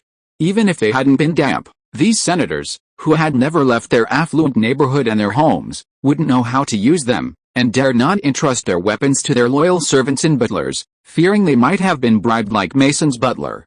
The immense fear, coupled with the agony of a sleepless night, plunged them into a state of mental confusion. One moment they worried the soldiers outside would storm in and kill them all, the next, they feared the soldiers would withdraw, allowing the marching mobs to rush in and kill them all. They were tormented by an endless spiral of contradictions. But their worries soon vanished. At 10:30, the city's garrison promptly withdrew the guards stationed outside the residences of the councilors. The terrified councilors tried to stop the soldiers, only to receive an irrefutable reply: "We are ordered to prevent you councilors from being assassinated by heretics. The streets are now teeming with followers of the Ring of Order. You are safe." The councilors wanted to say they were actually more afraid of being assassinated by the followers, but knew that saying so would be certain death. So they asked a more tactful question: "Then how can I get you to continue protecting me?" The platoon leader thought for half a minute, then offered a win-win solution: "We need to maintain order outside the White Whale Harbor Council. Why don't you come with us to the council? That way, we can protect you while maintaining order in the procession. Once we enter the council, you'll be safe. If, while passing through the procession, a follower suddenly rushes out to hang me, can you and your soldiers guarantee they can stop him?" the councilor asked anxiously. "We can guarantee to arrest him and lock him up, handing him over to the keepers of the faith or the headquarters prison," the line infantry platoon leader answered truthfully. "Of course, that will likely be after he hangs you. You know, there are already thousands outside, and more will follow. We might not have time to react." The councilor was speechless. Faced with this life-or-death crisis, the councilors under house arrest quickly split into two factions. One group preferred to remain under house arrest, while the other group decided to risk being hanged and, under the protection of Storm Division soldiers, head to the council. But this was only temporary. At midnight, Speaker Herald summoned all councilors to the council to discuss the heretical organization at White Whale Harbor and how to handle the assassination attempt on the garrison commander the previous night. Upon hearing the news, the councilors were initially stunned, then burst into curses. Herald was planning to drag the entire council down with him. Clearly, Anson Bach wouldn't let this go easily, so Herald intended to use this opportunity to make a statement to the garrison through the entire council. Either accept our concessions and have the garrison and council jointly rule White Whale Harbor, or wipe us all out and turn the colony into a paradise for fanatics and rioters. This was an extremely risky plan, but also a last resort. After all, Anson Bach had 6,000 soldiers and a fleet, and even if the council united, it might not be able to gain any advantage, let alone individual councilors. Only by negotiating as a whole could the 500-member Council of White Whale Harbor have the right to bargain with Anson Bach. Otherwise, they had no choice but to lie low and silently accept reality. Under the harsh reality, the last group of councilors finally chose to abandon hiding and decided to go to the council to join their comrades and finally decide the ownership of White Whale Harbor. Since Anson Bach wanted to become the governor of the colony, let's have a formal negotiation. At 1 p.m., a full 395 councilors gathered at the White Whale Harbor Council with a resolute emotion. A tense atmosphere lingered in the vaulted ceiling of the hall, making it seem somewhat tragic. On the platform in the hall, Herald, his face grave, surveyed the packed hall below, his heart heavy with sorrow. Although it was called the Council of 500, it actually comprised the wealthiest segment of the entire White Whale Harbor. Normally, Unless there were specific major events or prior summons, no more than 100 members would be able to attend. After all, everyone owned their own businesses and wasn't a professional politician. Their membership was mostly just a convenient title. Furthermore, most disliked being controlled, and unless it directly impacted their interests, they didn't take the council seriously. Yet today, despite arriving only an hour early, nearly 4/5 of the members were already present. Anson Bach's relentless pressure had ironically brought the council to fruition. Thinking of this, Herald, listening to the slogans of the marching crowd outside the hall, felt a surge of pride amidst the sorrow. He couldn't help but speak. "Gentlemen, today's agenda has already been announced before the meeting began. Any member with ideas or dissent need not come to the stage. You can stand up and present your proposal, and then, I have a proposal." Before Herald could finish speaking, a voice immediately rang out from the crowd below. The solemn-faced Mason Weasler abruptly stood up, his eyes widening as he met Herald's gaze. "The current White Whale Harbor Council has been opposed by the entire White Whale Harbor, and the voices outside the gates are the best proof of that. Therefore, I hereby propose that we accept the voice of the people of White Whale Harbor, dissolve the current White Whale Harbor Council, and re-establish the election method and candidates for the next council. My proposal is finished. Who agrees? Who disagrees?" Chapter 468 Parliamentary Reorganization. Before he could finish his last sentence, his remarks had already caused a huge uproar in the hall. "Mason Weasler, are you insane? What does this bastard want to do? Make him sit down. Make him sit down." Chaos erupted in the hall. The shocked and enraged councillors were thrown off balance, pointing at Mason Weasler helplessly, shouting and yelling. But not a single one rushed forward to interrupt him, or even use force to silence him. They simply stood by, glaring and yelling. They dared not act, not only because of the thousands of ecumenical believers protesting outside, but also because the 500-member council had effectively split. The Trustworthy Alliance, the Timber Supply and Demand Committee, the Heating Committee, although currently just small groups spontaneously formed by various industries, their interests were already highly intertwined with the garrison, making them veritable traitors. What if these people revealed their plan to attack Mason to the commander, leading to retaliation? The other side wouldn't even need to lift a finger, just labeling him colluding with native heretics would be enough to seal his fate. Cowardly, selfish, and still thinking about self-preservation even at the last moment, the hard-won unity couldn't even last half an hour. Herald on the platform looked at the chaotic scene below, his eyes filled with near despair. Was he really going to fight the local forces to the very end for such a bunch of bastards? Bang! Bang! Bang! Herald slammed the gavel heavily on the platform, glaring at Mason Weasler, who was now surrounded by angry councillors. "Let me repeat myself, Councillor Mason, you want to dissolve this council, is that it?" "Exactly." Undeterred by the almost murderous gaze, Mason, head held high, declared in a deep voice, "It's clear that this council is utterly powerless against the infiltration of heretics. We must dissolve the council and establish a new one that better suits the needs of White Whale Harbor." The moment Anson Bach forgave him, he knew that unless he was willing to have his entire family hanged as heretics, he had no other choice but to betray a herald.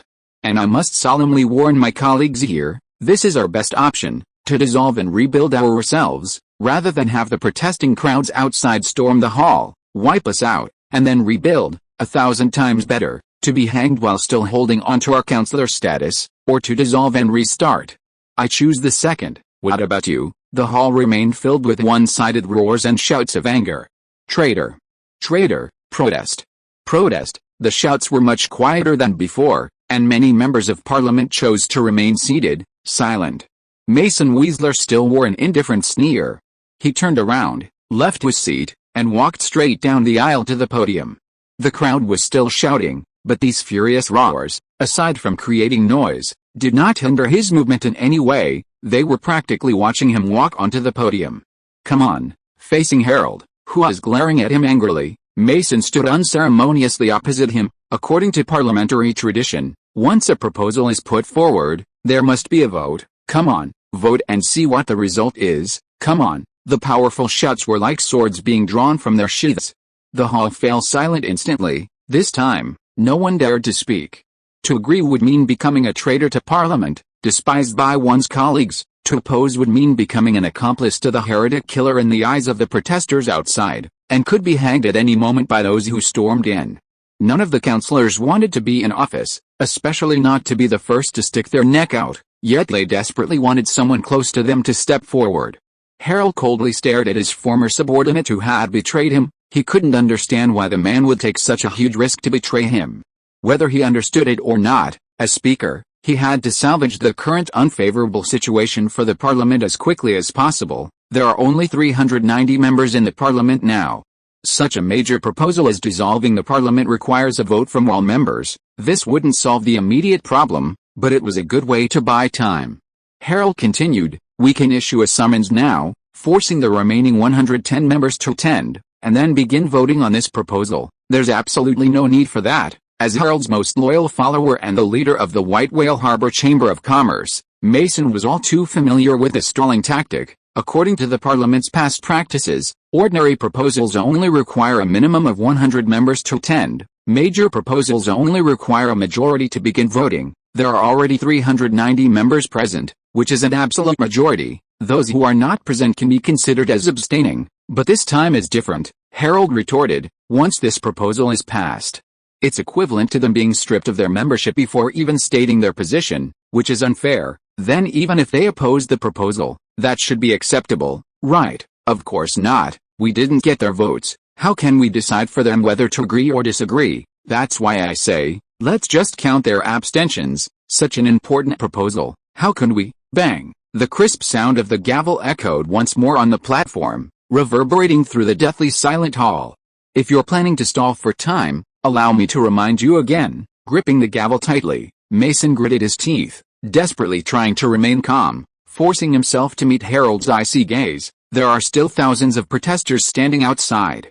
They're still protesting, demonstrating, because they're waiting for our decision, because stormtroopers are blocking them. If we just drag this out here, or give a few lukewarm replies, do you think the protesters will agree, or that the stormtroopers will stick to their orders and not let them in? This was clearly a threat, and Herald's expression changed slightly. But it wouldn't mean he'd willingly surrender. Herald noticed the tension in Mason's eyes, knowing the other was bluffing and not entirely confident.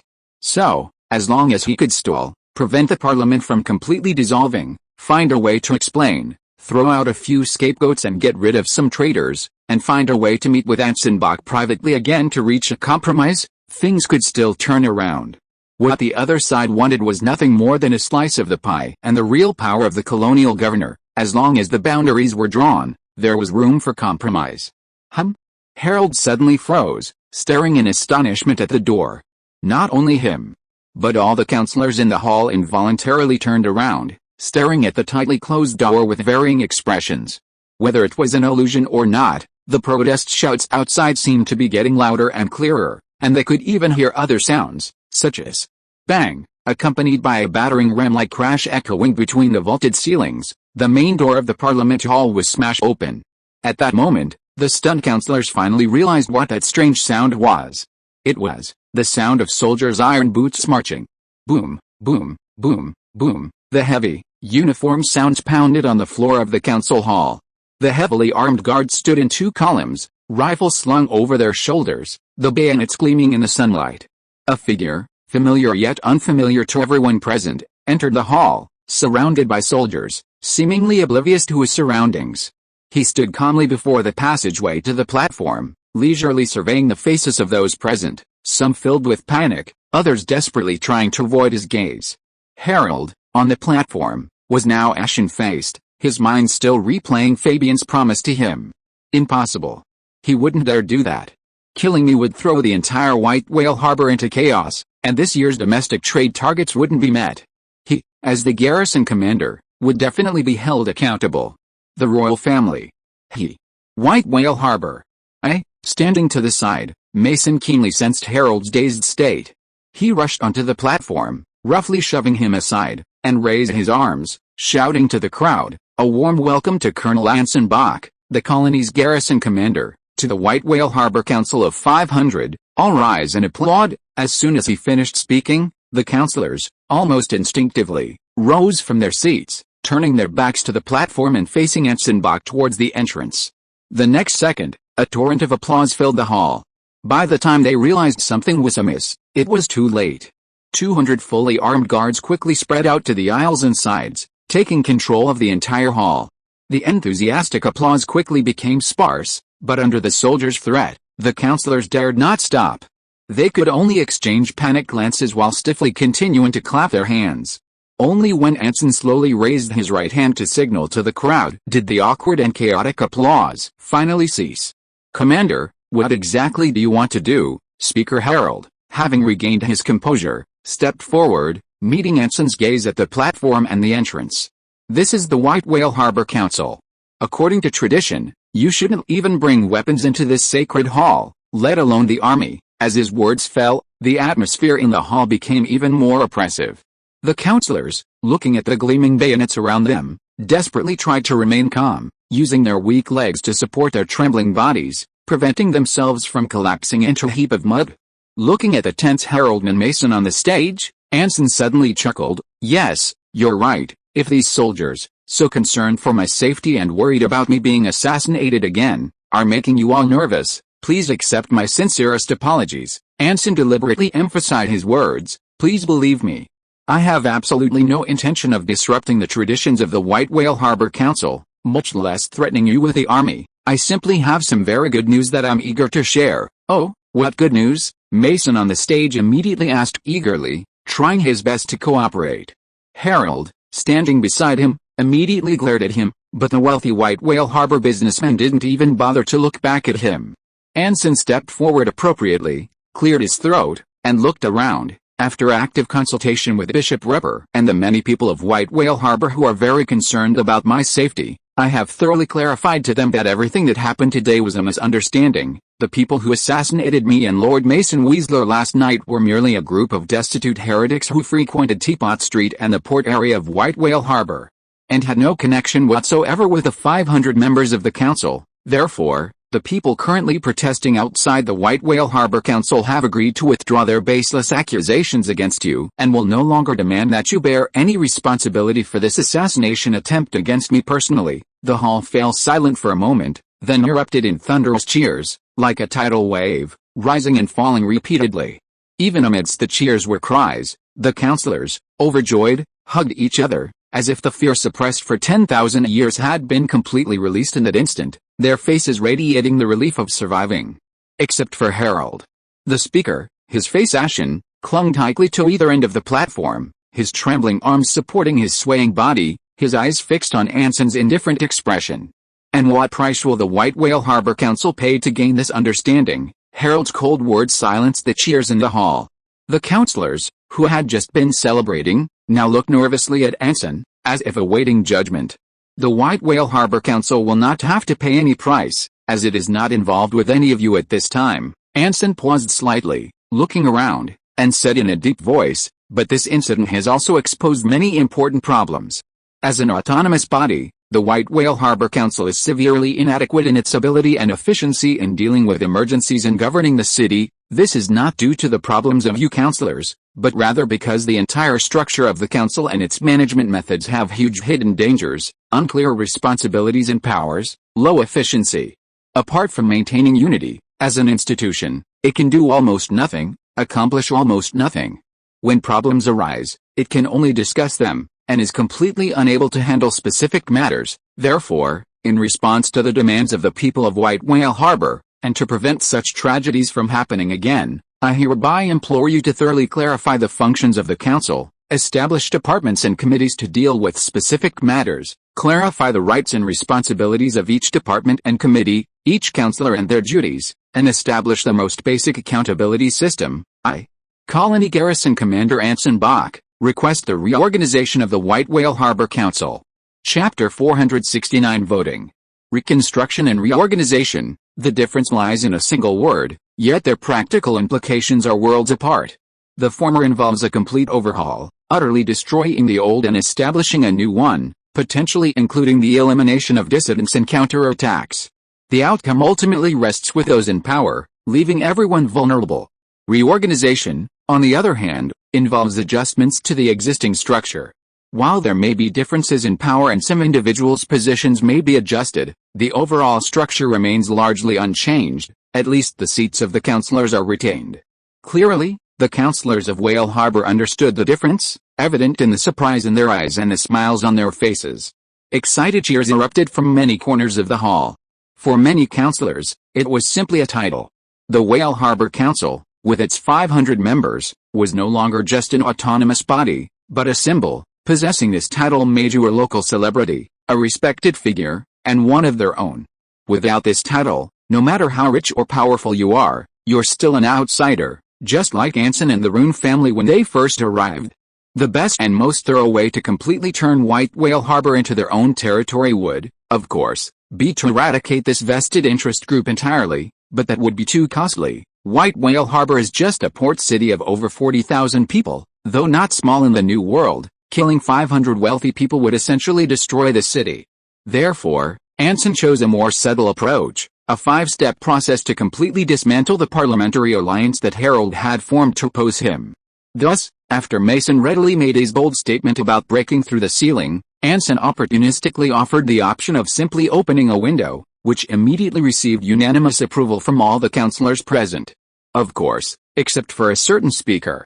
Then, Commander Anson Bach, how do you plan to reorganize the White Whale Harbor Council? Before Herald could try to stop him, Mason Weasler spoke up first. If you don't mind, could you share it with everyone first? Seeing the other party's cooperation, Anson smiled calmly. Of course, he raised his hand, and the junior clerk behind him immediately took out a thick stack of documents from his briefcase, handed the council reorganization proposal printed on them to the soldiers beside him for distribution to the members of parliament present. In the past, the parliament consisted entirely of 500 members, with no division of labor or clear stance among them. Judgments were made entirely based on personal feelings and preferences, severely impacting the efficiency of parliamentary processes. While the members were still circulating the document, Anson seized the opportunity to begin his explanation. Therefore, my first request is to establish committees within the parliament encompassing all sectors, with each member required to participate in at least one. It could be related to their own industry, a group they favor, or a specific matter. Once the committees are established, each meeting can require at least one member from each committee to be present and represent the entire committee. The first step, differentiating interests. With 500 members in the parliament, various conflicts and contradictions of interest inevitably exist among them, only temporarily masked by their wariness of being outsiders. Coupled with interpersonal relationships, these conflicts are hidden. Once committees responsible for specific matters are formed, they must advocate for the interests of their respective committees within the parliamentary framework, and all irreconcilable contradictions will immediately erupt, no longer able to be concealed. Just like the two committees quietly established for timber and heating, the forest owners certainly want the entire Whale Harbor to be heated by charcoal, but the heating committee certainly wants the most cost-effective, or the cheapest, heating material. The conflict between the two sides is obvious. And when the conflict erupts, whoever has the ability to mediate will control the entire parliament. The large parliament of 500 people will be reduced to a dozen or so smaller groups, making things much easier to manage. Secondly, the responsibilities and powers of the past parliament were unclear. Although there were all sorts of proposals every day, it was never clear who should implement them, and after implementation, it was unclear who was responsible. Those responsible for not fulfilling their responsibilities would not be punished, and ultimately, nothing could be done quickly. Therefore, my second proposal is to establish clearly defined institutions and positions within the parliament responsible for specific matters, elected by all members, responsible for the daily operation of the entire parliament and the implementation of various tasks, and subject to the supervision and accountability of the entire parliament. The second step is to clarify responsibilities and powers. The most prominent characteristic of vested interest groups is that they oppose change and doing anything practical. Because change inevitably leads to the loss of one's own interests, and actions will inevitably infringe upon the interests of others, creating conflict. Once conflict arises, resentment is inevitable. With specific responsibilities and positions to be held, coupled with performance evaluations and assessments, they are no longer aristocrats reaping the benefits without effort. Even if the public remains silent, other councillors will not accept their inaction. Besides specific duties, I suggest that we should also clarify who is qualified to be a councillor of Whale Harbor, defining the identity, rights, and obligations of each councillor. The third step is to clarify status. This is actually an extension of the second step, with a simple purpose. to thoroughly define everyone's rights and responsibilities, and the requirements and prerequisites for becoming a counselor, turning it into a clearly defined system. Power lies in ambiguity. It allows for arbitrary control and instills awe and fear. Once clearly defined and brought to the forefront, losing its behind-the-scenes manipulation, it immediately loses its original power. Just like Herald's status as Speaker, he is now practically the lord of the entire White Whale Harbor Council, the nominal leader of all members. But if this title becomes a position with clearly defined powers and responsibilities, it's equivalent to falling to the same level as everyone else, no longer as special as before. It might even give others the illusion that I could be Speaker too. This kind of disloyalty, once it appears, will never disappear, completely crushing the position Herald has built for himself through habit and external threats. According to Anson's design, actually, it was designed by Clovis's Privy Council, and all drafted by junior clerks. But that's not the point. The complete White Whale Harbor Council would likely be a legislative and executive body, handling the colony's daily affairs. The storm masters wouldn't intervene in the colony's specific management, only responsible for maintaining daily security and providing some public services, and arbitrating when necessary. This way, the colony could be indirectly ruled through the council, avoiding responsibility. If something went wrong, the council would simply take the blame. Of course, by deliberately setting a small trap, no more than 10%, Anson essentially wanted the Wallaport Council, this incompetent autonomous body, to truly take responsibility for the colony, and was even willing to make huge concessions for it. He offered to drop the assassination attempt in exchange for the Wallaport Council accepting his restructuring plan. And the good thing about this was that the councillors didn't actually have to pay any price, they retained their titles, and the restructuring essentially transformed Speaker Herald's past powers into explicit titles and positions, shared with the entire council. The councillors gained powers they had never possessed before, or powers they had possessed but without written guarantees, while Anson could use the divided council to indirectly control the entire colony, becoming the de facto governor. Thus, a world where only Speaker Herald was injured was born. Of course, not everyone was misled by Anson's earlier statements, failing to grasp the true nature of Anson's so-called restructuring of the council, to win over the council and sideline Speaker Herald. For example, one speaker himself, Herald, on the podium, supported himself with trembling arms, his face extremely grim. He could see through Anson Bach's tricks, of course, but this time, if he disagreed, he would be fighting not only the garrison and the Rune family, who were outsiders, but also the entire council, and even the entire White Whale Harbor. But this didn't mean Herald would surrender completely. He glanced at the documents Mason handed him, ignoring the man's meaningful gaze, and turned to Anson with a light laugh. So much content, it's difficult to read it all in a short time, even if it were possible. Making such a significant reform would take time, otherwise, the sudden changes would be hard for everyone to adapt to immediately. Therefore, I propose that the entire restructuring policy be implemented in several phases, each time apart, taking 6 months to a year to completely complete the reform. We can start by determining the criteria for selecting councillors. Absolutely not. Before he could finish, Mason Weasler impatiently interrupted loudly.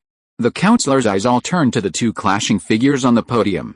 This restructuring plan is not just a reform of the White Whale Harbor Council, but also an explanation to Commander Anson Bach and all the people of White Whale Harbor, Mason said through gritted teeth, his excitement as if the document wasn't Anson's, actually, the junior clerk's, brainstorming, but his own. If the entire plan is broken down and completed in a year, it's tantamount to immediately telling the public that the White Whale Harbor Council has no sincerity whatsoever and is only forced to do so. That's simply courting death. Moreover, if the implementation time is extended to a year, it means that every step will undergo countless changes, and in the end, it's highly likely that some people who cling to power will only do superficial work, and ultimately nothing will change. Those who cling to power. Herald suddenly turned around, staring intently at Mason. Excuse me, can you tell me who you're talking about? Everyone knows perfectly well who I'm talking about, Mason sneered. If anyone wants those powers granted to the White Whale Harbor Council, those committees and positions that concern everyone's interests, to become empty words, then let them drag it out. If you don't want this to happen again, vote now. Pass the proposal immediately. The councillors' eyes darted back and forth between the two men, exchanging bewildered glances and forcing themselves to remain calm. After a sleepless night and a morning of nerve-wracking events, everyone was utterly exhausted. Just staying awake was a tremendous effort. They simply didn't have the energy to finish reading a document of several thousand words. Just then. "This is merely a suggestion," Anson's leisurely voice echoed in the hall. The counselors turned around, nervously watching the figure surrounded by soldiers. "I have no intention of forcing you all to accept my ideas. After all, I am not a member of the White Whale Harbor Council, but the garrison commander of the colony." Anson exhaled softly, stating casually, "But Bishop Repper is a member of the White Whale Harbor Council, and he has his own unique ideas regarding the reorganization of White Whale Harbor, for example, establishing a faith oversight system, opening the council doors to allow some devout citizens to observe the proceedings, allowing the trustworthy alliance to take over some of the council's powers, and so on." Anson paused deliberately, his gaze sweeping across the hall. A look of panic crossed everyone's faces. His calm words felt like the sharpest daggers piercing their hearts. If the council's main gates were wide open, allowing outsiders to observe, and if the fanatical followers of the Keepers of the Faith controlled White Whale Harbor, it would be the most terrifying disaster imaginable, far worse than being ruled by heretics. "Of course, I have already advised Bishop Repper to temporarily halt such radical reforms. White Whale Harbor needs not only stability but also prosperity," Anson added softly. "But ultimately, I am merely a garrison commander, not one of you all. All I need is stability in White Whale Harbor, and a council capable of managing the colony, nothing more. As long as these are ensured, I don't care whether White Whale Harbor is ruled by you counselors or the priests of the Keepers of the Faith. After all, it has nothing to do with me. Therefore, please vote." Anson surveyed the crowd, spreading his hands to his sides, and softly concluded his words. The hall remained deathly silent. The counselors, exchanging bewildered glances, didn't stand up to object or protest to Anson Bach, nor did anyone raise their hand to suggest that the council itself should propose a new reorganization plan. So, the outcome was clear. Herald closed his eyes in despair and let out a long sigh. Mason stepped forward triumphantly, waving the documents in his hand like a flag, and announced to the silent majority that the vote had officially begun. At 3 p.m. sharp, the vote on the proposal ended. All 390 councilors unanimously passed a motion, as Commander Anson Bach had recommended, the reorganization of the White Whale Harbor Council. Chapter 470. Want a drink? Despite being absolutely certain of the outcome, Anson couldn't help but secretly breathe a sigh of relief when Herald, with a sullen face, announced the unanimous vote. Even if there were no dissenters, and even if the members supporting the reorganization of the parliament were an overwhelming majority, Anson would still have to prepare for a war to quell the rebellion. In his eyes, the entire colony was already his. No matter how much damage was suffered, he would ultimately bear the cost, so the less damage the better. Victory was only the first step. The real difficulty lay in how to end things afterward, which required both sides to show sufficient sincerity, meaning a certain degree of concessions and compromises. The best counterexample was the war between the Empire and Clovis. The Empire launched a surprise attack to break the agreement, attempting to cripple Clovis's rise in one fell swoop, while Clovis prepared a desperate counterattack to completely expose the Empire as a paper tiger. As a result, the Empire lost its credibility and still failed to break Clovis's defenses in one fell swoop, while Clovis suddenly realized that the paper tiger before him was probably a bit too thick, and to completely puncture it would likely mean sacrificing himself and others. Neither side got what they wanted most, but neither was willing to concede or compromise, so they could only stand there awkwardly, dragging out a war that should have ended in 3 months into a year. A brilliant battle for hegemony between an old powerhouse and a young upstart ultimately dragged on and on, refusing to end. It became an indefinite overtime game, and basically just turn-based sitting in garbage time. Because of this contrast, it was fortunate that the parliament did not insist on going all out and risk a fight to the death, and did not have to blow up half of White Whale Harbor. The reorganization proposal was passed unanimously, and Mason Weasler, eager to show his loyalty, forced the members to stay in the room and continue voting to determine the specific steps and measures of the reform. The first thing to be raised was how to determine the identity of the members and the selection criteria. After a brief argument, the standard was tentatively set as any adult male immigrant who has lived in the colony for more than 10 years and possesses at least 1,000 gold coins in wealth or fixed assets, excluding pagans, natives, native pagans, immigrant native mixed race individuals, and women, and is eligible to become a member of parliament through election. Essentially, This was the greatest common ground these members of parliament could find among themselves. The election model was a competitive election. If any of the 500 seats became vacant, all other members of parliament were eligible to nominate a new member, and a temporary election committee would then be responsible for the final vote. The biggest effect of this rule was to strip Harold of his most important means of controlling parliament, personnel power, making elections and identities public, preventing him from secretly inserting his cronies into parliament. Furthermore, with clear rules, members who had entered parliament through Harold's influence could also shed his mark, as any decision regarding who would be removed or nominated as a member of parliament would be made by the entire parliament, not Harold. Following the second step was the determination of several positions within parliament. This was also a way of dividing Harold's power. To finish off a fallen scoundrel, Mason Weasler, pressing his advantage, first defined the position of Speaker, the Parliament's representative for external negotiations, responsible for organizing and convening meetings, maintaining parliamentary order, and counting votes during each bill vote. Essentially, Harold was stripped of all power except for 3, foreign minister, disciplinary committee member, and vote counter, leaving nothing else. Of course, he didn't forget that Harold's rise to Speaker was due to the support of numerous farms outside White Whale Harbor. To compensate for their loss of influence in Parliament, Mason gave them one of the 2 major powers of Parliament, financial power. This meant that even to retain the power to levy taxes, these farms had to resolutely abandon Harold and side with the reformers. As the leader of the White Whale Harbor Chamber of Commerce and the first to rebel against Harold, Mason Weasler unceremoniously appointed himself Chief Chairman of Parliament, wielding the executive power of Parliament. Meanwhile, the League of Keepers of the Faith was also designated as the sole official faith organization of Eistragonthjord. Any new immigrants joining had to register their information with the League, otherwise they would be considered heretics not protected by colonial law. Donations to the League and any fixed assets under their names would not be taxed by the council, a way of returning the favor to Bishop Repper and his fanatical followers. After dividing up the pie, Mason successively passed the Committee Establishment Act, the Fisheries Resource Development Act, the Defense Legion Farm Reclamation Act, the Colony Road Construction Act, the Urban Planning Act, and so on.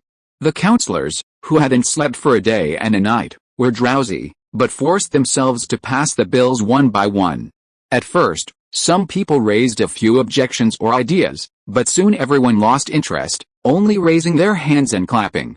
Harold on the stage also forced himself to stay awake, mechanically announcing the passage of each bill. Mason Weasler's goal was simple, to use a series of bills to bind interests together, making the reorganization of the parliament a fait accompli. This way, even if someone, like Harold, wanted to tamper with it, or if someone, like Harold, wanted to overthrow it, the resistance would be much greater. By this point, Mason had completely figured out what Anson meant by the surprise in the letter. He deliberately pretended not to expose the fact that he had assassinated him, making everyone believe that Harold had wanted to kill them both at the same time. In order to absolve himself of responsibility, he had to betray Harold, and betray him completely, because only then could everyone believe that he was the one who had been betrayed. In the eyes of others, he was the one who had been betrayed by Harold first and had joined Anson Bach to take revenge, but in reality, both of them knew that Harold had nothing to do with this. Anson Bach, he didn't even need to use force, he had to do everything possible to do all the dirty work for him, so that he could easily and cleanly take over the entire White Whale Harbor Parliament. Even if Harold's supporters wanted to hate him, they wouldn't hate Anson Bach first, because he was an outsider, but rather themselves, the traitor. Therefore, the surprise was that he didn't have to say a word. To survive, they had to control the White Whale Harbor Council and take the blame for everything. This was the surprise he spoke of. This was the surprise he left for himself, 4:25 p.m., outside the council gates. The meeting that decided the future of the White Whale Harbor Council finally concluded before nightfall. Accompanied by cheers of victory, the protesters, guided by stormtrooper soldiers, left in an orderly fashion and returned to their respective communities.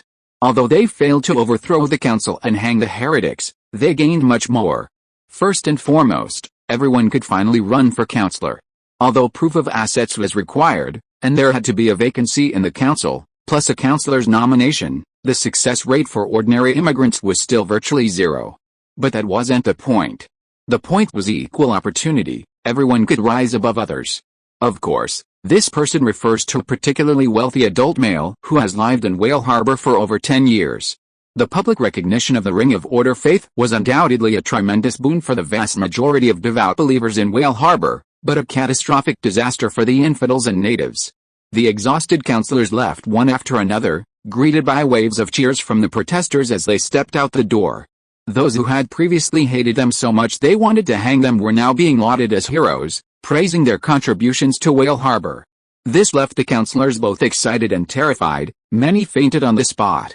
"Congratulations, Lord Anson Bach," before the council gates. Herald, his face contorted with rage and eyes bloodshot, coldly addressed Anson, who was surrounded by a company of guards. "From this moment forward, White Whale Harbor, no, the entire Ice Dragon Fjord colony is yours." "I don't understand what you're talking about." Facing the vehement resentment of the fallen dog, Anson remained calm, as if nothing had happened. "As you can see, I am merely the garrison commander of White Whale Harbor. The reorganization and reform of the council have nothing to do with me.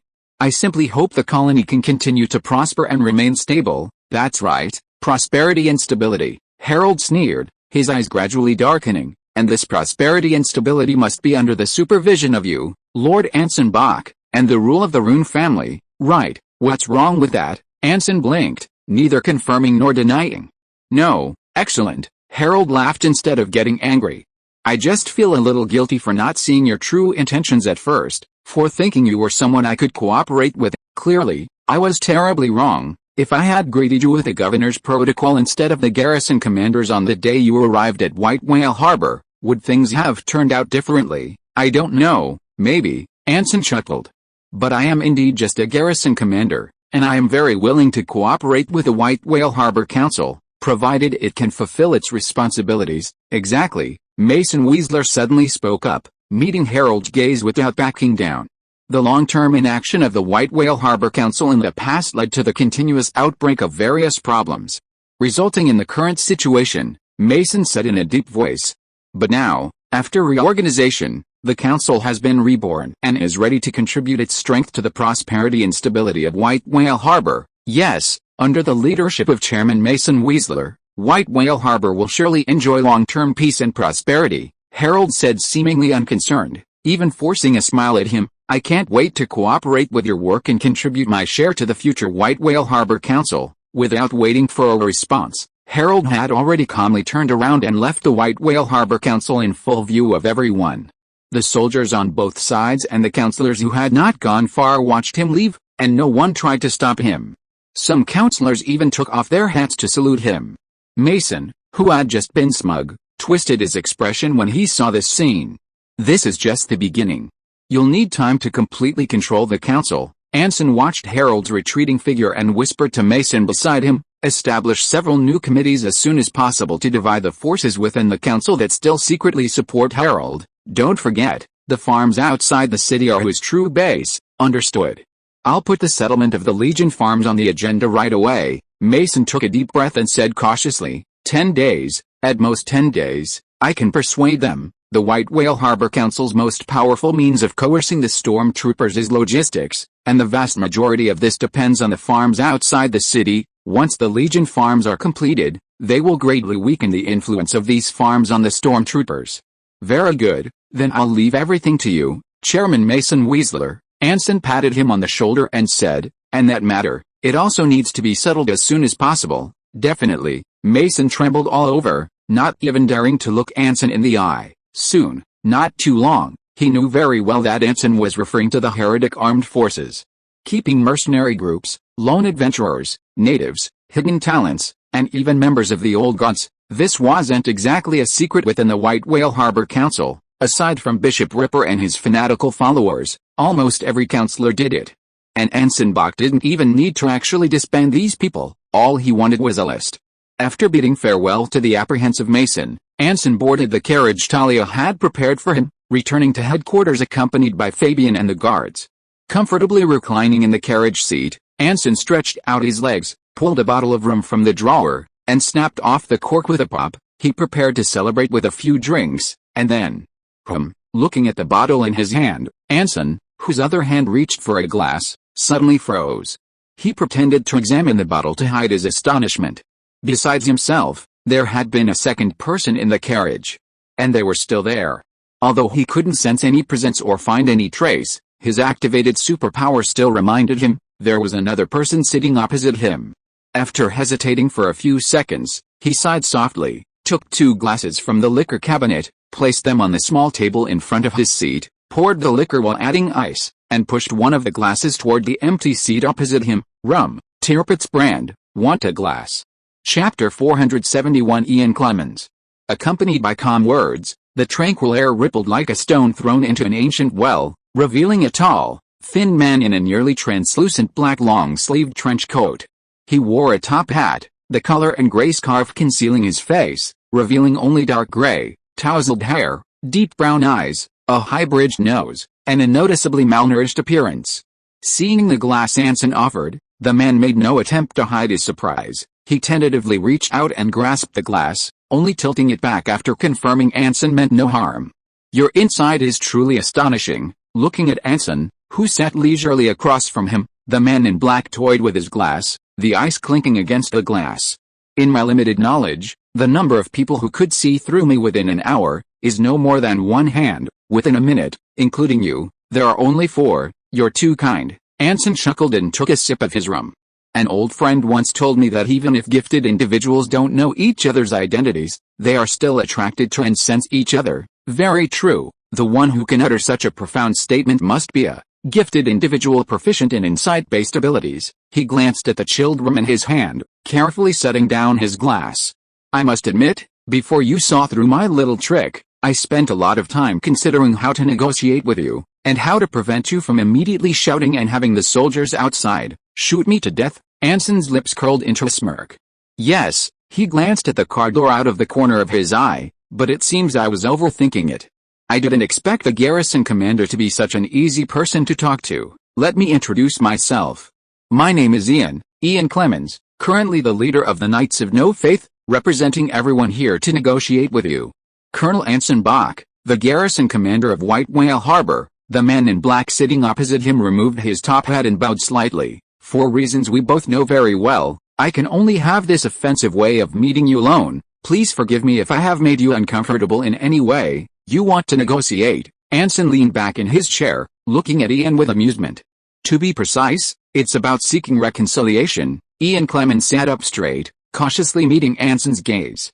We made a huge mistake without our knowledge, making some very impulsive decisions. We've already paid a heavy price for our impulsiveness and mistakes, and now, we want to undo it. For example, Anson, feigning ease, raised his glass to signal him to continue, while simultaneously observing the subtle expressions and direction of his gaze through mental images.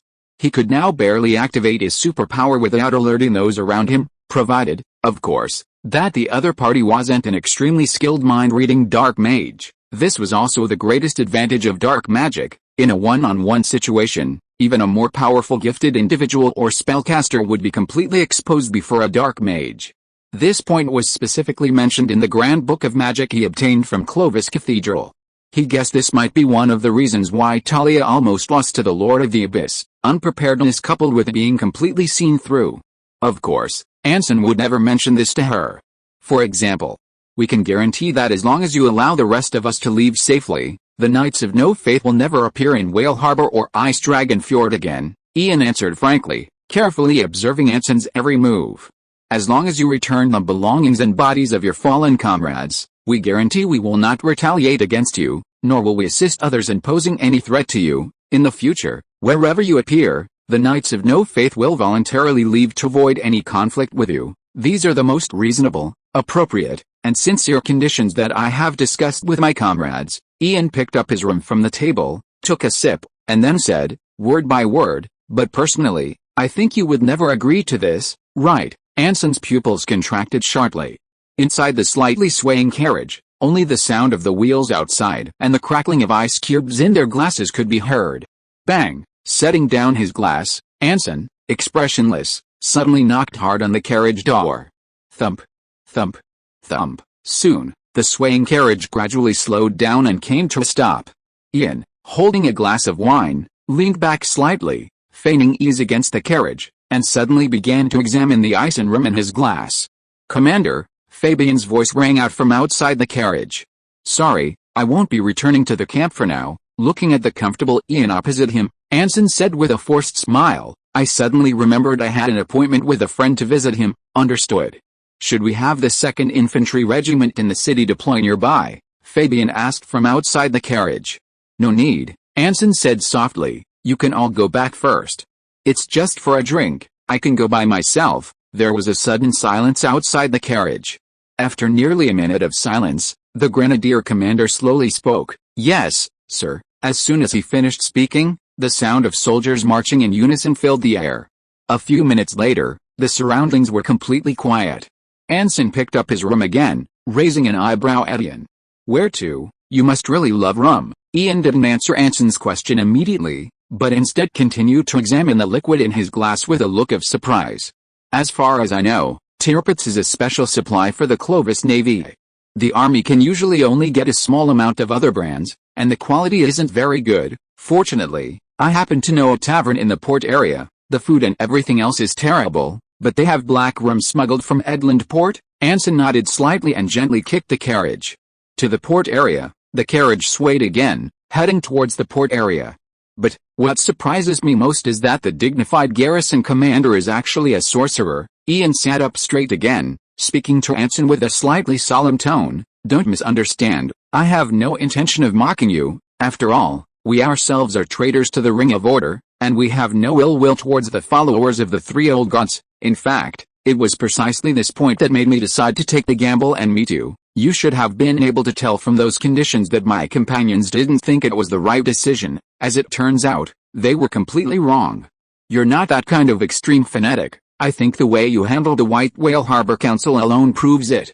You could have wiped them out and rebuilt the council, but instead, you made huge concessions to them, in exchange for at least superficial stability. Ian flattered without reservation. Therefore, I believe that as long as there's profit to be made, you can forget many of the past grievances. That depends on how much profit is available. Otherwise, I can be very vengeful. Anson chuckled. So what do you want? Ian didn't answer immediately. He paused for a few seconds, then said in a deep voice, we hope to remain in Whale Harbor. Not only that, we also hope to receive your protection, an official protection at that, the kind that allows us to move freely throughout the entire colony. This is our offer. You can name any conditions you wish to meet, as many as are feasible. We will accept them all. Having said that, he sat there quietly, holding his wineglass, awaiting Anson's reply. This time, it was Anson's turn to be silent. He nodded slightly, pretending to think. If he had to pinpoint what he couldn't accept right now, it was that this group of faithless knights would secretly flee the colony, although his status as a spellcaster was no longer a secret to Clovis's Inquisition, and he didn't believe a group of imperial traitors would go to the church to denounce him, but even the possibility of it was an extremely serious threat. Without him even speaking, the other party had already eliminated his biggest concern, proactively requesting to stay under his nose. But soon, he thought of a good option, the Grand Magic Book. What? Ian was stunned, his expression blank, seemingly not understanding what Anson was saying. An important tome, whose author is unknown, that records all magic from ancient times to the present and the truth about the fall of the 3 old gods. It was once obtained by Saint Isaac, but was lost after his death, Anson explained. You said yourself that I am a follower of the old gods. I'm very interested in the encyclopedia of the old gods world. Is that strange? No, but I know nothing about the existence of this book. Ian frowned slightly. If I don't even know it exists, how can I give it to you? That's alright. There aren't many people in the world who know its whereabouts. I didn't expect to get the entire Grand Magic Book from you. Anson waved his hand, indicating that the other party didn't need to be nervous. But your friend Philby told me that you are from the Empire, so I guessed that you might know its whereabouts. That's all. The moment he said the name Philby, a fleeting look of panic appeared in the corner of Ian's eye, but Anson still caught it. So you only need us to provide clues about the whereabouts of a certain volume of the Grand Book of Magic, am I right? Ian asked cautiously.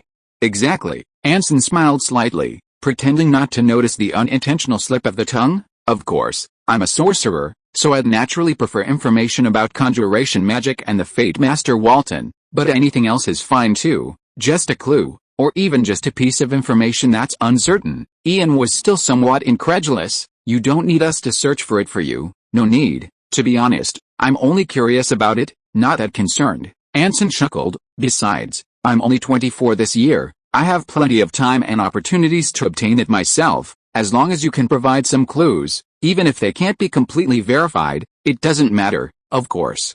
Except for the 6th volume of the 12 volumes of the Grand Book of Magic, it's in Clovis Cathedral. I already know that, as a condition for its return, I can provide you with an official identity that is very suitable for your activities in White Whale Harbor. We will release any arrested members, and you can take the bodies and belongings of your deceased companions. Of course, the price is that you will occasionally have to obey the garrison's orders, and you are not allowed to leave Whale Harbor without registration or permission. This applies to the entire garrison, and I must treat everyone equally. Ian hesitated for a moment, but quickly picked up his glass and downed the chilled rum in one gulp. Okay. I agree. Anson smiled and clinked glasses with him across the glass, then finished his drink as well. After a while, the carriage slowly pulled up outside a street in the port area. Would you like me to see you off? Anson gestured to the carriage door. Thank you for your kindness. Ian put his top hat back on, touched his chest, and bowed to Anson, but no need, I can manage on my own. As he finished speaking, his body suddenly rippled faintly, gradually becoming transparent as if its color had been drained, until it disappeared completely. The next second, the carriage door opened automatically, revealing 2 footprints on the muddy road. After I return, I will discuss the conditions you offered with my companions. Regardless of whether there are any clues about the whereabouts of the Great Magic Book, I will give you a satisfactory answer by this time tomorrow. Having said that, Anson could no longer sense the other person's presence. Only the open carriage door and 2 footprints on the ground proved that the other person had indeed been there. Pretending nothing had happened, Anson casually closed the carriage door and gently knocked on the carriage. Back to the camp. Upon receiving the order, the coachman flicked the reins, and the carriage began to sway again. The conspicuous carriage traveled through the narrow streets of White Whale Harbor. To avoid the protesters returning home in the evening, the coachman deliberately chose a relatively secluded road with fewer people. Just as the carriage was about to turn out of the alley, Anson snapped his fingers, his body gradually turning into smoke, drifting out through the not quite closed carriage window, then coalescing again at the alley entrance, returning to its original form. Watching the carriage disappear behind him, completely unaware, Anson turned and walked back into the alley. When he returned to the street, his military overcoat had been replaced by a tattered blue tailcoat, paired with a misshapen bowler hat, a yellowed shirt, patched trousers, and a linen scarf reeking of alcohol and vomit, the complete attire of a street drunkard. As soon as he emerged from the alley, a tall, thin figure wearing a black top hat came into view, mingling in the crowd and walking straight towards a red-barred tavern. The smug drunkard shivered in the cold wind, staggering towards the soon-to-be bustling place, bathed in the last rays of the setting sun over White Whale Harbor. Chapter 472 Red-Baird's Tavern. Strolling leisurely through the street, Anson, blending into the crowd, didn't rush to follow Ian into the tavern. Those skilled in stealth usually also possess considerable observational abilities, and making himself too conspicuous would easily be discovered. So far, Anson still couldn't determine which bloodline power Ian had awakened, and could only speculate based on the information he had. Ian was highly likely connected to the Cressy family, a branch of the Bernard family, and also possessed the bloodline of a sea knight, but this was a very rare and difficult to awaken bloodline power. According to the data gathered by the junior scribe, the most commonly awakened bloodlines in the Grand Duchy of Edland were Wind Knights, Earth Knights, and Grail Knights. As for Sea Knights, their rarity was almost on par with Dragon Knights. If Ian's bloodline power came from one of these 3, Anson could roughly deduce his specific abilities. But being a cautious man, Anson wouldn't act rashly without sufficient certainty in a plan that at least appeared perfect. He wandered the streets for a while longer, like all addicted drunkards, lingering outside the tavern, wanting to get drunk but stingy with his coins. Only when darkness had completely fallen and the street wind grew increasingly biting did he finally walk towards the tavern door, hands in his pockets, back hunched, head down. The burly doorman saw the thin, small figure from afar, a hint of disdain in his narrowed eyes. He'd seen plenty of these penniless drunkards, not only wanting to get drunk but also adding to their workload, not only cleaning up their vomit but also waiting for them to pass out and then throwing them out one by one through the door. Having learned his lesson from Teapot Street, Anson had completely mastered the art of playing the drunkard and entered without any hindrance. It was the tavern's liveliest time of day. The fishy smell mingled with the aroma of alcohol and the sweat of sailors, creating a unique odor in the steamy, fireplace smoky air. Combined with the boisterous noise, it formed an atmosphere that involuntarily invigorated anyone. It was also the perfect atmosphere for hiding. Anson, huddled in the crowd, struggled to find a corner seat by the window.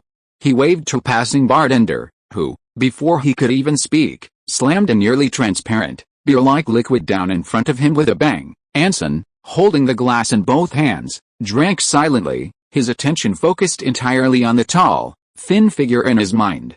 Ian walked to a card table, placed a neat stack of coins on it, ordered a glass of dark rum, and started playing dice with several other drunkards around him. But Anson, using his supernatural abilities, immediately realized that their drunkenness was feigned. As expected, Ian only won the first hand after the game started, and then quickly began losing money. When he got up to leave after losing several hands, several drunks immediately persuaded him to switch to cards. A lively place, a few well-coordinated drunks, and a fool with some change in his pocket. This is a common tactic in pub gambling. If nothing unexpected happened, they would soon make Ian lose everything without him even realizing it, leaving him with a mountain of debt. But what happened next was clearly not what they expected. Ian, feigning anger, initially won a few hands thanks to the drunk's coordinated performance. But when it was time for him to lose, he cowardly folded at the slightest provocation. After several rounds of cards, although he still lost more than he won, Ian's purse was not empty. On the contrary, the drunks were starting to run out of money. 30 minutes into the game, the tavern was filling up with more and more customers. The sweating drunkards were clearly sobering up, and they were exchanging increasingly frequent glances. Ian, in high spirits, finished the last drop of rum in his glass and, seeing it empty, prepared to leave.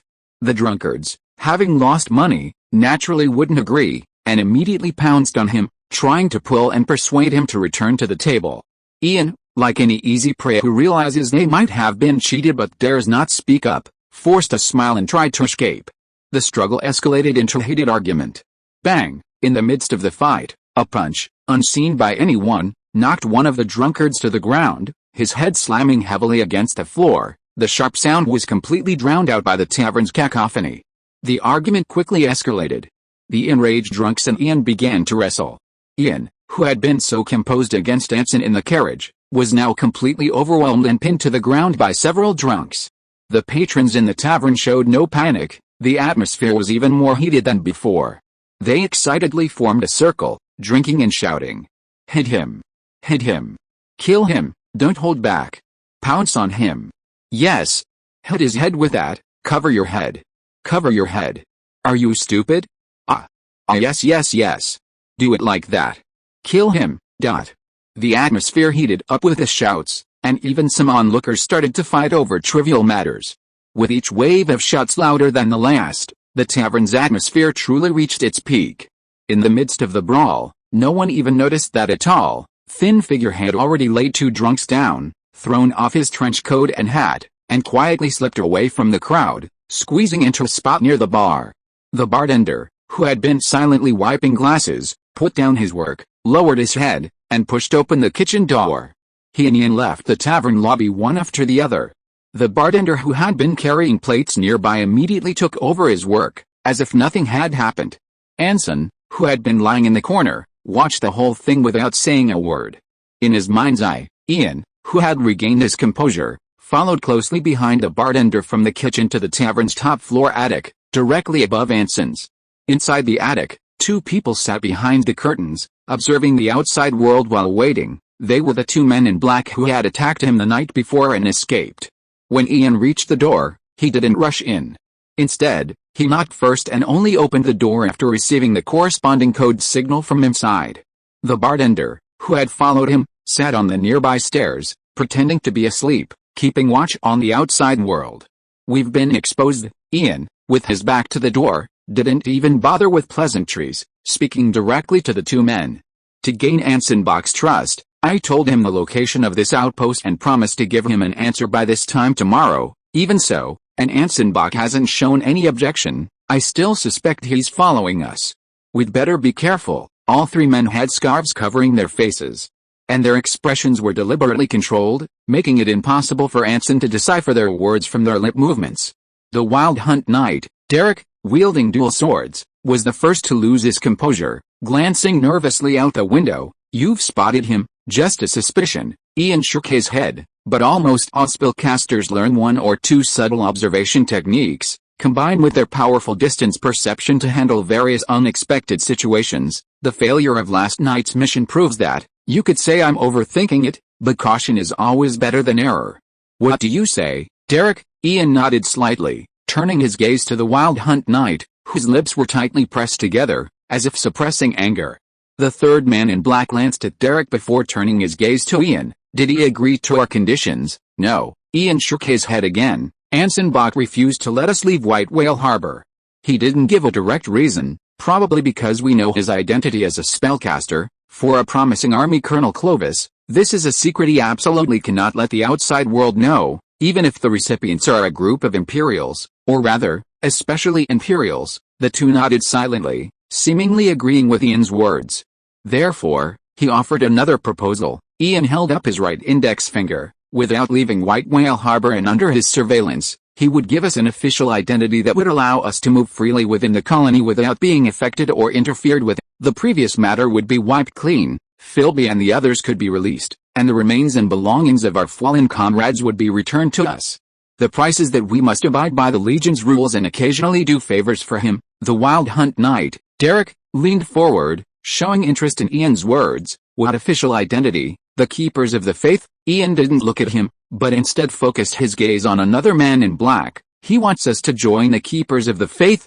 The purpose is probably to secretly monitor and control this religious organization led by the Ecumenical Church, preventing it from slipping out of his control. Of course, it's more likely that it will make it easier to monitor us. So far, this commander has been very cautious, and I can assure you that he hasn't believed a word I've said so far. Monitoring, control, and occasional exploitation.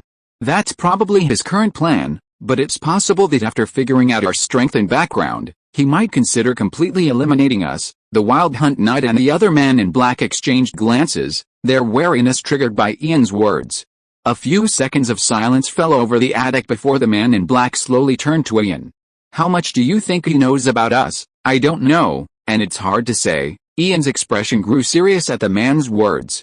"He hasn't revealed much, only that he knows we're from the Empire and have a conflict with the Church, that's all." "But you think he knows more?" "Yes, especially since he captured Philby." "I have no prejudice against Philby, but who knows what kind of terrifying interrogation methods the garrison will use to extract more information from him." Before he could finish, anger flashed across the Wild Hunt Knight's face, and Ian immediately interrupted. "Of course, this is only for the worst-case scenario.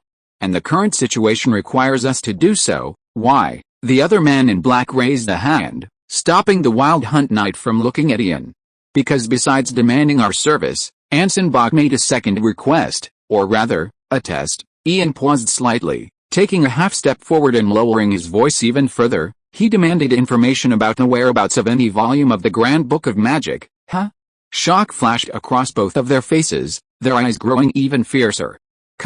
Apart from the 6th volume, he only told me it was in Clovis Cathedral, but judging from his expression, he most likely already had it, or already knew that its contents might not be what he wanted." Ian became increasingly serious. "If not, the old gods wouldn't usually abandon a confirmed target to search for clues that are impossible to verify. Of course, this is just speculation. Could this be a test?" The man in black didn't turn around, but his lips clearly moved. "Very likely, and whether we give it to him or not, it will definitely arouse his further vigilance and surveillance." Ian nodded almost imperceptibly. "I even suspect that the Grand Magic Book isn't his real purpose, but rather to further confirm our identities and origins. Anson Bach, he's probably the most sinister person I've ever met. Confirm our identities." The Wild Hunt Knight's expression paused slightly, then he looked up sharply. "You mean he already knows about Cressy?" Before he could finish speaking, the wary Wild Hunt Knight immediately covered his mouth, holding his breath under the almost murderous gazes of his companions. In the quiet attic, only the noise and commotion from the tavern below could be heard. But Anson had already heard it. More accurately, he had seen it. The Knights of No Faith, they were indeed related to the Cressy family. Having finally obtained the information he most wanted, Anson no longer intended to linger. The other side would realize he had given himself away and would definitely ascertain the surrounding situation as soon as possible. Staying any longer would greatly increase the chances of being exposed.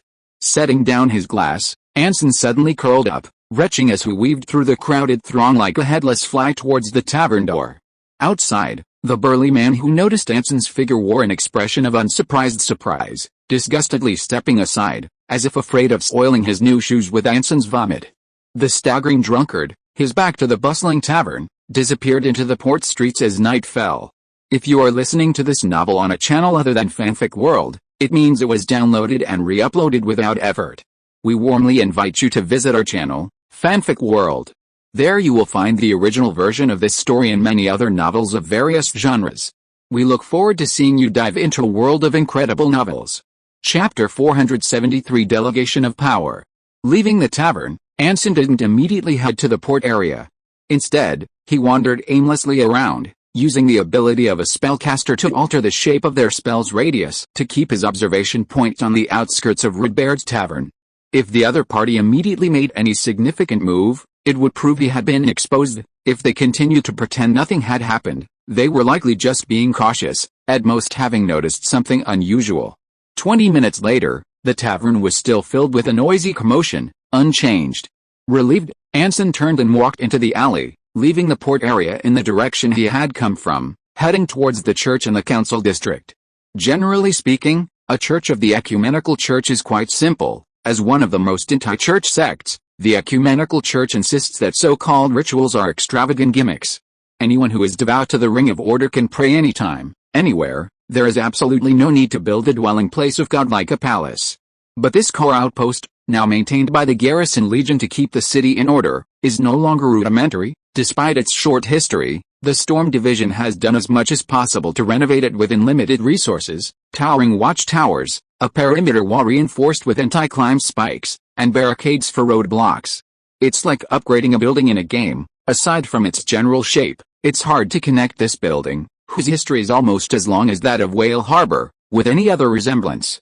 Fabian and Carl even planned to buy the houses around the church, demolish them, and build a small armory, barracks for the city patrol, an arresting post, interrogation rooms, and underground cells on the vacant land, transforming the church into a small fortress capable of controlling most of the city. One of them has no experience in managing public order, and the other is only skilled in law enforcement and arrests. Their envisioned headquarters for the Whale Harbor Security Forces is probably a military base combined with a large prison. Stepping into the church, the hall that was originally used for prayer has been transformed into a semi-open office, with even designated rest and reception areas marked out. Currently short-staffed, and given that this location was originally a church, the headquarters also functions as a part of a court, spending most of its time handling various trivial civil disputes, from extortion and pickpocketing to neighborhood conflicts, all within the Storm Master's jurisdiction.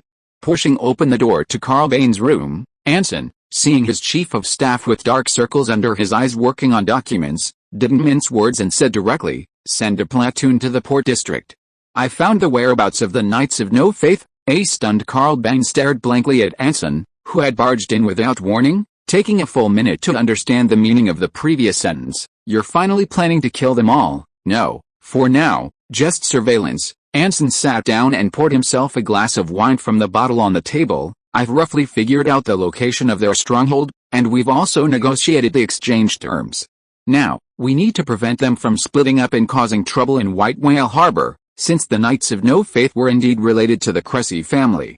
Anson certainly wouldn't let go of such a good opportunity to obtain the Great Magic Book. Judging from their internal negotiations, Ian Clemens, who claimed to be the leader of the Knights of No Faith, did not have decisive influence among his followers. He even needed to persuade and explain himself to others, suggesting that there was information among them that others did not possess. This indicates that either there was a clear hierarchy within them, or the Knights of No Faith were not a tightly knit organization, with members from diverse backgrounds and identities, maintaining unity only for a shared goal or reason, and not as unbreakable as they had initially imagined. The advantage of such a loose organization is that it is easy to defeat them one by one, but the disadvantage is that it is difficult to reach an agreement with everyone at once, and one may have to persuade them individually. Send a platoon to the port area, and be wary of them making any rash moves. Right, Carl Bain understood, but also had a slight concern. But won't they see it as a provocation? As long as there's a suitable excuse, they won't. Anson's lips curled into a smug smile. Let them garrison near the Weasler residence under the pretext of protecting Chairman Mason Weasler, and also send a cavalry company to maintain traffic and order in the port area. Remember to bring those 2 cavalry cannons. This was definitely a perfect excuse to kill 2 birds with 1 stone. On one hand, it could deter the faithless knights, preventing them from acting rashly and thinking they could retaliate.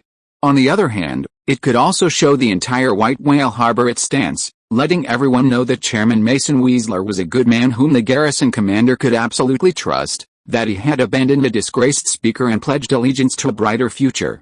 No problem, since you're sending a cavalry company, I'll have Lieutenant Jason lead it. Carl shrugged, glancing at Anson, who was clearly overly smug. Are you really sure you want to negotiate with them? Why do you say that? Because you weren't like this before. Carl stared intently at Anson. You almost got wiped out last night, and today you want to turn them into your own people. Are you out of your mind, my commander? What do you mean, out of your mind? Isn't this always been the case? Anson chuckled. The fewer enemies the better, the more friends the better. Isn't that how we won the Han-Tu war? Yes, the prerequisite is either knowing the enemy's background, or there's something to profit from. And you can withdraw at any time, Carl said, word by word, like this. You're rushing to attack without even figuring out who the enemy is. The last time you did this was when you received Ludwig's plea for help and had to launch a full-scale assault on Iron Bell Fortress. Anson's face stiffened. Carl crouched low and peeked forward from behind the table, his expression suddenly becoming cautious. Is there another reason? Yes, Anson lowered his voice so that only the 2 of them could hear. Carl paused, then asked another question, slightly nervously. Then, is it better if I don't know? Anson nodded almost imperceptibly.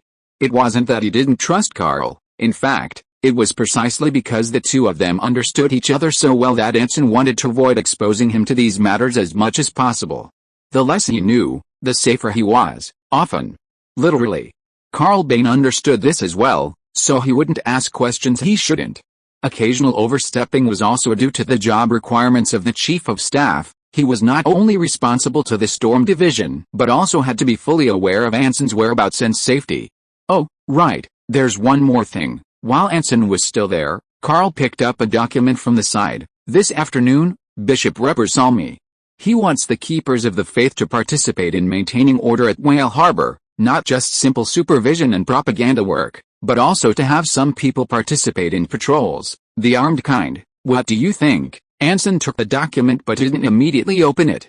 I think it's only a matter of time, Carl shrugged, quite directly stating, to manage a port city of tens of thousands of people, you need at least 1,000 or 2, it's manageable in winter when there are fewer people on the streets, but spring is almost here, and maintaining port order will require a lot of manpower. This protest march is a perfect example. Without the cooperation of the Keepers of the Faith and the priests, the 2nd Legion and the cavalry company alone couldn't keep several thousand people in order. Even so, controlling the march wasted a lot of our manpower, and several communities were almost empty except for the soldiers remaining at the outposts. That's a common problem in city management. Anson frowned slightly. The concentration of population brought abundant labor and a consumer market, which was the foundation for the rise of industry and commerce. However, this also brought management challenges. While rural areas with sparse populations could rely on self-governance and regular military patrols to solve most problems, densely populated cities required several times more manpower to provide sufficient security services to various communities at all times. If manpower was insufficient and management was lax, violent coercive measures would be necessary when problems erupted, eventually leading to the same fate as the Royal Guard. Former Royal Guard officer Fabian certainly understood this all too well. Anson didn't intend to dedicate a third, or even half, of the Storm Division to maintaining urban security, but this was precisely the foundation of the Storm Division's existence. Besides, he had finally gained control of the White Whale Harbor Council, and leaving it unattended would be tantamount to returning the council to Herald. From this perspective, allocating some of the White Whale Harbor's security authority to Bishop Repper might truly be the only option. Wait a minute. Anson's expression froze, and he snapped his fingers. What kind of rotten idea have you come up with now? I mean, the perfect plan. Carl raised an eyebrow. No, I just suddenly realized that we could actually completely hand over the patrol and security work to the trustworthy alliance. Anson chuckled. The 2nd Legion only has 600 men, and even with the temporary cavalry company and Lisa's guard company, the total strength is less than 1,000. This number of men, spread across the entire White Whale Harbor, is barely enough to maintain daily security. In case of emergencies, it would be difficult to act immediately, and we would still need reinforcements. In that case, let's simply consolidate our forces and only control the core of each community church, plus the two most important communities, the port area and the council area. We can completely entrust the management of the other areas to the trustworthy alliance, and send reinforcements in case of emergencies. What do you think? What do you think? Carl pointed to himself with a slight surprise. Well, that's certainly feasible, but the trustworthy alliance only has a few hundred militiamen who have been trained for less than half a month. They can barely be used to follow the soldiers on patrols and handle daily miscellaneous tasks. If we really let them go out on the streets alone and maintain security, there will definitely be problems. The chief of staff suddenly realized, staring wide-eyed at Anson, you wouldn't be thinking of letting them. Exactly. Anson nodded slightly, his smile widening. Since they want it so much, let's not be too stingy, let's just be generous. As for whether there will be any problems? Well, we'll only know after problems arise, don't you think? That's absolutely right. Carl nodded seriously. I just thought you suddenly had a change of heart and decided to be a good person. Now it seems I was overthinking it. How could I? Anson waved his hands repeatedly, his expression incredibly sincere. I really think that since it's a city of White Whale Harbor, it should be managed by the people of White Whale Harbor. That's fair. We, the local army, only need to maintain the bare minimum. Carl Bang rolled his eyes. Besides waiting for the Alliance of Keepers of the Faith to make a mistake and voluntarily return the policing authority to teach the Universal Sect a lesson, Anson had a second idea. That is to continue to expand and intensify the conflict between immigrants and natives. Previously, the White Whale Harbor Council was under the control of Herald and others, and any initiative by the Storm Masters could easily provoke resentment in the colonies, prompting them to unite. But now the council is fragmented, and the next step is naturally to increase interests and expand outwards. Before expansion, the first thing to do is to reach a consensus internally, incite conflict, and arouse resentment and hatred towards the natives throughout the colonies. It would be too crude and direct for the Storm Masters to handle this, so it's more appropriate to let the Trustees Alliance do it. Moreover, this isn't exactly a disservice to Bishop Ripper. Faith expansion and holy war are the ultimate vision of the entire Universal Church. I'm just slightly accelerating what he really wants to do. Port District, Red Bear Tavern, 3 a.m. Ian, having changed back into his black trench coat and top hat, pushed open the kitchen door and casually found a seat at the bar. The tavern was now deserted, except for drunken patrons and a few customers snoring on the tables, and a mess everywhere. A bartender wiping glasses at the counter approached silently and placed a half-full glass of dark rum in front of Ian. Ian picked up his glass but didn't drink. Instead, he leaned closer to the bartender and whispered, "Did anyone follow me in today?" The bartender, head bowed, concealed his thoughtful expression by wiping glasses. After a moment, he replied, "No, but someone came to us, wanting to hire the Knights of No Faith." "Hire us?" Ian hesitated. "Who?" The bartender didn't answer directly. He cautiously glanced around, making sure no one was watching them, before lowering his voice again. The man didn't say.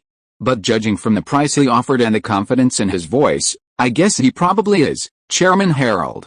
Chapter 474. Why not ask? White Whale Harbor, a two-story building opposite the church and the council district. This was originally Bishop Ripper's private residence. Since the church in the council district was occupied by the stormtroopers and converted into a military outpost, the bishop opened the ground floor of his house to the public as a prayer room for believers to gather and pray, while the living room on the second floor served as a confessional. Although called a prayer room, the room actually contained only a few chairs, 2 tables, and a statue of the Ring of Order. However, the ecumenical church never cared much about such ceremonial decorations, and the original church had the same, only slightly larger. Furthermore, after the formation of the Alliance of Keepers of the Faith, many members were planning to build a new church as the Alliance's headquarters, so this prayer room was merely a temporary meeting place. It was evening, and groups of believers arrived at the prayer room together, finding their familiar seats in the not-so-spacious but very cozy living room. As usual, this was Ripper's dinner time, and the group chatted quietly, waiting for the bishop to appear and discuss the various meanings of doctrinal truth. He really said that, A piercing scream pierced the ceiling, seemingly shaking the entire prayer room. The congregation looked up, their expressions a mixture of astonishment and disbelief, unable to believe that it came from the usually calm and collected Bishop Reiber. The previously warm atmosphere instantly became tense. Reiber himself was even more nervous than they were. In the cramped living room, barely big enough for 2 or 3 people, the agitated bishop stood up, glaring at his startled chief of staff opposite him. His trembling hands clenched into fists, pressing against a table to support his almost collapsing body. Anson Bach. Commander, are you really going to delegate the security authority of White Whale Harbor to the Alliance of Keepers of the Faith? And completely, yes, absolutely, Carl Bain, forcing a smile, quickly replied, leaning back in his chair. This was the order the commander gave me yesterday afternoon. Of course, strictly speaking, not entirely. The garrison troops stationed in the city will not withdraw from their various outposts, and the council district and port district will remain under the garrison's jurisdiction. The remaining 12 communities, including streets, housing, shops, markets, all public facilities, will be transferred to the Alliance of Keepers of the Faith. Naturally, this also includes some community reconstruction and maintenance work, which will also be the Alliance's responsibility. No problem, Bishop Reiber nodded excitedly. Please tell the commander that the work of maintaining community security will be entrusted to the Alliance. We will certainly not disappoint him. We will build White Whale Harbor into a true beacon of the Ring of Order, and Colonel Anson Bach and I firmly believe that you and your remarkable followers will succeed. Carl's lips trembled as he forced a smile. Thank you. The bishop's lips were pressed tightly together, his excitement overflowing. For a moment, the two men stared at each other in the deathly silent living room, the atmosphere even more awkward than before. Well, Your Excellency, what is it? Nothing, it's just, there's something I really don't know if I should say. Please speak freely. Well, all right. Carl's gaze darted away, and he stammered, excuse me for being frank, but this job isn't as easy as it seems. He secretly glanced at the plate that had been knocked over on the carpet and the overturned chair behind him, swallowed hard, and decided to cool down the overly excited bishop. It wasn't out of sympathy or anything like that, it was purely out of concern that if the other man smashed things too hard, he would be the one cleaning up the mess, although that might very well be some bastard's intention. Managing community security isn't just a matter of enthusiasm, it also requires organization and regulations. Please rest assured, after all, it's their own place to live. Who would deliberately cause trouble? I trust the quality of our followers. I certainly believe that, but besides faith and heartfelt enthusiasm, it's also incredibly demanding on patience and energy. You don't need to worry about that. I will carefully select those responsible for patrols, trying to assign them to focused, attentive, and patient followers. My suggestion is to establish a reasonable shift system, but that's fine too. The most crucial thing is to absolutely avoid using violence when dealing with disputes. Rest assured, under the management of the trustworthy Alliance, I can guarantee that no violence will occur in Whale Harbor. No matter what the problem, we will treat every resident of the city with the same respect we would show to a devout believer. All right. Looking at the confident Reiber, covered in flags, Carl Bain completely gave up, giving the bishop a slight smile with an expression that seemed to be reminiscing about something. He was prepared to clean up the mess. Overwhelmed with excitement, the bishop didn't forget who had given him this unexpected surprise. Where's Lord Anson Bach now? Why didn't he tell me himself? The commander is currently, probably a bit busy. Meanwhile, in the port district, as agreed beforehand, Anson didn't bring his guard company and came to the Red Bear Tavern alone. He did this partly to show sincerity and try to lower the other party's guards, partly because it wasn't necessary, as there was currently an infantry platoon and a cavalry company stationed in the port district, capable of arriving at the scene within 5 minutes of any disturbance. Anson was always very cautious when it came to matters of his life. Facing Anson Bach, who wore a top hat and a navy blue trench coat and was leaning on a cane, the burly man at the tavern door was noticeably more cautious than when he had dealt with a certain drunkard, his right hand tightly gripping the hilt of his sword. As evening approached, the tavern was just beginning to bustle, with many empty tables visibly visible. He even spotted a few of the drunkards who had played cards with Ian the day before, their eyes lighting up the moment he entered. Walking up to the bar, before the bartender could speak, Anson placed a church coin on the table. A glass of dark rum, please. A glass of dark rum is only 6 coppers, the bartender said earnestly, but the coin on the table had already disappeared. Then add some dried shrimp. Anson chuckled. The rest is your tip, understood? The diligent bartender immediately turned and left, and soon, a full glass of dark rum and dried shrimp in a wooden bowl appeared before Anson. This was a common snack in White Whale Harbor, especially during the winter when food was scarce. Dried shrimp, cooked with breadcrumbs and potatoes, was often a staple for breakfast and dinner in many impoverished communities. The shrimp, heads and tails removed, washed and dried, were likely roasted and seasoned with a pinch of salt, resulting in a plump and elastic texture, with a rich sea flavor that burst forth the moment it entered the mouth. The dark rum was rather ordinary, tasting almost identical to what Anson had had in North Harbor or Clovis City before. It had a rich flavor with a hint of caramel sweetness, but wasn't as full-bodied as he remembered. It seemed to have been diluted with ice water. Just as Ian had said, everything at this place was terrible except for the rum. Anson, waiting quietly, picked up his glass, smiled, and took a large gulp to wash away the taste of the sea. 10 minutes later, the bartender, who had emerged from the kitchen, returned to the bar, his expression noticeably different. "Your friends have arrived, they are waiting for you in the private room." The bartender, head bowed, took Anson's empty glass. "Please follow me." With that, he turned and walked towards the kitchen. Anson followed, arriving at a door next to the kitchen. The bartender knocked on the door first, and after hearing permission, he pushed it open to let Anson in. "Please come in, they're inside." "Thanks." Anson chuckled and nodded slightly. "Bring in a few glasses of dark rum later, it's on me." The bartender forced an unnatural smile, not forgetting to close the door behind him as he left. It was a rather cramped cubicle, somewhat like a smoking room or storage room, although there was no fireplace or brazier for heating. It was right next to the kitchen, so it wasn't cold at all. Yesterday, while following Ian, Anson had already used his superpower to scan the entire tavern, but the moment he entered, he pretended to be a first-timer, calmly surveying his surroundings. There were 3 people sitting around a round table in the room. Ian was in the middle, flanked by the Wild Hunt Knight, Derek, and the man in black who had ambushed him with a spear that day. Anson, his eyes squinting as his vision adjusted to the dim light, paused slightly, a smile playing on his lips. "Let me guess, there should be more than 3 members left in the Knights of the Unfaithful, right?" The Wild Hunt Knight, his face contorted with anger, made a move to rise, but Ian calmly stopped him. "Of course not, but a formal negotiation with you is sufficient." Ian looked sincerely at Anson, his smile insincere. "Sit down, Commander Anson Bach, we also believe in your sincerity, and you're not here to argue with us." He gestured for the chair opposite him. Anson didn't hesitate, pulling out a chair and sitting down, finding himself coincidentally facing the 3 men. "Allow me to reintroduce myself. I am Ian Clemens, currently the leader and one of the negotiators of the Knights of No Faith." Ian stood up and bowed to Anson, placing his hand on his chest. "This gentleman to my left is Sir Derek, the first Knight Commander of the Knights." Ian spoke softly, and the Wild Hunt Knight to his left immediately snorted coldly, his gloomy gaze never leaving Anson. "And this gentleman is Sir Kerno, the second Knight Commander of the Knights." Ian extended his hand to his right.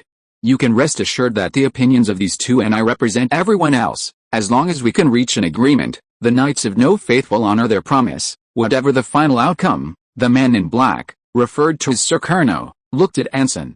Beneath a thick hood and long scarf lay a slightly handsome face and long blonde hair, and a pair of lake blue eyes that vaguely reminded him of a particularly familiar friend. "The current situation is as follows." Before Anson could ask any questions, Ian preemptively stated, "Regarding the proposals you made to me, after careful and detailed discussions, we have reached the following conclusions. First, we agree in principle to your condition that we not leave the White Whale Harbor colony and comply with the garrison's rules and regulations to the greatest extent possible, in exchange for the protection and right to normal life you provide." Before the words were even finished, Anson suddenly felt a pang of surprise. Wasn't this the condition he himself had proposed? But Anson quickly realized, Ian Clemens was using him to pressure the Knights internally into accepting this option, which was likely highly controversial within their ranks. Obviously, as a faithless knightly order, imperial citizens who have abandoned their faith, we cannot join an army composed of Clovis. That's the bottom line. Ian on the other side was still putting on a show, but if it were certain local civilian organizations in White Whale Harbor, such as the Alliance of the Keepers of the Faith, although we have abandoned the faith of the Ring of Order, we wouldn't mind contributing to the prosperity and stability of White Whale Harbor in order to conceal our identities. As for your other condition, I'm afraid we are truly powerless to fulfill it." Derek and Carno on the other side suddenly exchanged a quick glance. After questioning all the members, not a single one knew anything about the great magic book you mentioned. Some had heard of its legends, but most, like me, were hearing about its existence for the first time. Ian's expression was one of deep regret. He crossed his arms, pursed his lips, and looked at Anson. Therefore, I dare to ask you for a new condition, no clues. Anson looked quite surprised. Not even a little bit, not even a little bit, Ian nodded earnestly. Please believe me, we also hope to do our best to show our sincerity in this matter, but unfortunately, nothing is nothing. Of course, we will try our best to use our connections and intelligence network to gather information for you among local merchants and adventurers, but please don't have too high hopes. No, then forget it. If even you don't know, I don't think those people would have any important information. Anson waved his hand, interrupting him. If it really doesn't work, let's leave it at that. I'm not really insisting, but before the three could even breathe a sigh of relief, he continued, however, I have another question. Huh? Ian quickly looked up. What question? Please speak. Of course, it's nothing major, but since you don't know, Anson paused slightly, giving the three a meaningful look. Why not ask the Cressy family? Chapter 475 is related. The room fell silent instantly. Ian stood frozen, as if petrified, his expression completely frozen. Drake and Carno beside him were tense, their gazes shifting back and forth between each other and Ian, their nervousness obvious to anyone. Anson leaned back in his chair, quietly awaiting a reply, seemingly oblivious to everything around him. A full minute passed before Ian finally seemed to come to his senses. The Cressy family? What's the Cressy family? Oh, Anson blinked curiously. You don't know the Cressy family? Ian was about to explain when Anson immediately interrupted. That's really strange. They were one of the most famous families in Endowed, and they even participated in the North Harbor riot of St. Calendar 95. Ultimately, the church discovered their connection to the old gods, and the centuries-old family was wiped out in a fire. Such a famous family and deeds, I thought they would be common knowledge among the Imperials, Anson exaggerated deliberately. Of course we know what the Cressy family is all about. Carno, noticing that Anson had caught Ian off guard, immediately chimed in. But what we don't know is, you specifically mentioned the Cressy family. Is it related to the Great Magic Book, or is it related to us? Both. Anson shrugged, his gaze quickly sweeping across the three faces. Oh, Carno glanced at Derek and Ian beside him, then turned to Anson. Could you explain in more detail? Of course. Anson leaned forward, meeting Ian's eyes. In the entire Ice Dragon Fjord colony, the ratio of immigrants to natives was almost 2-to-1. Did you know that? No. Ian frowned, seemingly still processing what had happened to the Cressy family. Do you know what became of the Cressy family? Anson abruptly turned to Derek beside him. The Wild Hunt Knight swallowed hard, glancing fearfully at the two beside him with pleading eyes, and stammered, I don't know. Killed by a combined force of the Judgment Knights and the Bernard family. The last heir was personally killed by Kroger Bernard, the former heir of the Grand Duchy of Endowed, Carno added after a moment's thought.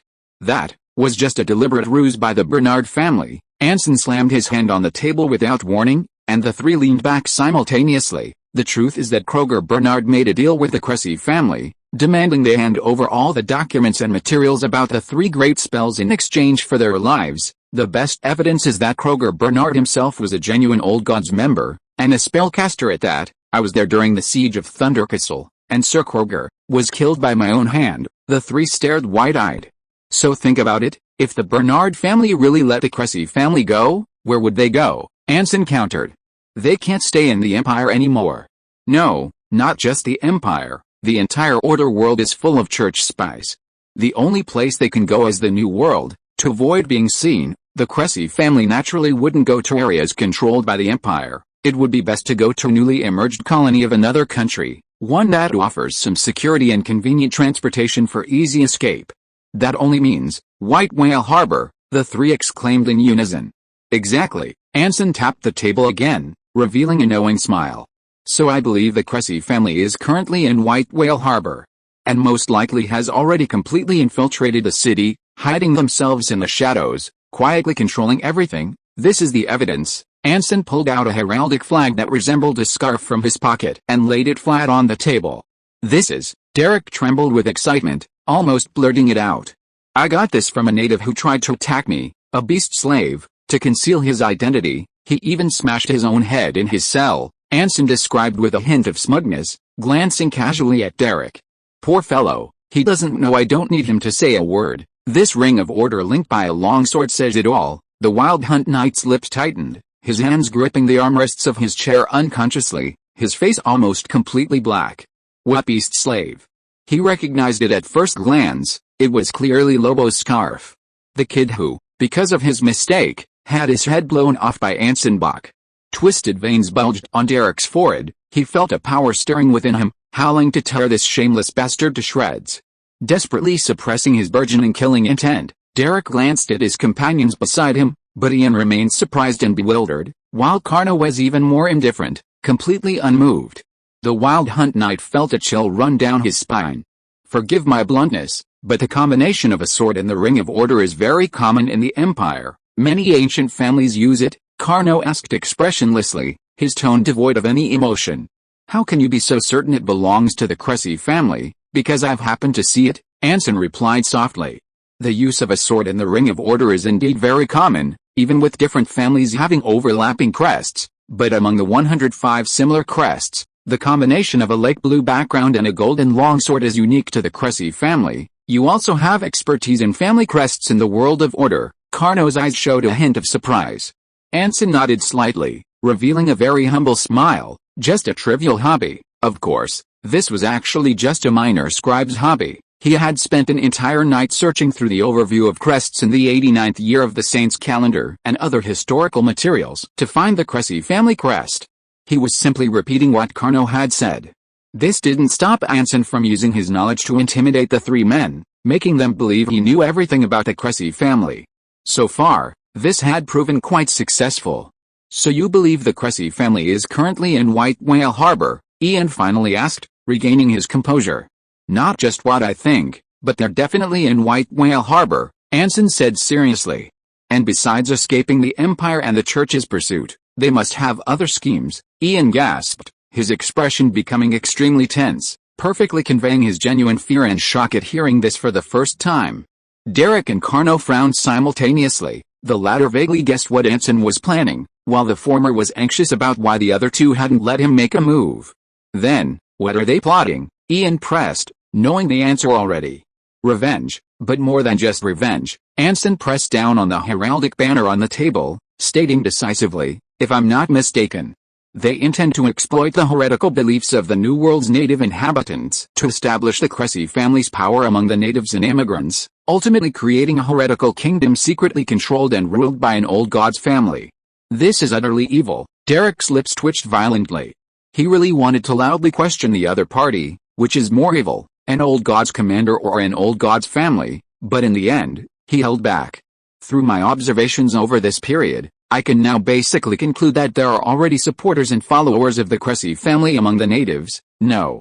Not only among the natives and ordinary immigrants, but even within the White Whale Harbor Council, there are probably those plotting to overthrow the kingdom of Clovis's rule over the colony. Anson continued, although I am also a spellcaster, I am also a soldier loyal to the austere royal family. As a loyal subject of the royal family, there is absolutely no way I could stand by and watch them overthrow the territory that belongs to my homeland. Thank goodness, he almost blurted out his true feelings while acting so convincingly.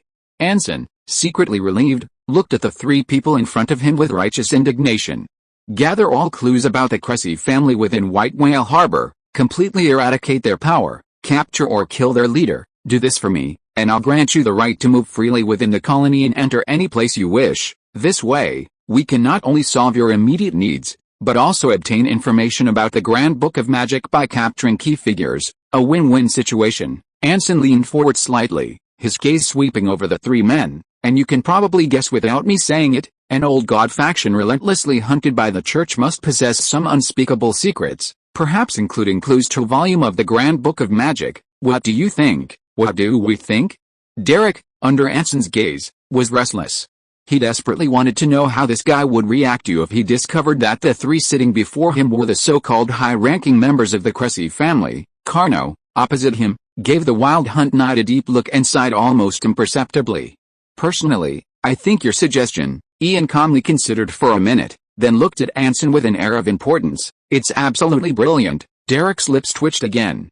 I also think it's a good idea. Carno nodded silently, his slightly wary gaze fixed on the Wild Hunt knight opposite him. Under the silent urging of his companions, Derek could only reluctantly agree. I have no problem. Very good. Since everyone has no problem, then it's settled. Anson chuckled. To celebrate reaching a reconciliation agreement, let's have a drink together. Coincidentally, just then, footsteps came from outside the door behind them. The four of them turned around at the same time, waiting for the bartender with a glass of wine to knock on the door. But the next second, it wasn't the bartender's trembling figure that opened the door, but the sound of a shotgun. Bang! The burst of gunfire instantly tore the wooden door apart. Almost simultaneously, Anson, with his back to the door, snapped his fingers to activate Undead Mist. Golden red lead bullets pierced through his dissipating smoke-like body, heading towards Ian Clemens, who was standing behind him. Derek and Carno simultaneously appeared. One kicked over a round table to shield Ian and himself, while the other magically pulled a spear from under his trench coat and slammed it into the ground. Thud! The lead bullets, tearing through the air, shattered the round table, which was then sliced apart one by the Wild Hunt knight's twin blades in the blinding flash. The spear tip, thrusting into the ground, unexpectedly emerged from the smoke-like form of Anson, piercing through the figure blocking the doorway. Anson, the gathering smoke gradually solidifying into body, drew his Inquisitor's revolver from his robes and stood warily in the corner near the kitchen, close to the door. He had already used his only curse spell for handling emergencies, Smoke Man. Last night, if he had been even a fraction slower, he would have had to rely on his bloodline power. As the gunfire subsided, the attacker was pinned to the spot by the spear that had emerged from beneath his feet. The black shaft pierced his heart, and the tip, still dripping with bloody flesh, pierced through the back of his neck. His expression of shock was frozen forever on his face. Click, the hammer rang out, and Anson, his expression slightly cold, raised his gun, aiming it at Ian's head. It has nothing to do with us. Ian, jolted awake, immediately raised his hands, stopping the Wild Hunt knight who was about to pounce. This guy isn't a member of the Knights of No Faith. I don't know him. Nothing to do with us? Then what's going on? Anson said coldly, his face expressionless, still holding the Inquisitor's revolver. You arranged the negotiation location, you set the time. You say it has nothing to do with us. How am I supposed to know if it has anything to do with us? It's simple, I wouldn't dare. You still have our hostages, and there are soldiers from the garrison at White Whale Harbor. I'd have to be crazy to send shotgunners to ambush a sorcerer in a place like this. Ian's expression was as innocent as could be, forcing himself to remain calm. Who else besides you knows about our negotiations at Redbeard's Tavern? No one, Anson roared, feigning anger. Very well, then someone in the tavern must have leaked the information. Ian stood up, picking up his top hat and putting it on. Since they were ambushing us, whoever they are, they certainly won't just send one shotgunner. There must be more. Therefore, I suggest we all retreat immediately.